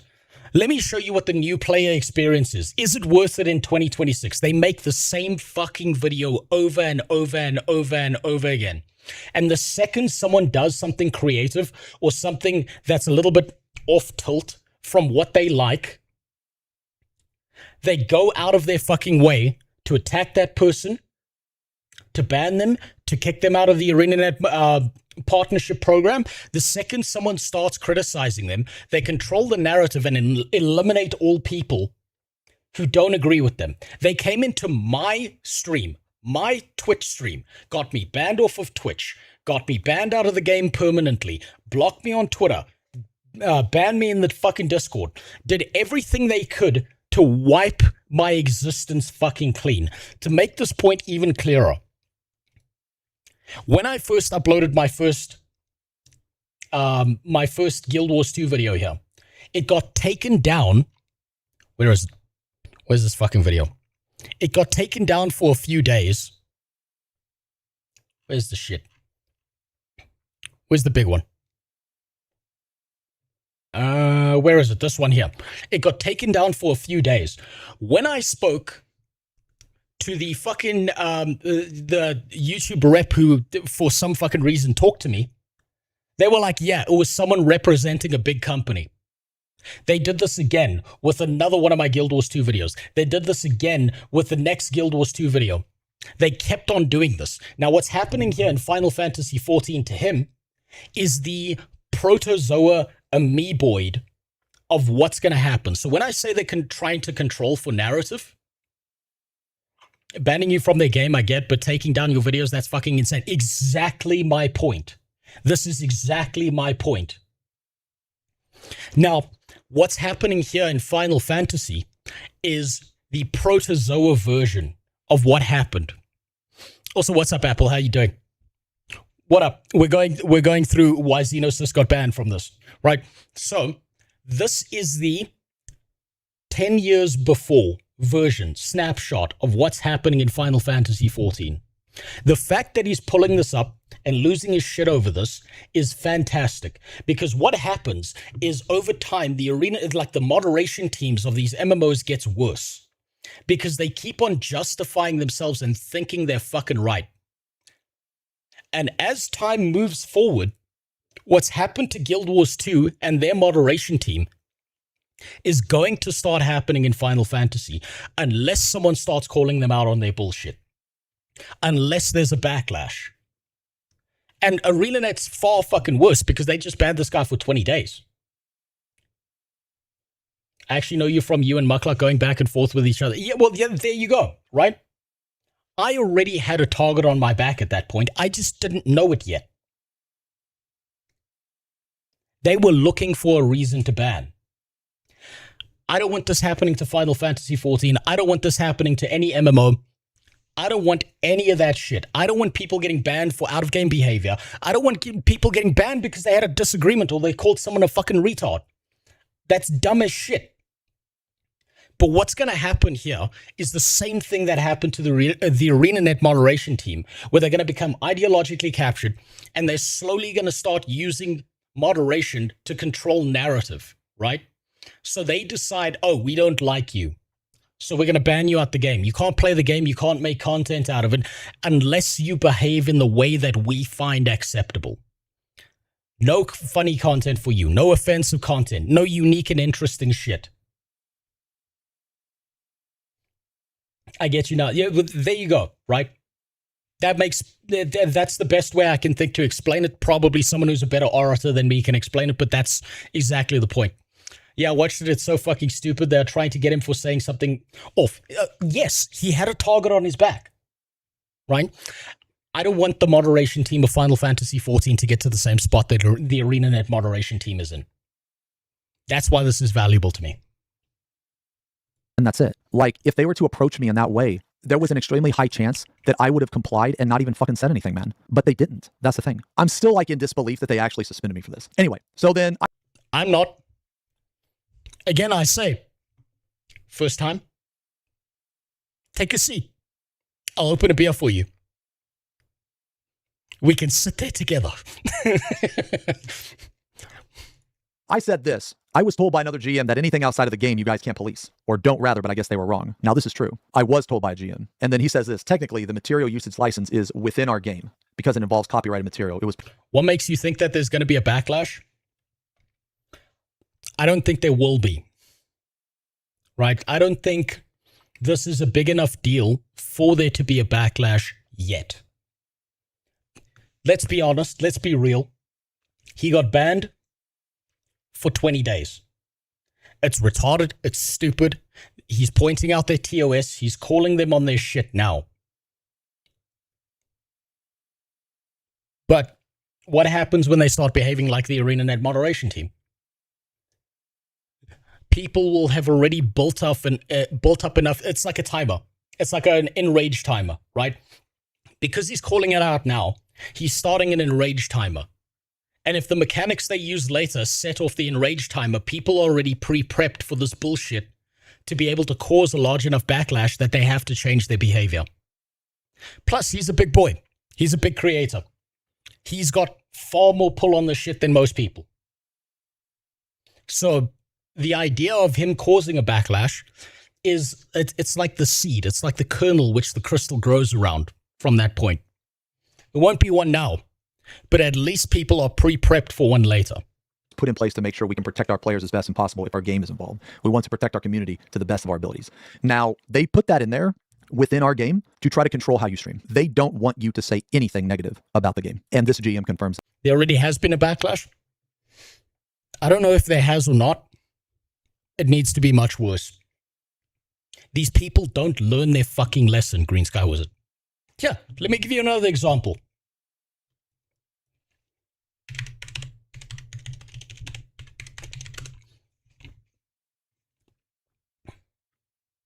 How far did this situation with Jessica Price have to go? Where's this bitch's face? How far did this shit have to go before ArenaNet did anything about it? It had to go way off the fucking rails. Way off the rails before they actually did something about it and fired this psychotic bitch. So if there is a backlash, it's not big enough. I'd be shocked if there is one that anyone cares about a week from now. Are you not literally white flighting your ass out of South Africa? I'm fucking trying to. Holy shit, it's going to take me some time though. I think there would have been a lot more backlash if it happened to someone that wasn't a drama farmer content creator. But you see, those are the perfect people to target, right? Because there will be less backlash against them, right? You can say whatever you want about Xenosis. You can think he's a dumbass. You can think that his content shit. You can find it offensive. You can do all of that stuff. But those make for the perfect targets, right? Those make for conditioning people to be like, okay, well, we don't like you because of your opinion, so we can get rid of you. They wouldn't go after the people who are family friendly, who never say a swear word, who never insult anyone, who just, close these things off, because that would be fucking mentally insane. So you've got to condition people by going after the most fringe elements first and then driving it forward. And then what happens is you get two camps, right? You get the people who fall in line because they're scared of getting banned, and you get the people who refuse to fall in line who do get banned. It needs to hit a threshold of problems, that's why. So you need to start. If you're going to start taking control of these things, you need to start with someone like him. You need to start with the people who say funny shit or say things that are offensive or say things that are upsetting to others. That's why. In the next screenshot. And then I said, okay, would you have any advice? the price situation wasn't about ANET banning people, was because she exploded on a streamer over a minor disagreement. Yes, but think about the fact that that bitch was in that office for an infinite amount of time prior to that, controlling narrative, pushing things in a certain direction, probably, saying shit like, I'm going to report you to the higher ups, probably threatening people, pressuring them to some particular ideology or some shit. How much damage did she do internally before there was that backlash? And if you think that, I'm sorry, I know this because I used to be a project manager, I used to be a systems engineer, I used to work with large companies. If you think that one of them is the problem, you're wrong. It's most of them, because they follow each other like a gaggle of opinions where they all have the same opinion and it's fit in or fuck off, right? Good example of this. I dealt with in a company, they contracted me out to help deal with a employee that was basically being sexually assaulted by her boss, right? That went public. There was a whole lawsuit, blah, blah, blah. It didn't hit the public eye, but there was a whole settlement that went down. When I did an independent investigation into that business, you know what I found? It was the tip of the fucking iceberg. It wasn't one guy sexually harassing one woman in the office. There were like 5 or 6 of them. They'd gone after multiple employees, and she was just the one who got it the worst and finally spoke up about it. What you see publicly facing is the tip of the fucking iceberg compared to everything else. Same situation with Jessica Price. They push shit in a particular direction and you agree with them or they fuck your life up. Price, yeah, I read that already. Zeno isn't even a drama farm. The biggest drama there's been with Zeno is him pulling one of the guy's ultimate raid passes. Oh, okay, yeah. That doesn't even fucking matter. That's what's going to happen to MMORPGs. Gradual flight, or people simply stop talking or engaging to avoid bans. Yes, they will. Why do you think map chat in Guild Wars 2 is either hyper on topic and there's no such thing as Baron's chat, right? Now, for anyone who doesn't have reference to this, Baron's chat back in the day was a particular area in World of Warcraft where people would say the fucking wildest shit in chat to each other. They would say the most insane shit, and guess what? Blizzard didn't do a fucking thing, and it became a meme. It became like one of those special elements about World of Warcraft, because everyone was in Baron's chat just talking shit to each other. People were engaging. People were having arguments. Sometimes it was political. Sometimes it was opinions. Sometimes people were just talking about how they fucked Mancrook's wife. It was great. It was fantastic. But you're never getting that now. Because people understand the second I say something that the ArenaNet moderation team might think is offensive, I'm getting kicked the fuck out the game, so I'd rather just say nothing. Baron's chat was based. It was so fucking good. I loved it. And you know what? It was great because you could get emotionally upset playing a fucking video game. But you know what it did? It formed a memory. It formed a novel memory that you're never going to get again. And he said, I can only recommend being as mindful of our policies as best as possible and try to maintain positive vibes for the community as a whole. I'm going to repeat this part because this is fucking crazy. This is the important part. That a GM said this. Try to maintain positive vibes for the community as a whole. Give me a sec. Fuck that. He's right. What's positive vibes? Completely subjective. That is the most retarded shit I've ever read in my fucking life. Try to maintain positive vibes for the community as a whole. Basically, that means just keep sucking dick and not give any type of criticism, not anything. Bro, I will never let a fucking corporation or company control what the fuck I do again. For those of you that don't know, I'm 41, okay? Now, I didn't get into streaming until I was 30. I grew up extremely poor. I mean, he looks good for a 41-year-old. I'm not going to go into this whole, woe is me history bullshit. I'm just going to sum it up, and I'm going to say this.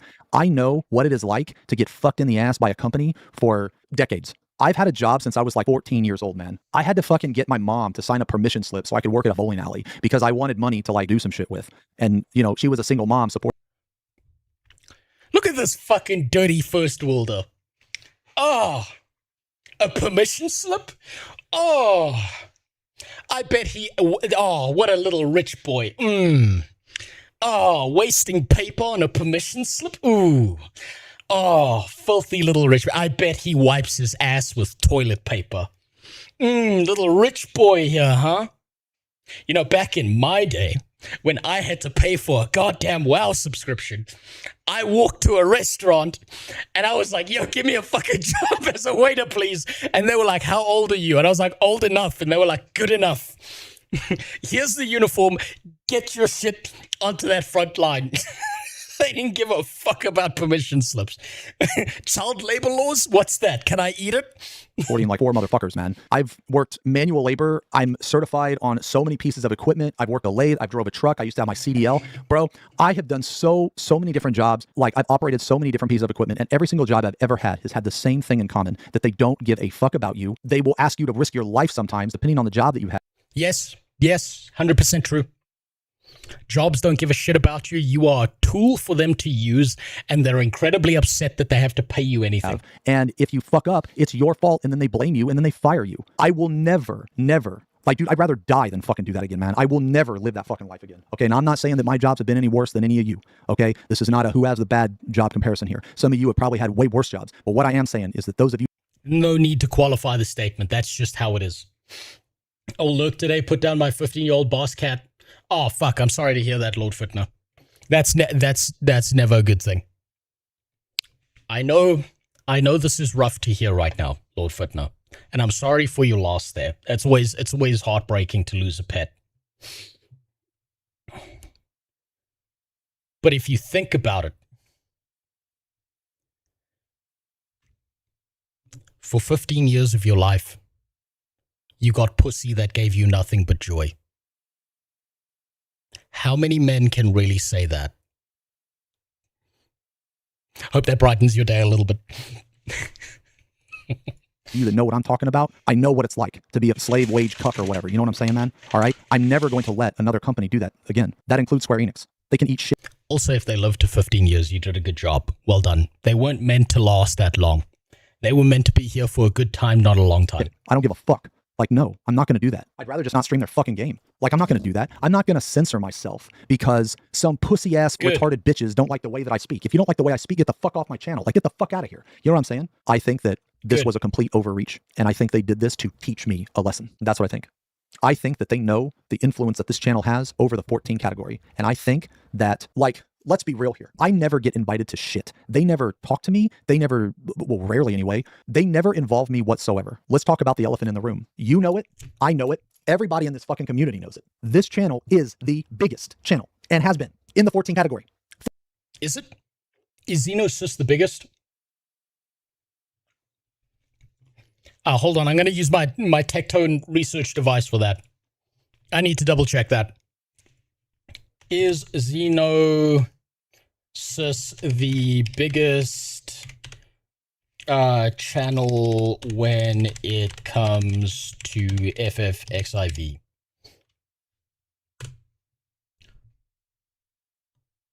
Holy fuck, this guy's still... Well, I mean, he's yapping. He's yapping forever. I've even skipped past some of it, Faith. Cats are supposed to have 9 lives. They're only meant to spend 1 with you. The other 8 are for them to be in heaven. Let's see.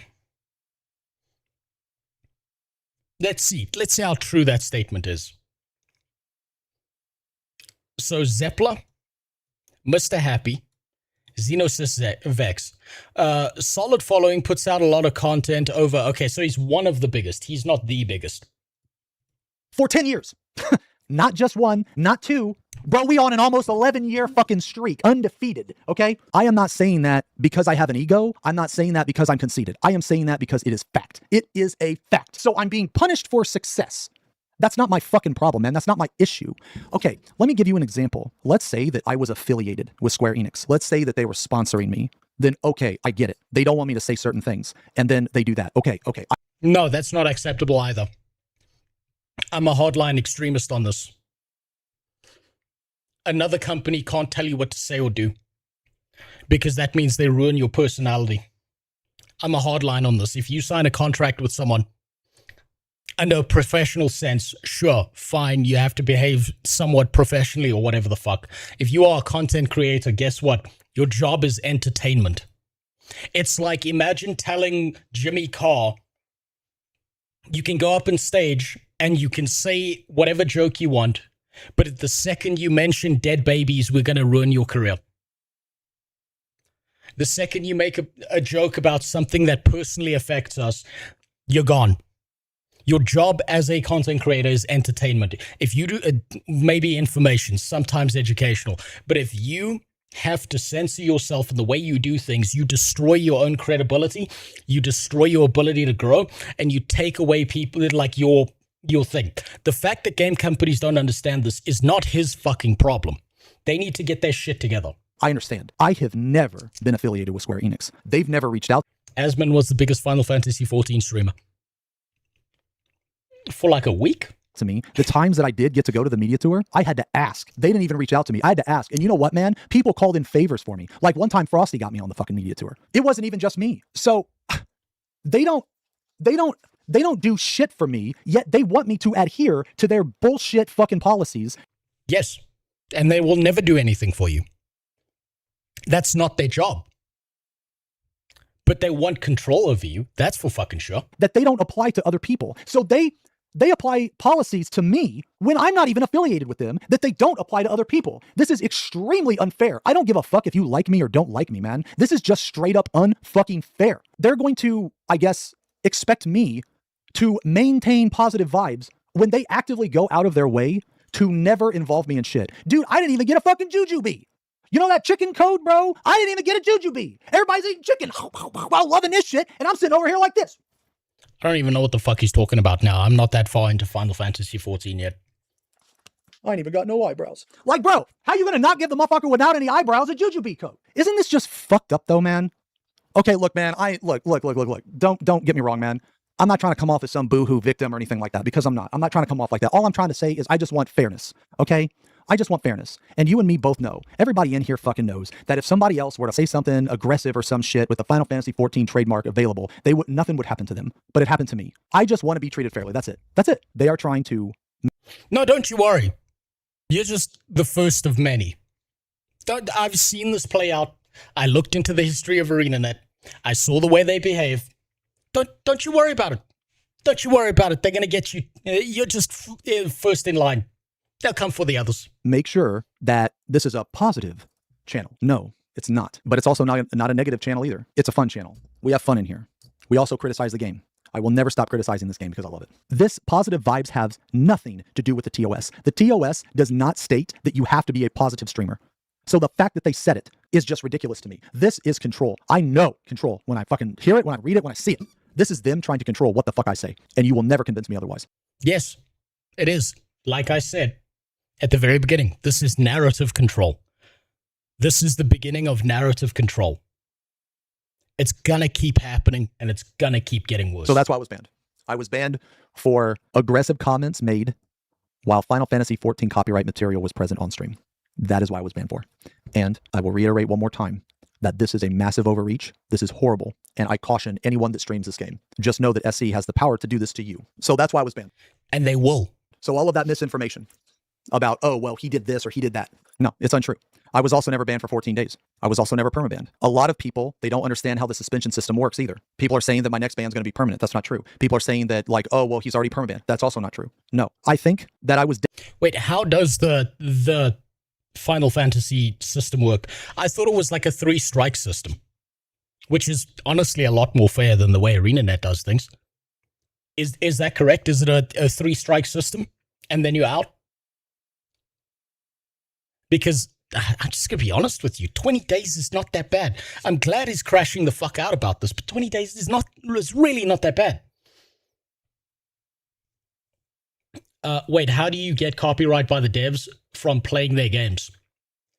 Because the TOS, potato, you may have missed this part, the TOS inside of most MMORPGs, any MMORPG really, states that if you show anything that belongs to them on your stream, whether it's music, whether it's a small logo in a corner, whether it's like something in the background, whether it's gameplay, doesn't matter. That means that automatically by playing their game, you agree that that belongs to them and not you. That's how.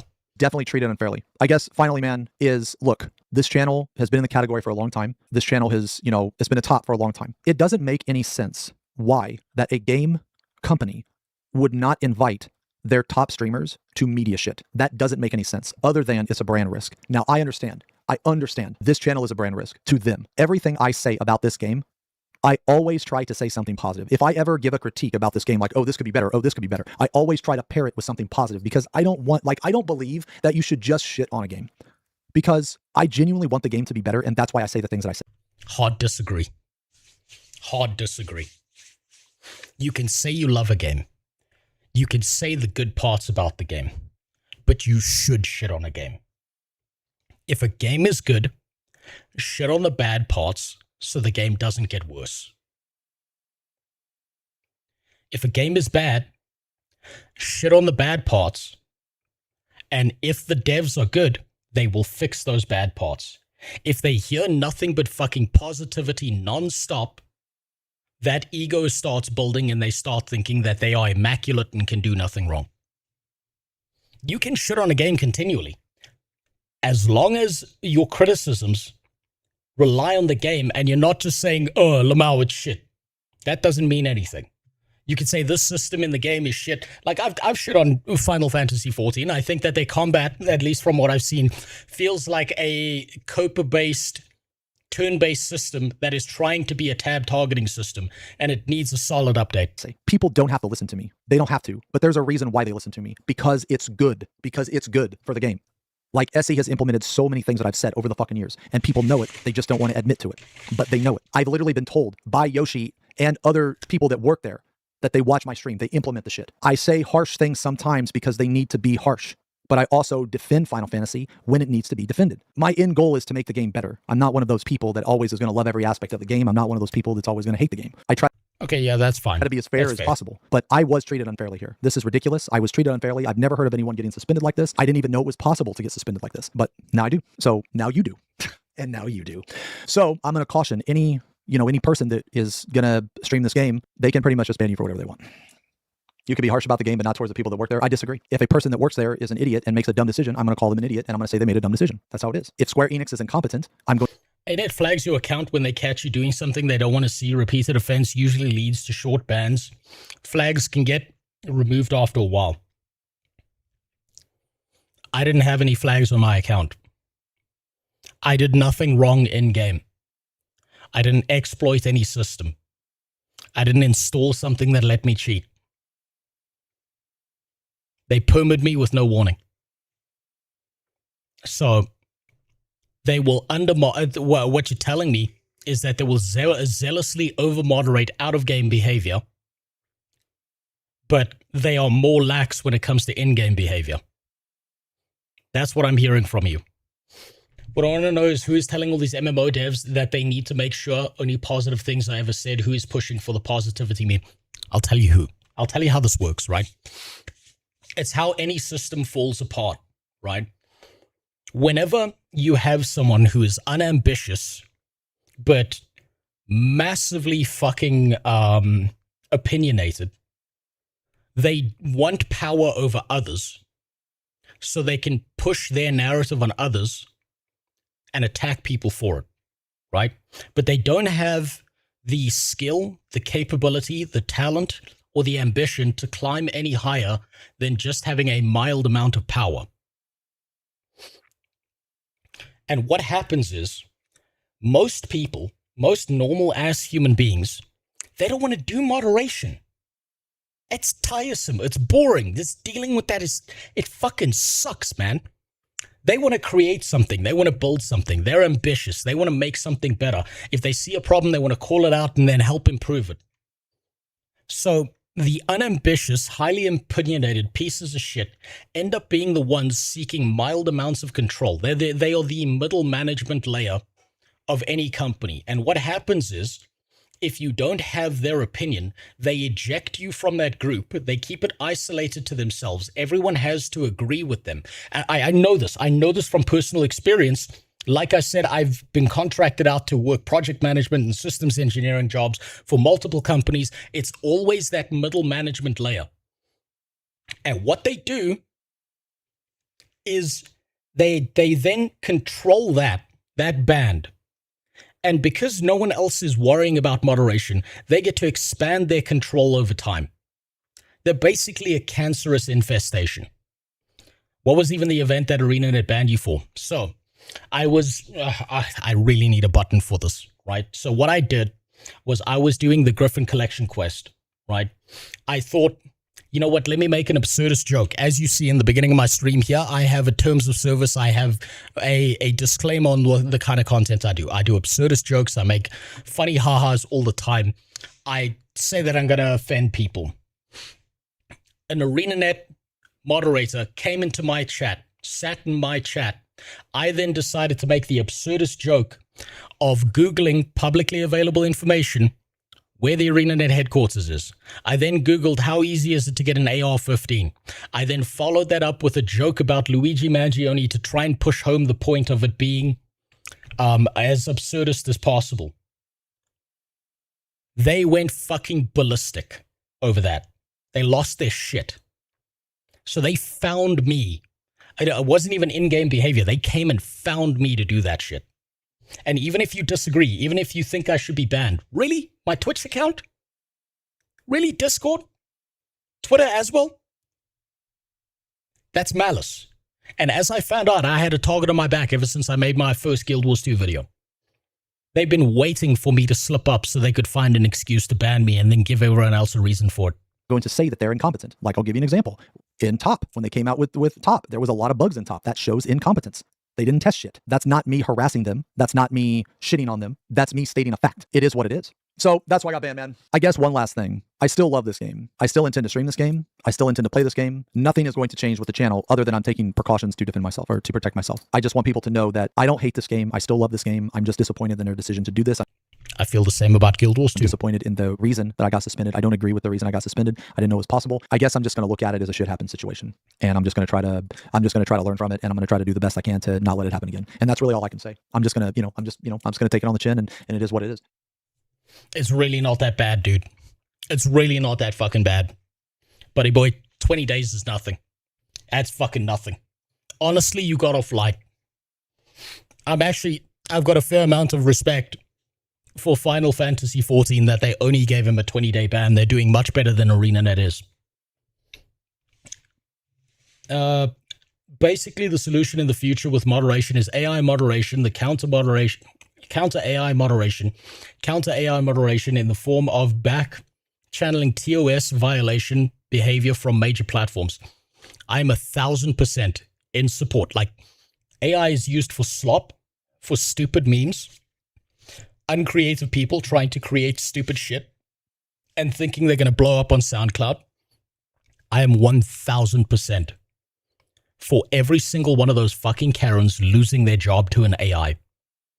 Because the AI will be far more reasonable than these idiots. Side note, check out my react. Okay. Then there's something I want to take a look at after this. Now, you see, according to ArenaNet's TOS, this is a bannable offense. This is a straight-up bannable offense for over-sexualized content, because what the fuck is a Coden doing in leather pants? I have to repost my old Guild Wars 2 JW fan art to encourage you guys. It cannot be so bad. This is an offense. This is in their TOS. You cannot make this. You're not allowed to do this, but I bet that no one's going to do a goddamn thing about this. And you can gaslight the AI. That's the best part about it. AIs are fucking stupid. You can gaslight the shit out of them. That's the best part. They're dumbasses. It's just a dumb robot. You can fuck with it all you want. Not they. One person had a vendetta against you because you made fun of certain groups and didn't bend over backwards to accommodate them. Probably. I'd make fun of everybody. Everybody gets shit, including me in this stream. Right? That's equality. Everyone's supposed to get shit. He's just wearing Crichton armor. That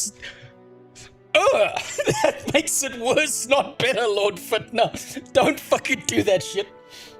How is it bannable? It's not, that bear's got some cheeks on him. How is that not sexual? God damn it.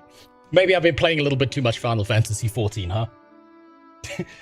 Maybe it's gotten under my skin.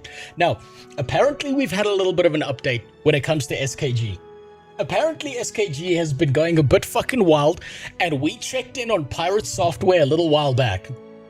And it turns out that he finally broke his silence. He had a shit fit. Am I surprised by this? Absolutely fucking not. And apparently Ross Scott has a response to this, but I don't see Ross Scott's response. So let's start off with Pirate Software.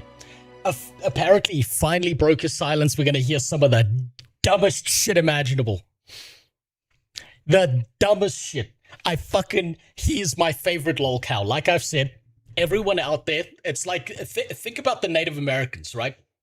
You know how they have spirit animals? Everyone on the internet has a spirit lol cow. And mine is Pirate Software. And if you haven't found your spirit lol cow, just wait. They're out there somewhere waiting for you. You just need to discover them. I would love if they made bans in-game with a community trial where people got to vote. Oh, but then all the Redditors would be voting and all the normal people wouldn't bother voting because they're like, fuck this, I want to play the game. So yeah, that won't change anything. That'll probably make it worse. Why does Trump have big natural... What the fuck are you talking about? This is just a regular picture of Trump meeting with the aliens from outer space. This has not been photoshopped or changed or used on AI at all. What are you talking about? That's just Trump with his regular BNTs. Them big naturals. I can't wait until Trump opens up an OnlyFans. I want to see those honkers live.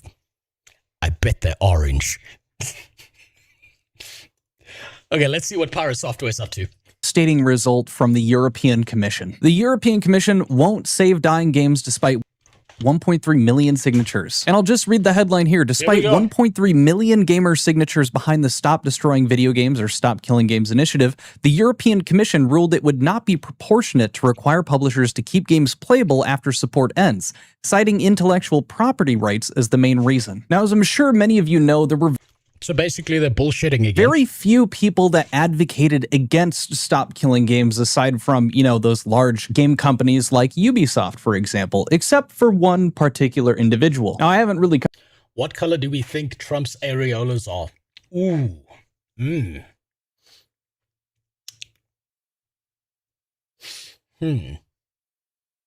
Green. Nah.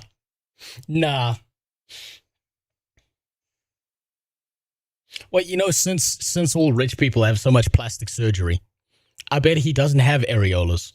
I bet he's got no pepperonis. It's just two large orbs. Perfectly smooth. A little bit wrinkled. You know, with that old lady freckling on it? Yeah. Covered him much on this channel, but it's Pirate Software. And he had a pretty stark opposition to the Stop Killing Games initiative for multiple reasons. Red, white, and blue. Bestie, you say that, and now I'm just imagining like Trump rips open his shirt and he doesn't even have nipples. It's just two little America flags on them. That have already been beaten into the ground. But he saw the result of the EU Commission saying no, that they weren't going to push forward on this. And although I haven't heard that he has made any mention of this on a stream, which kind of makes sense, he did take to his Discord and... He has been avoiding this, right? He has been avoiding this.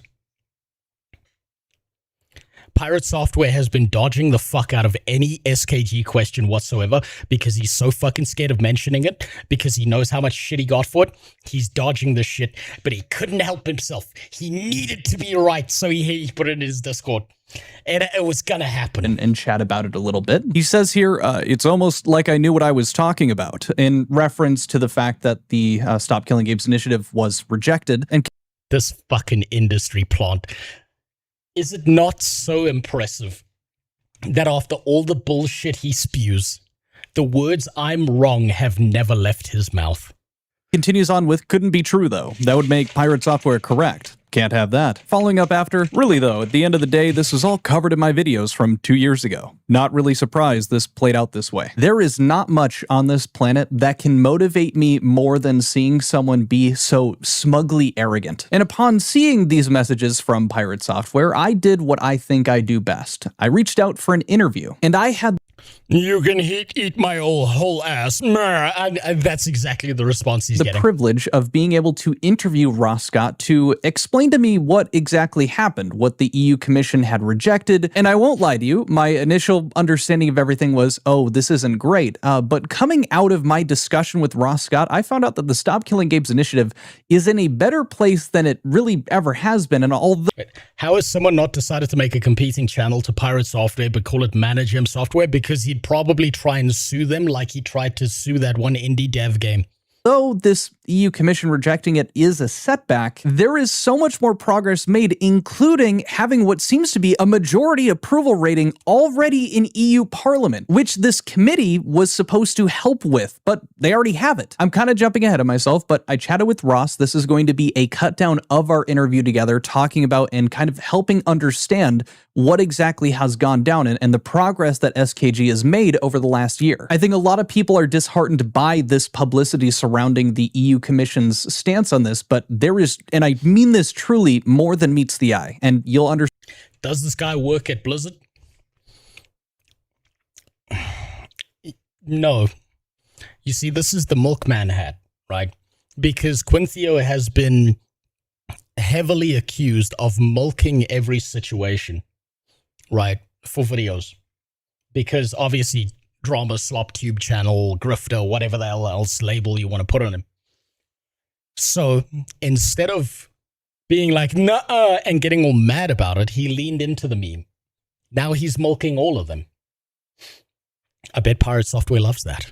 Understand more of it after watching this interview. Second to last footnote to get out of the way, you're going to hear a couple of times over the course of this video, Ross is referencing a few things or even his own videos. I'm going to put a link into the description in chronological order for when they show up. Down, of course, in the description, so take a look at those if you need to. There is also a proposed bill in California that needs some more support, so if you are in the California area and can help, the pinned comment will have a link to where you can go to sign for that. And additionally, I'm going to leave a link to Accursed Farm's donation page where he takes monthly donations to essentially help keep his lights on. He has not been able to make YouTube content in the way that he has been able to in the past, and that's where a lot of it has come from. So if you have any opportunity to donate any sum to him, it would mean the world that should have in this last year or so. If you're subscribing, perchance, thank you for watching. Just to kind of start things off, what exactly happened at the EU Parliament for people that may not know? Like, what exactly went down that has led to this kind of hitting headlines? Pirate Software probably thinks he was the first one to get milked. In his world, he's the one who invented milking. Because he worked at Blizzard. Did you know he worked at Blizzard? He never mentions it. It's like a hidden secret. Well, that's a great place to start because the EU Commission and the EU Parliament are two different things. And I think that's what maybe a lot of people aren't aware of. So I'm guessing you're referring to the EU Commission, like the answer from a couple days ago, you know? Yes. Okay, what they said was this was a response to the initiative, like the one where, you know, if you get 1 million signatures, you submit it to the EU Commission, and then they decide whether they should submit this to Parliament and then have that go through the process to become law or not. So what happened a day or two ago is that they looked at it and they decided, okay, no, we're not going to submit legislation on this. So it's effectively a rejection of it. There's lots of nuance to it, though we might get into. Now, if that had been all we were doing, this would be end of the road, but it is so not. In fact, we've sort of anticipated this is coming for a little under a year. Prior to that, I did not. What's going to happen now is we're going to, because we've gained so much support in Parliament, they're on our side on this. We have majority support. So it's going to get introduced into what's called the Digital Fairness Act, which covers other issues. But just by coincidence, ours is almost a perfect. Parliament is subject to elections. They were all for SKG. Commission equals not subject to elections. Voters have no say. They need to get rid of the commission then. Fuck the commission. Why do they have that much power if they are not elected officials? That seems like a shitty system that's easy to exploit. Fit for this. Parts of the Digital Fairness Act even talk about video games to some extent. They're acting like a roadblock, and normally it would be a much bigger roadblock because I only learned this recently. apparently EU Parliament is the only parliament in the world that cannot submit legislation. It can only amend it. So normally you have to go through the EU Commission in order to get new law. But because the Digital Fairness Act already went through, we can kind of get in that way. Let me get this straight then. So you're saying that the SKG initiative's already kind of gotten some backing with EU Parliament. What kind of led into that? I hadn't heard of that. Okay, well, you can thank most of that on another person you probably see involved with this, Moritz Katzner. He's... Oh, I thought he was going to say Louis Rossmann. Making all these inroads with Parliament. He works with a whole team of people to basically just going and doing the legwork of talking to the different members of Parliament. He's a political insider to the degree we're lucky to have him. Like I wouldn't even know like a tenth of the stuff he does about internal EU politics, and he's really been helping out on that. Yeah, recently there was actually a letter by Parliament. I can maybe give you, I give you a link to, that was signed by 45 members basically saying to the Commission that this is an issue and you should submit new legislation on it. Just recently, we've even had an inquiry call on legislative action to the Commission, signed by 45 members of European Parliament. And collectively, we have majority support on this issue. This means we're in a position to pass legislation on this, even without the Commission's blessing. It's more than just those 45 members because it represents a lot of party support also. We have majority support. As I understand it, everything's set to go. How valuable is this video?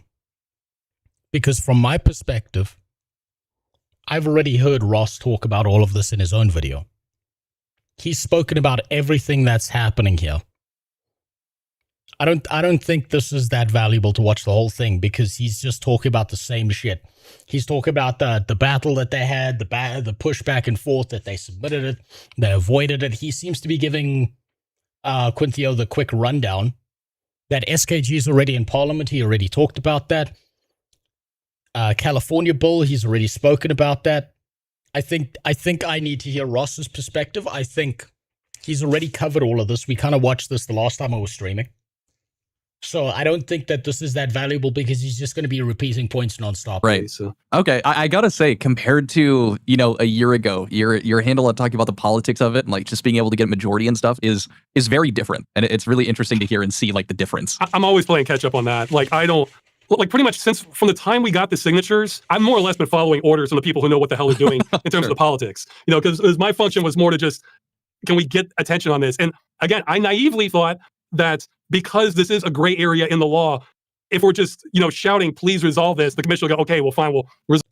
Very naive of him. That's not how the law works. Solve this one way or another. Turns out, no, they'll still dodge it, even when we have a million people saying, please do your job. But thankfully, like you mentioned earlier, this has raised attention elsewhere with Parliament. We've been able to make other inroads, like with the US NGO and that sort of thing. So thankfully, it's working out. Naively or not, like you were expecting Parliament or the EU Commission to effectively do its job. So yes, if that's naivety, that. Well, part of my strategy did depend on that. The part with the consumer protection agencies and the courts, that's still going as planned. So at least I got that part right so far. Okay. Is there anything that we haven't kind of covered that you want to make sure gets like put out, included in this?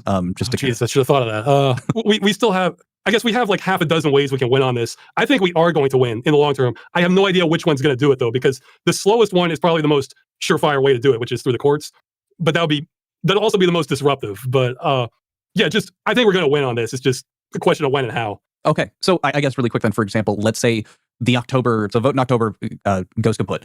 What is any other kind of direction going? Just kind of like what you had mentioned with the fact that France, Australia, Germany are also kind of looking into this? Yeah, but those are going to take a while. Like even that lawsuit that's already started, those will be years for sure. Okay. Well, I guess California would probably be the next on the timeline. If that were to go down also, there'd be the other states, though I think that'd be weaker if we don't have California.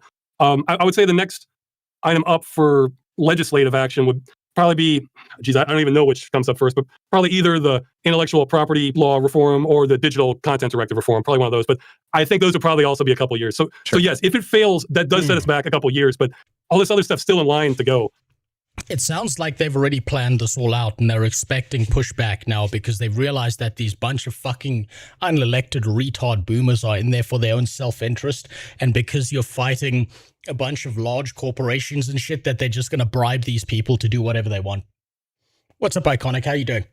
Like I've kind of looked at this campaign the whole time. Like, in fact, I'm kind of sticking with it a hell of a lot longer than I wanted to. If voting worked, we wouldn't have mass migration of people that come to live off of welfare.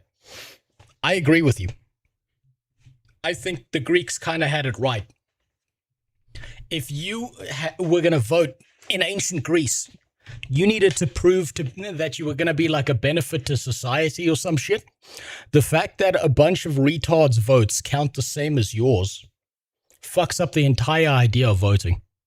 You can't have that. But I kind of was looking at it like we're launching rockets off, and then past that point, we're just ground control, and it's the people in government are the pilots essentially determining where this goes.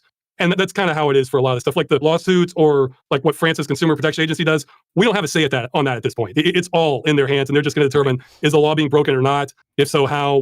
What are the penalties for this? That sort of thing. So that's out of our hands now, but it's underway. I think I think the most important thing is, like, when it comes down to them piloting it, is you put so much attention with Stop Killing Games Initiative onto the fact that these decisions do matter to millions of people, that it's going to get them to, to some degree, there is that part of like, well, we're playing for voters. And if you're going to make such negative, sweeping decisions that are like, well, no, you don't really have rights in this situation, it's not going to bode well for them come voter season.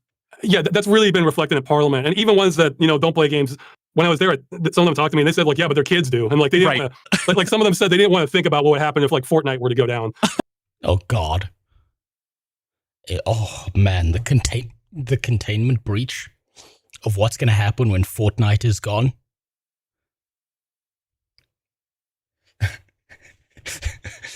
Can you imagine a bunch of fucking disaffected Gen Z fuckers showing up in other games going, hey, yo, where's the flossing? Or something like that. So funny.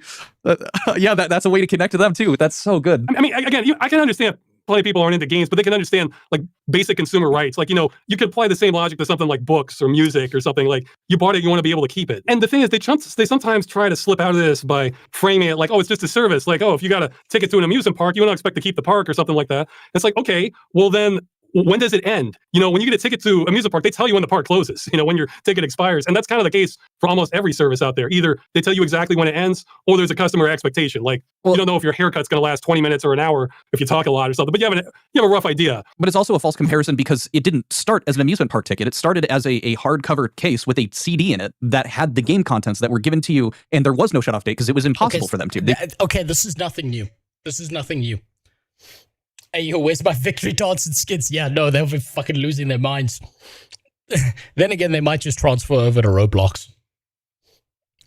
None of this seems to be new, right? Let's see what the final remarks are. Maybe there's something here. With that, was there anything else that you wanted to share? I think we kind of touched on a lot. I guess, well, if you're in California, it will not hurt I don't have a link handy. I should have. There's a page to find your state senator that you can contact and just let them know you support AB 1921 is the name of it. Or just tell them the one that protects video games. Shoot me a link. Yeah, actually, it's called the Protect Our Games Act, POG Act. Are you serious? I am serious. I didn't come up with that, but that's, like I said, it's a team effort. Somebody liked that idea. That's amazing. Yeah, send me the link. I'll throw it in the description of the video, and I'll have it. Okay, so nothing of value, really. This is just him going through the entire story of the entire thing all over again, so that's fine. We could give that one a skip, because otherwise it's just repetitive behavior. That's just how it is. Okay, let's see. Oh, I made it. Someone linked it to me in that stream. I think that was a good spot where he put... Okay, that's just Artio. Yeah, Artio was in here earlier. Yeah, I think you deserve your spot. Artio, I think you deserve your spot right here. I think that's the correct place to be. You're more positive than negative. You didn't say anything fucking insane. You have a unique perspective when it comes to Guild Wars 2 because you're like an experienced player. I think that's exactly where you belong. Now then, what other bullshit did you put here in the React request? Okay, we've been through those. Been through that. Hellraiser Revival. That's a game trailer. I'm going to save that for later. Or never, because it's a PlayStation 5 game. I'm never playing a fucking PlayStation 5 game. Do you have any fucking idea how expensive that shit is? Pure Corruption. That's what I expect. That's from Young. Yeah, that's going to be the same situation, going through the same rundown. SKG is kind of becoming like the Pirate Software situation, if I'm being honest, right? Where what happens is, there was one video that explained everything, and now every time you search Stop Killing Games, it's the same video just by a different channel explaining the exact same fucking thing over and over again. I think it's great that they're beating the point to death, but you watch one video, you kind of watch them all. Like, what the fuck is this? What the hell?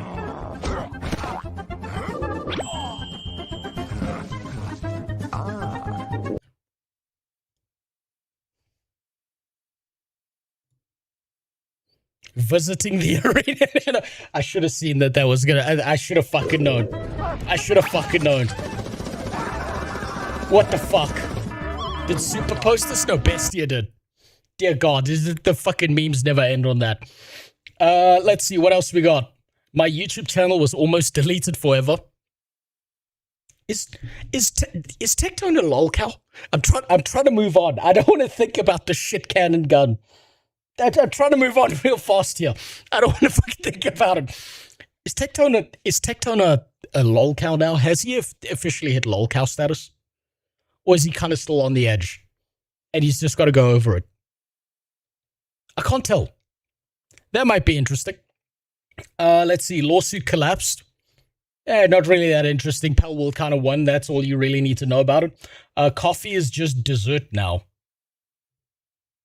Please don't be a fifth video. Aw, you tired? Well, wake up. Chug this coffee, is what people used to say. Unfortunately, the best part of waking up now isn't a Folgers coffee commercial, where brother and sister gaze longingly into each other's eyes. Tectone has become a gacha addict. The Gamba anime. You know what? Yeah, let's use the Tectone research device. I think that's the correct thing to do. Has streamer Tectone become a lolcow? Tectone is a weirdo. He's got some real strange opinions on things, right? I don't think he's a rapist or anything like that. If he was, he should have been criminally charged and in jail. I don't think anything like that. I think people like to blow up these internet dramas because, yeah, you know, it gives some entertainment value to that. Are you still waiting to watch the last video I shared? Yes, because I want to be at the right place when it comes to Final Fantasy XIV. I need to be at the right place to understand that video correctly. If you're talking about the Final Fantasy XIV one. It's very important I've got the context I need to understand what the fuck's going on. Grok's thinking a little bit harder than I expected it to.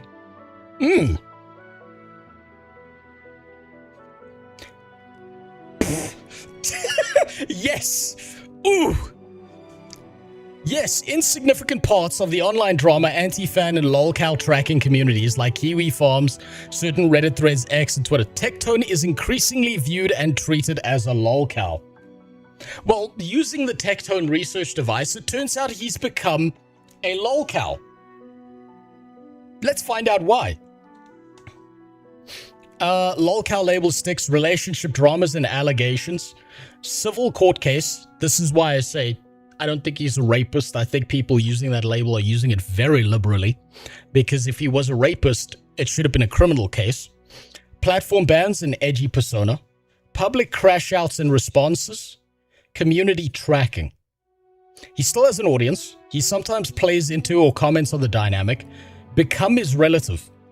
He was a more mainstream gacha figure earlier. The heavy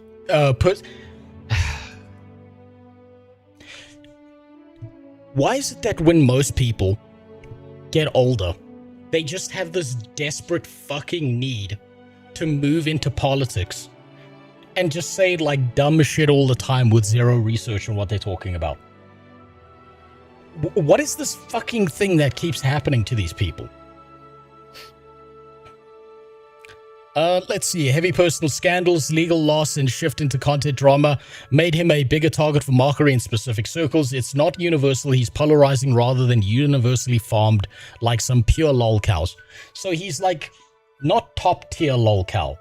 He's like he's still building up the debuff on himself. I mean, he's a gacha gamer, so 85% that he's a rapist or a pedo. Allegedly. But until there's proof to verify that, until he gets the Lakari documents on his thing, sure. Then he called Tectone a rapist because his dad sexually assaulted someone once before. That's, you see, but that's insane. To call someone else a rapist because their dad did something. Sins of the father and all that. That's just fucking insane behavior. He lied about being schizo. That made him look like more like a schizo. Why would you lie about schizophrenia? That's not a good thing to have. What the fuck? Wait. Fabio, was he lying about being schizo because then every time he had a crash out, he could pretend that he was a schizo and say, sorry guys, I was having an episode. And he was using it as a shield. That's important context there. That's important context. I don't care if his dad is a predator or not. I don't think you should blame a child for the behavior of their parents. I don't think that's you know, good. I don't think that's the right way to do things. So I like whatever his dad did, no bearing on him. Because politics keeps creeping into their escapes, so they realize over time that you can't escape politics. The only thing you can do is push back. Maybe this is just me, right? Maybe this is just me, but I think that's very childish. That's like falling down a well kind of childish, but maybe that's just my perspective.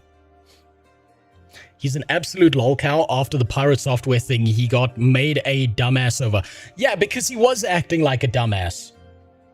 I suppose stare into the lolcow abyss long enough and you become one yourself. Jesus Christ. Okay, let's see what this has to do with coffee. Hey mom, might want to get back in here. We're at the point where simple morning rituals like drinking a cup of black coffee to get the day started has evolved into a 5 a.m. sugar adrenaline shot straight to your heart, served to you in a bucket. I'm telling you. It's bad.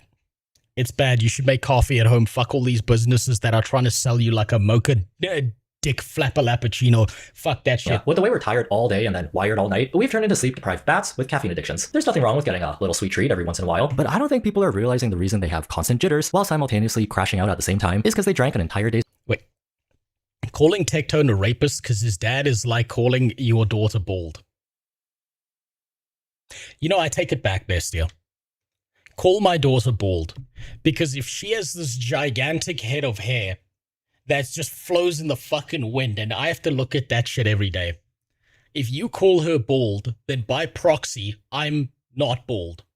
Because we're in the same category, and then I can pretend that I have a luscious head of hair as well. I take it back. Days worth of dessert the moment they woke up. There's like this cool trendy drink. Jesus fuck.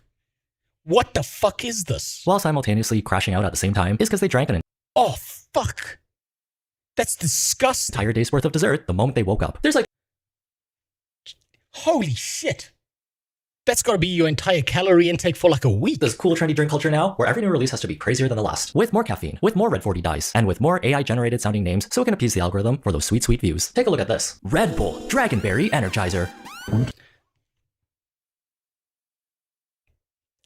Okay, I'm done. Okay, in defense of this, energy drinks in the morning are based. That and a cigarette. That's the breakfast of champions. One monster and a cigarette. Oh, Jesus. This looks like it would inflict poison damage on whoever drank it. Don't want to see how unappetizing your beverage looks while drinking it? For the low... Starbucks isn't coffee, it's diabetes plus. I once went to a Starbucks in my country. It tasted fucking disgusting. How is anyone drinking any of that shit? It's just gross. It tastes bad. No wonder they put so much fucking sugar in it. And it still tastes like shit. Low price of $58. Get yourself a beaded drink carrier. Each one mirroring its drink. People should just do Coke. I agree with you. I think, honestly, a bumper Coke in the morning will probably be healthier for you than this shit. Flavor and aesthetic, featuring playful details like fruit charms, pearl lattice, and bold beadwork that elevate a simple beverage. Oh, come on. You can't be mad at that. You can't be mad at that. That's woman bait. That shit, that cup, that's woman bait.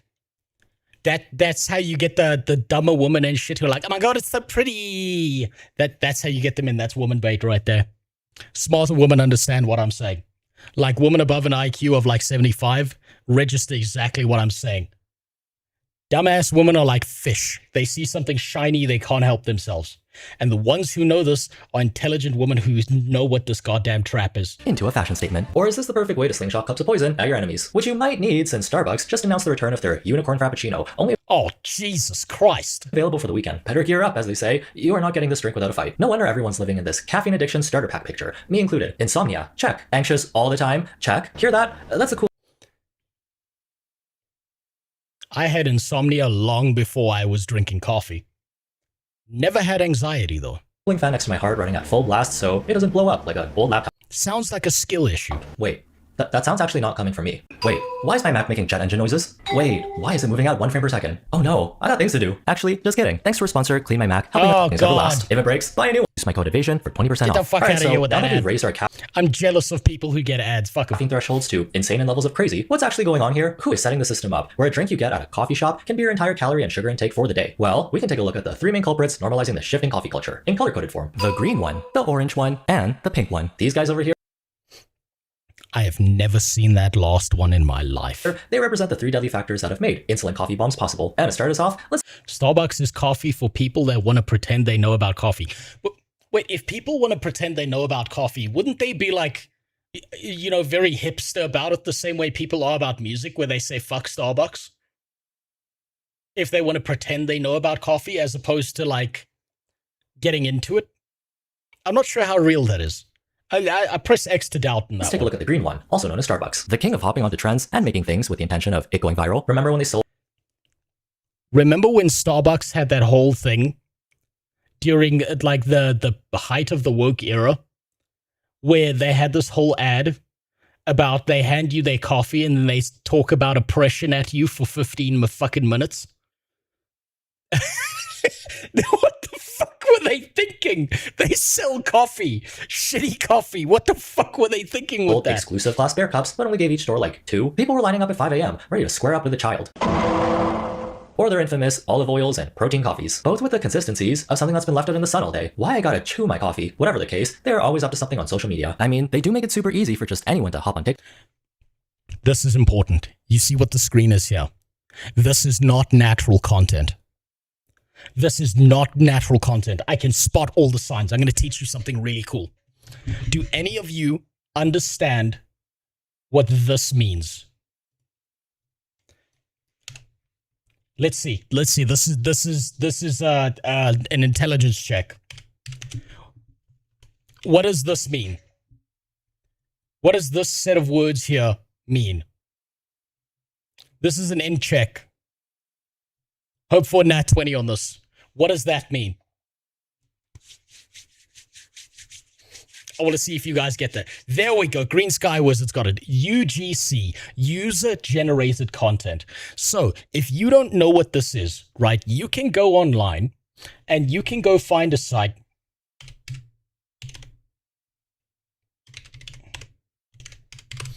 And you can find a bunch of websites like Upwork and like UGC Jobs and like leading UGC platforms.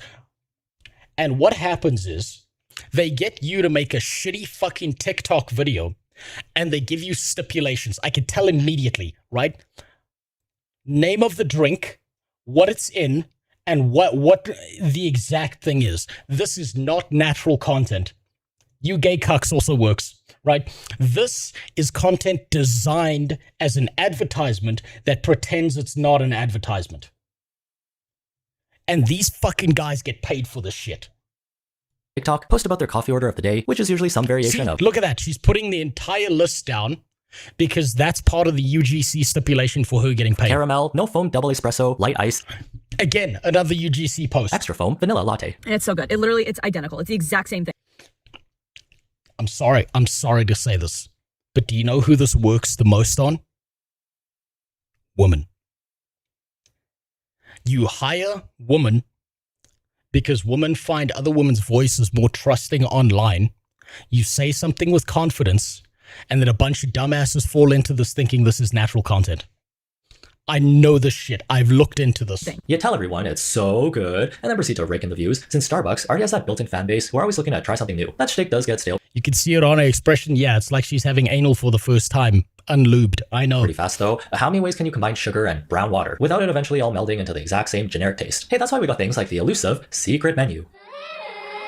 Each drink more colorful and fully loaded than the last. Man, that looks disgusting. Pink drink remix. Skittles refresher. Butter beer latte. Cookies on top. Remember, baristas don't know the secret menu. Always give them the recipe. Ugh. That's just gross. Let me get my diabetes in a cup, but I want it in my own unique special way because I'm special.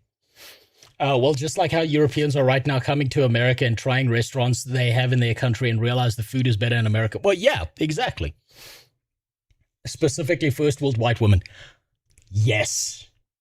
You want to know why? Okay, so I'm not just saying this to be a fucking misogynist or something like this. That's not actually the reason I'm saying this. Although I do hate women. No, the reason I'm saying this is because there was a bunch of studies done on this back in like the 90s and the 80s. And what they discovered is that women actually control about 80% of the economic purchasing choices, right? So men are not that valuable because they just don't buy shit at the level that women do. And so they target women specifically because it's the largest amount of the economy decisions that are made by women.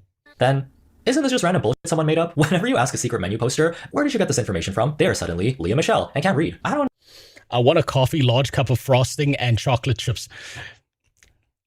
Someone needs to start a trend where men find where the most attractive baristas live in, like, work. And every time they go into a Starbucks, they just find, like, no, I want to talk to the attractive one. No, to the attractive one, not you. And then they find her and they get her to serve, and he just says, oh, I want you to shit in the cup for me. That way we could stop this UGC trash. I don't know what's worse, ordering a dragon fruit glow-up drink and having your barista give you the nastiest side-eye. I went once and I asked for a black tea. The coffee is awful, and they had to redo my order 3 times because they wanted to add blueberry and raspberry, I don't know, whatever berry. Yeah, because it's in their programming. They're so used to asking for extra back shots, and they actually make your drink with extra back shots. Can you tell her to add 2 back shots to it? Can you add 2 back shots to it? Stop. Never mind. Posting a sickeningly sweet-looking Starbucks drink on main will get you guaranteed likes. But once we've all posted about the exact same drink hundreds of times, we're all looking at each other across the table with our glasses and bobs thinking, so, what now? That's why they're always coming out with stuff. The constant update of new wacky drinks lets them stick onto people's feeds, keeping the Starbucks content mill of... I blame boba tea for this. I 1000% blame boba tea for hitting the West and this becoming a trend. I went to the USA and tried food in restaurants. In the US and the EU ones were dog shit in comparison. I think that's probably because of overregulation and stuff. Free content constantly flowing. Technically, you're all making ads for Starbucks without being paid for it. Unless you're an influencer. But you know what? For the right amount, I too would make a shameless plug. Come with me to try the new caramel duty booty drink in the heart of downtown LA. People go crazy for anything in limited quantities. Labubus, the McRib, toilet paper. So when Starbucks... Yep. Limited quantities makes the world go round. Everyone thinks everything's going to be a fucking collectible now, and then they artificially manufacture scarcity to make it so that you'll pay a higher price for the same bullshit. Announced their unicorn frappuccino will be returning for 1 weekend. Look out for the stampede of diehard. That looks like Bozo the fucking clown came inside a cup. I don't understand what the fuck. Unicorn frappuccino fans as they bum rush their way to the front of the line. Maybe I'm too much of a third worlder to understand this.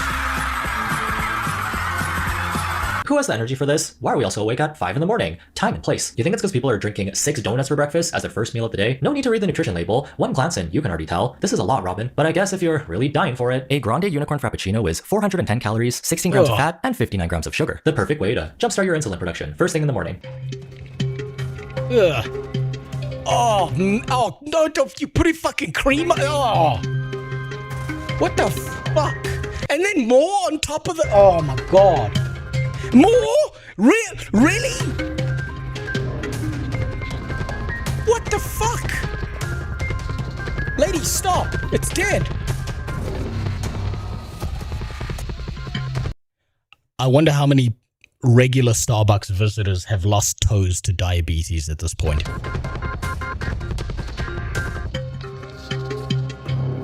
Damn, a caramel crunch at 5 a.m. is wild. Once you get into the office, your T-pose on the toilet is gonna be nasty work. Not gonna lie though, some of these drinks look like they would slap in a good way when I'm barely awake, but the thing is, as humans, we do like our routines. Getting one of these every single day is easy work. Jesus Christ, every day? Especially when you're upping your sugar and caffeine tolerance to unsustainable levels with some of the most readily available addictive substances on earth. Well, if we're gonna mention the greed the Bible talks about, bring out the orange one. Dunkin' Donuts is a coffee chain known for their more is more mentality. You might have already seen those viral videos of people customizing their coffees. Sorry, I mean cups of sugar with a drip of coffee. Y'all are treating this place like a bulk barn for syrups and sweeteners. The drink receipts on these things might as well roll it up and call it a scroll with how long they get.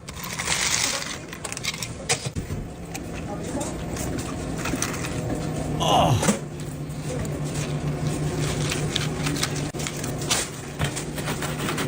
That could feed an entire African village for like a week. And getting diabetes watching this, so am I. And I'm at higher risk than you because I'm already a fat ass. Why do you think it's limited? Bozo only has so much in the tank before he's on cooldown.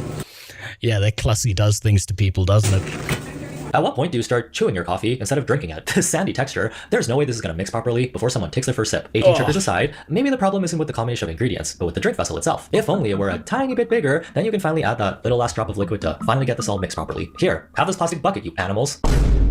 Dunkin' Donuts is testing the very normal 48-ounce cold beverage bucket, only available in Massachusetts.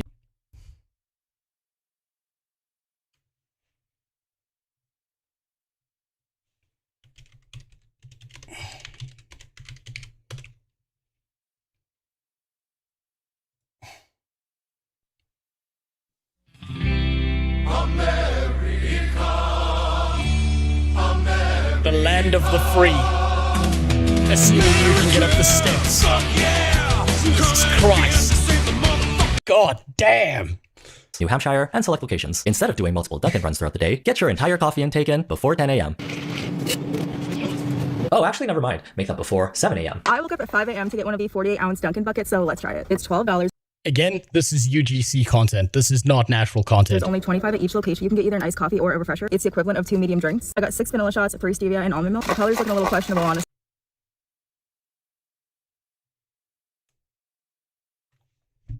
Okay. I just saw her face. I'm going to tell you something. This is not mine. I wish I'd come up with this, but I didn't. Right? I know a black guy named Vusi. And he hit me with this one out of nowhere. He said, how do you know a bitch is lying to you? If you can slap her in the face and she disappears in a puff of makeup, you know she's lying to you. This one, you hit her, she's like a ninja. She disappears in that fucking cloud. Yep, it's really good. So, how does corporate decide which states to market test in? Because I'm picturing, we don't sell to just anyone. Our buckets of coffee are reserved only for the biggest of packs. For reference, one of these plastic containers can hold 6 cups, or the equivalent of 4 standard cans of soda. If I see someone show up to work with one of these in hand, they are either on a 24/7 time crunch, sick in the head, or they're trying to spend half the workday in the bathroom. Time theft, I guess that's a way to do it. Of course, when this big old... I went to university for engineering. Fairly regularly, people had to pull 3-day-long marathons where they barely fucking sleep and they're just cranking out their work. Not even they would touch that. Bucket drop, people were hyping it up like it was the next best thing since sliced bread. Oh, Lord. Again. Again. Jesus nothing Christ. New, Rhyme to Dunkin'. I don't think anyone ordering this can. Maybe. Yeah, no, they're waddling. After, when they've ingested 600 milligrams of caffeine in one sitting, which is over the recommended daily limit of 400 milligrams for adults. The Could she look more plastic? Well, that woman's one step off of becoming a fucking Bogdanov. caffeine crash these people are going to have in the middle of the day. So, it's going to suck. So what about matcha? That's like coffee's trendy exotic cousin who's into fitness. You always hear about how they're the healthier alternative to coffee. No, they're not. They're not. This is a lie. This is a lie because they put so much fucking sugar in it that you don't taste the matcha anymore. That's a lie. Also, do you want to know why they always give you so much ice? It's so they can give you less drink. They do it on purpose so that they're barely putting anything in the fucking cup. It's just filling volume. Which might be a good thing, to be honest.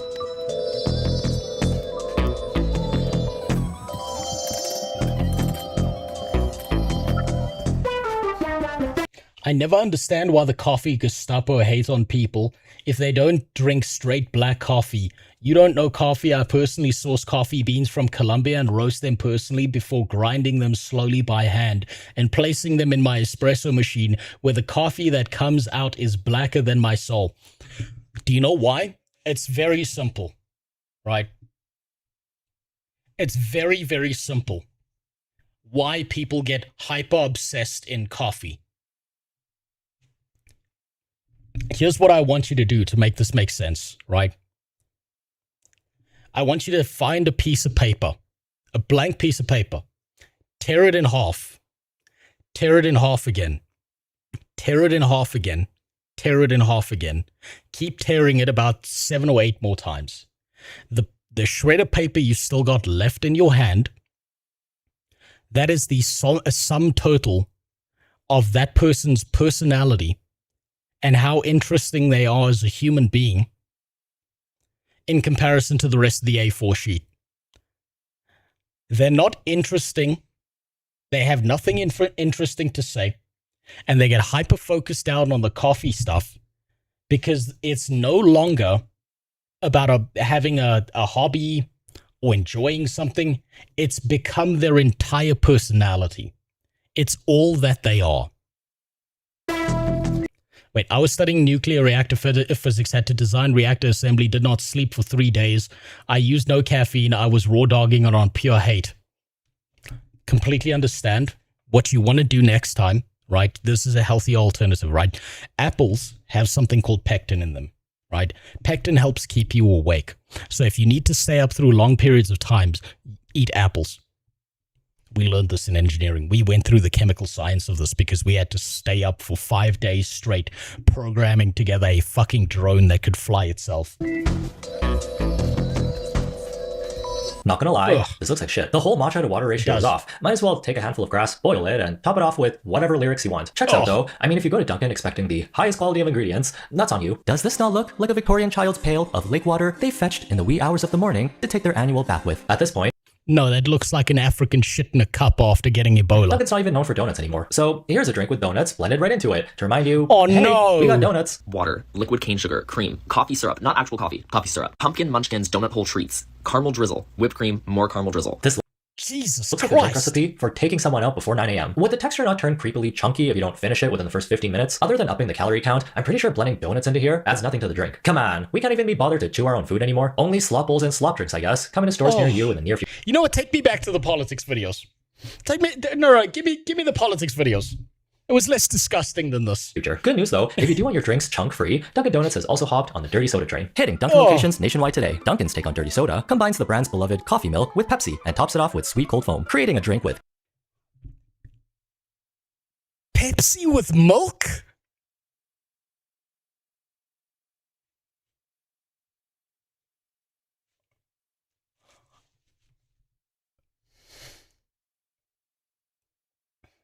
These people need to be dragged off to The Hague and put on trial. Classic soda flavor and a smooth, creamy coffee-forward finish reminiscent of the Dunkin' Latte. Yay! The pink one, got anything to say? Crumble cookies. You could call them a hybrid of the two coffee chains we talked about. Not only do they have a huge social media presence with their again, this is UGC. Lineup of cookies and mukbangers eating an entire box of them in one sitting. Reading a crumble cookie nutrition label will have you wondering, what kind of witchcraft are they doing in there? That somehow lets them fit 1,000 calories into a single cookie. That is not my cookie.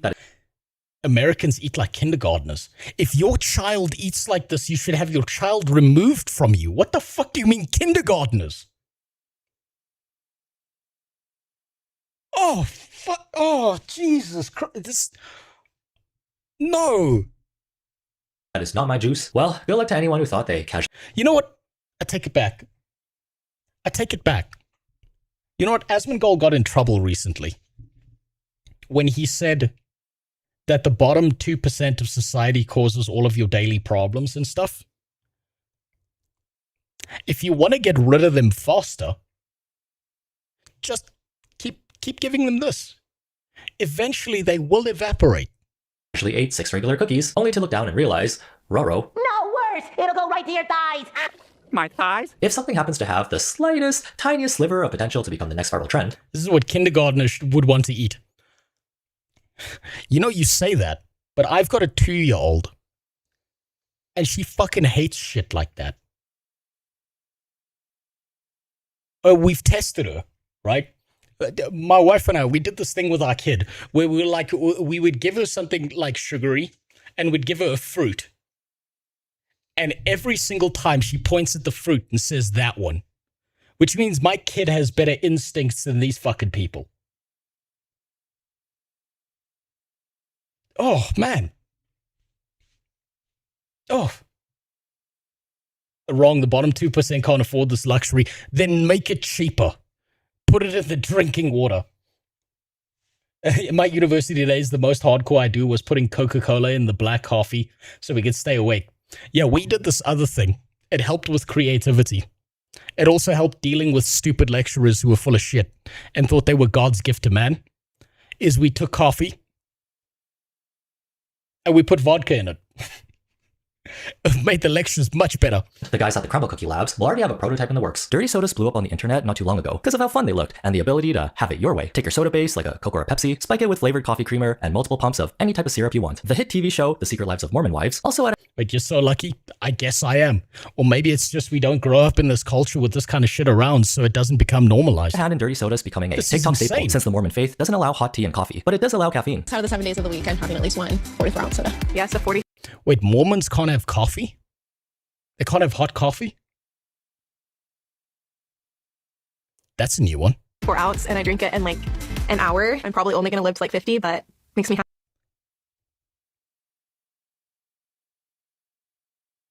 Well, that's generous.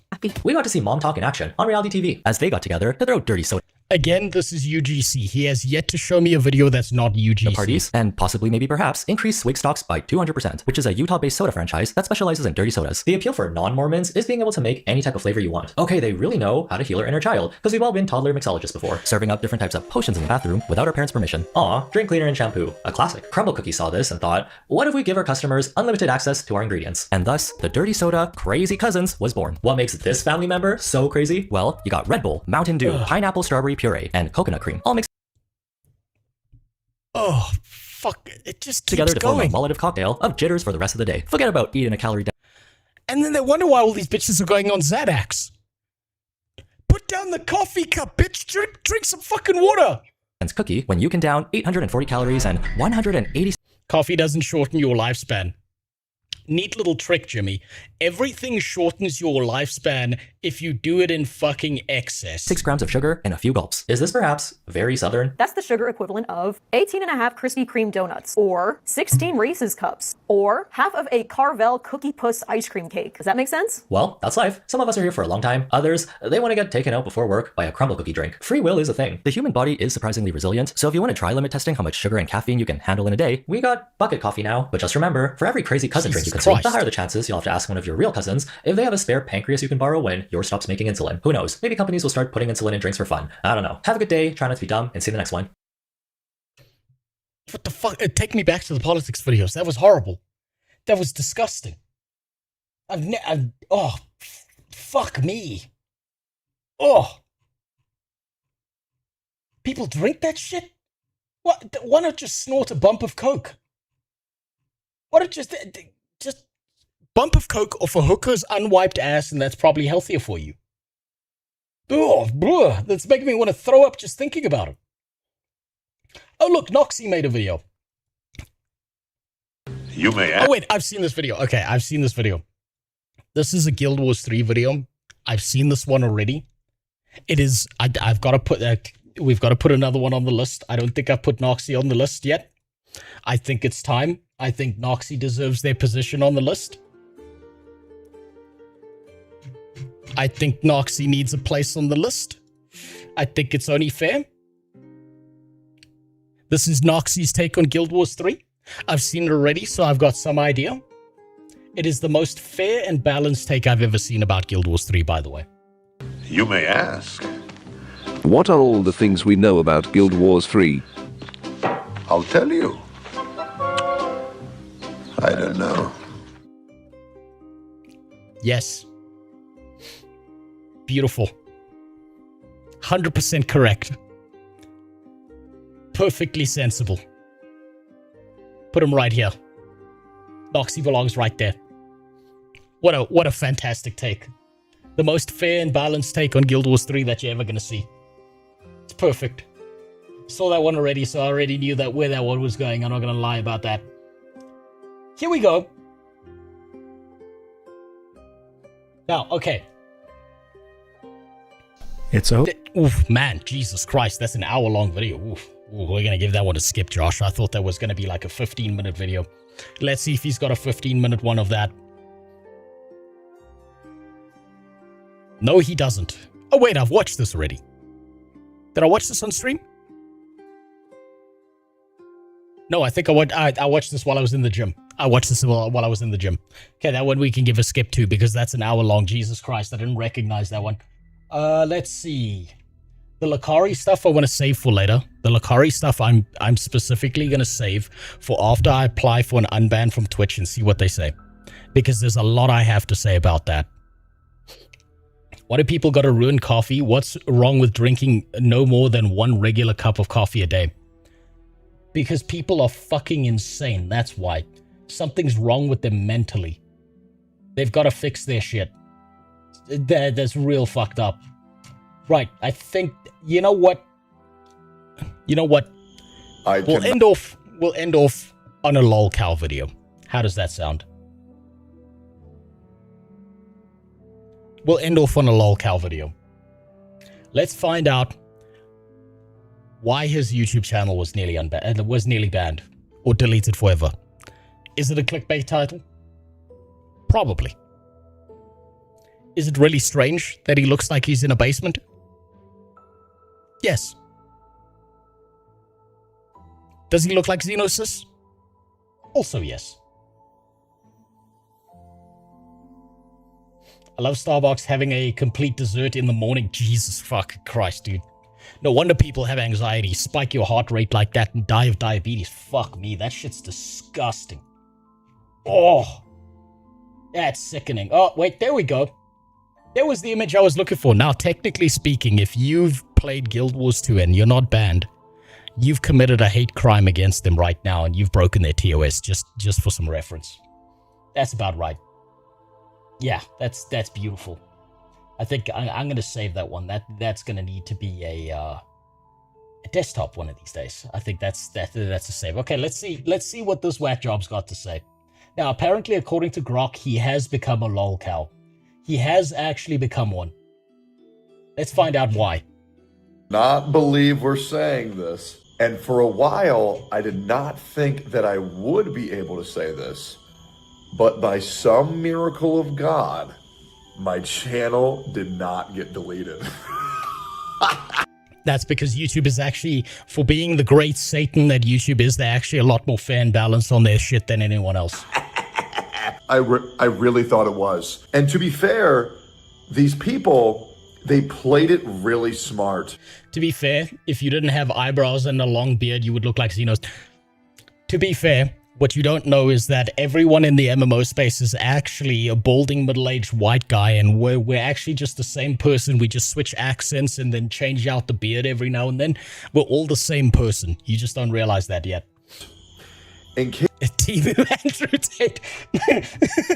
Oh, Jesus. In case you guys don't know, and I'm going to include a well-doctored screenshot as best as I can, showing you guys the full information. They came at me. They came on him? Gave me their best shot, and they missed. 3 different reports came in on my channel at the same time. Show the screenshot. Show the screenshot. One of them hit. Okay.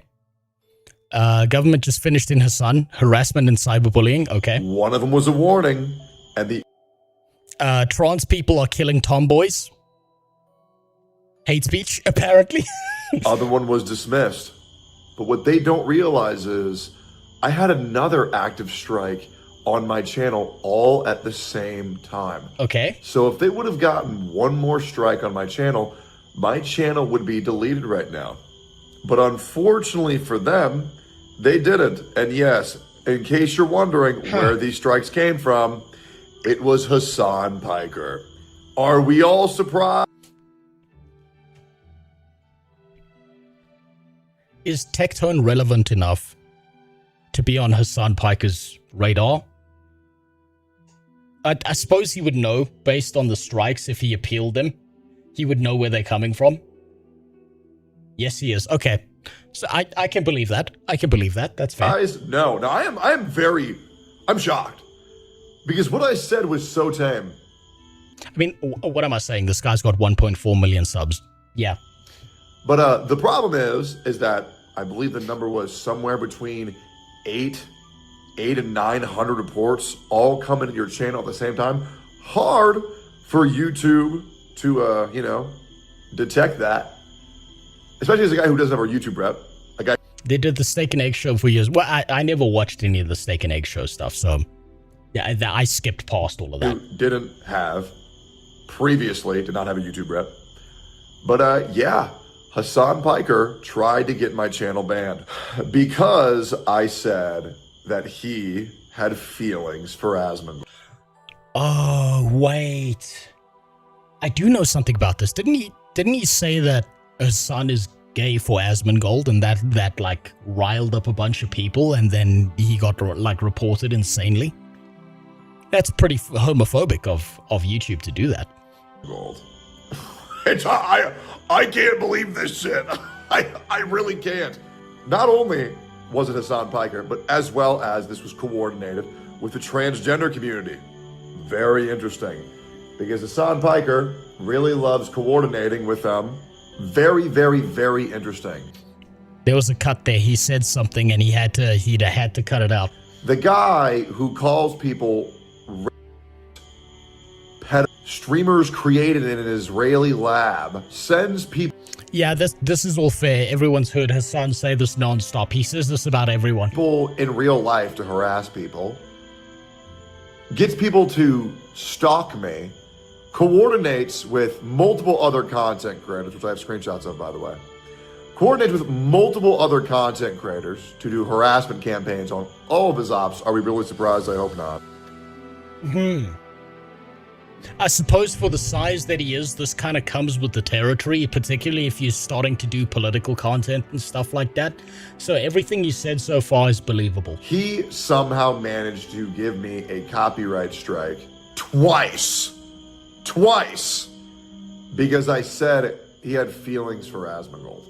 I hate all these people. Everything is so performative. You know, there's the site where all this stuff happens on. It's called YouTube. It happens non-stop, and guess what? It's going to happen next week. It's going to happen the week after that. It's going to keep happening. This is all just about farming the drama. What a world we live in, where you can do one per... If you encountered some mixed-race teenage adult stealing your stuff, what would you do if you caught him by running? What would you do if you caught him by running?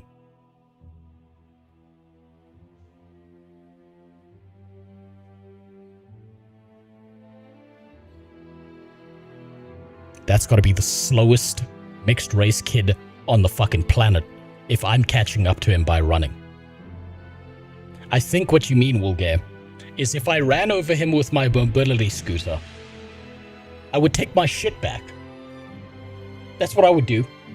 Percent of the damage that they do to everybody else, and they can manipulate the systems and coordinate their legions of mentally... But if Hassan calls you a Nazi Israel dick rider, that's how we know you're one of the good ones. But Hassan calls everyone that. Everyone who he even vaguely registers, he calls that. So, I mean, I don't know if that's so much as a title as just, like, it's a form of communication. Like, you know how, like, apes in the forest will, like, bang on certain trees and stuff to communicate and shit? It's about the same thing. That's just how he communicates. Deranged fans to attempt to ruin the lives of others. If you could catch someone by saying they're running, you'd say, holy shit, you're fat. I'd be like, God damn. What have you been watching, queso workout videos? Very interesting. Hassan Piker, once again, if you would like to box, which you previously called me a pussy, that you could... Okay, so now he wants to fight him. Easily obliterate. Well, those weren't your exact words. What were your exact words? The guy's a pussy. He saw me in real life and he didn't do shit then. Then he said something like you would bowl over him or I would be a joke. Well, anyways, if you'd like to box, offer still stands. $500,000. I would pay to see that. I would pay exactly $1 Zim to see those two people fuck each other up in a ring. I feel like that's a win for everyone. To a charity of your choice. We'll send it to Palestine. Are you going to pass up on $500,000 to Palestine? $500,000 if you beat me in a fight. Those are big numbers. I wonder if he knows that he can say those big numbers because Hassan will never do it because Hassan's just a giant pussy. Right? I think Hassan is self-aware enough to register that if he gets in a ring with anyone, they will fuck him up 6 love, and then he will lose any remaining support that he ever has, so he'll never take that deal. There is no fucking way that Hassan is ever brave enough to get in a fist fight with someone. Even Asmon can fuck up Hassan. Asmon could probably stand near him and just say, "Roach army, go!" And all the cockroaches would hop off him and kill him. In a boxing match, which, by the way, I'll give you 6 months to prepare. The moment you accept 6 months, I'm a generous guy. Wait, Hassan and Asmon's performative beef has always been funny to watch. Where would they be if they couldn't bounce off one another? You're looking at the code behind the Matrix here, Banks. You're looking at that. Hassan is an infinite content well for so many creators that if he disappeared tomorrow, it would be like a second 9/11 for these people. As long as we're both tested that we have no chemicals or substances, no testosterone, no drugs, no finasteride, I'm sorry. Losing would be an even better arc for Hassan. I don't see how. Your hair's going to go away a little bit. As well as I will delete my Twitch channel forever. Or I will delete a platform of your choice. Now, anyways, let's talk about the future. We survived what almost was. I mean, guys, I don't think you guys realize how close it was. We were so close to getting our channel deleted. So close. The transgender community really tried hard. They really tried hard. They'll probably try again. If you're in this politics space, it's just spite and aggression and people trying to get rid of you. No one can say anything nice about one another. They're just going to attack each other because it makes for like WWE level drama. This is the kind of shit people come home and they like vegetate on the couch and watch and shit. So it 100% makes sense. What's funny is that Hassan, given a chance to tag along with a charity YouTuber where he can stream or don't stream to help and give aid to families in Lebanon, he didn't reply. Of course he didn't reply. It's performative. There's no value add for him, right? It's probably also that the charity YouTuber is smaller than him or not of the same size. It wouldn't help him reach another audience, so he's not going to do it. Right, he wouldn't do anything beneficial for anyone unless it's going to garner him some degree of attention. That's how political streamers work. I feel like I should feel responsive to punish the Afro Cone head sandskin. That's a fucking sentence. So that he would not try to steal from others. If you don't punish these wastes, they feel it's yeah, of course they do. Because that's how they've grown up. But you're also going to go to prison for racism. You got to play it smarter than that. You have to spray paint him white first. I'd be happy if he were gone. If he didn't exist, yeah, everyone else would be happier if he was gone. But for these content creators, it's like an infinite well of content because he just says retarded shit nonstop. They literally got me reacting, not even saying anything, reacting to a Hero Hey video that almost got my channel deleted. I wasn't even saying anything. That's what's crazy. But unfortunately for you guys, I now have a YouTube Red, which is great. And I also let them know about the little bit of a problem that I'm having with mass reports and false reports.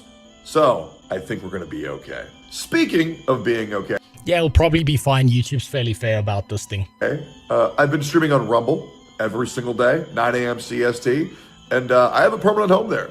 And while I was banned, the streams were amazing. They were great. We're getting to a point where I might be able to fully operate off of Rumble. Well, yeah, Rumble is the 1000%. There's like 99% of the content that's uploaded to Rumble is specifically political. It's specifically for hot takes and saying things in an uncensored manner. Of course, you'd thrive there. That's the perfect place for it. People of Rumble, the higher ups, they're very kind to me. They're very nice. They're very respectful. And to be honest, we have a new home. It's very nice. I'm really enjoying my time on Rumble, and I recommend more streamers to go there. It's great. A lot of good. It's pure political content. It's unfortunate. I wish there was other competitors to YouTube, but it's pure political content. It's all the people who get banned off of YouTube go to Rumble. All the people who are banned off of Twitch and all the over censorship on every other platform end up on Rumble, and it's all the people doing political shit. It's never like someone doing gameplay or different types of streams or any other kind of content that's non-political.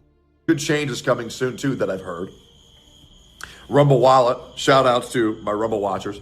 Amazing. We beat Dark Souls 3 100% complete. I see a lot of religion comments. Yeah, you know what? That's true as well. There's also religion a lot there. We beat it in 17 hours, all bosses, as well as all the DLC. We beat Dark Human Deer and Sister Free Asmongold, by the way, my editors made a compilation of. So I'm going to watch that on stream. Which I can't wait for. We beat Claire Obscure. That was amazing. We beat Simon. Okay, that's just more games. Nice little vacation. Oh, now I'm playing Final Fantasy. And I believe we just beat Disc 1 with the tragic. Unfortunately, for everybody else, I am still here. Content will resume as normal. We are back to 5 videos a day. Whenever this goes live, we will be uploading this just when I'm sure that we've won. And now I get to inform people of what's going on because now I have a connect with YouTube, which feels quite good. Hopefully I'll be able to help some other creators. I also started a little bit of a shadow clan behind the scenes to be able to bring advertisements to controversial creators. I've been very... That's not bad. Honestly, that's not a bad thing. Play E33. I have plans to play it this year, Lord Fitna. I've already got plans to play that one. Honestly, I think more advertisers that aren't pussies and aren't scared of people saying whatever the fuck they think, I think is not a bad plan. I'm concerned and question its validity and how valid it's actually going to be, whether this is just him talking hot shit or whether this is actually a real thing he's working on. I do question that. A Tectone and Rose at a tag team, DSP and Hassan. Fuck that. He can sit on the side. I'll fight them both. If the reward is US citizenship, are you fucking kidding me? I'll beat the shit out of both of them myself. Productive. He won't even get in that ring. I'll be breaking fucking legs in there. I've also been in the gym. I've doubled all of the reps I've been able to do on some of my hardest lifts, my bench. Odyssey is probably the only viable YouTube alternative. I thought, hasn't Odyssey kind of fallen by the wayside and it's kind of become, maybe this isn't an accurate comparison because Blue Sky is fucking insane, but it's kind of become like that ultra niche platform that uses crypto that no one goes to anymore. Press is up, my dips are up, everything's up. I put on a little bit of fat, but a lot of muscle. Okay, that's just him talking about. It's been gym. A nice little vacation. I'm very surprised by how many people thought that I quit YouTube.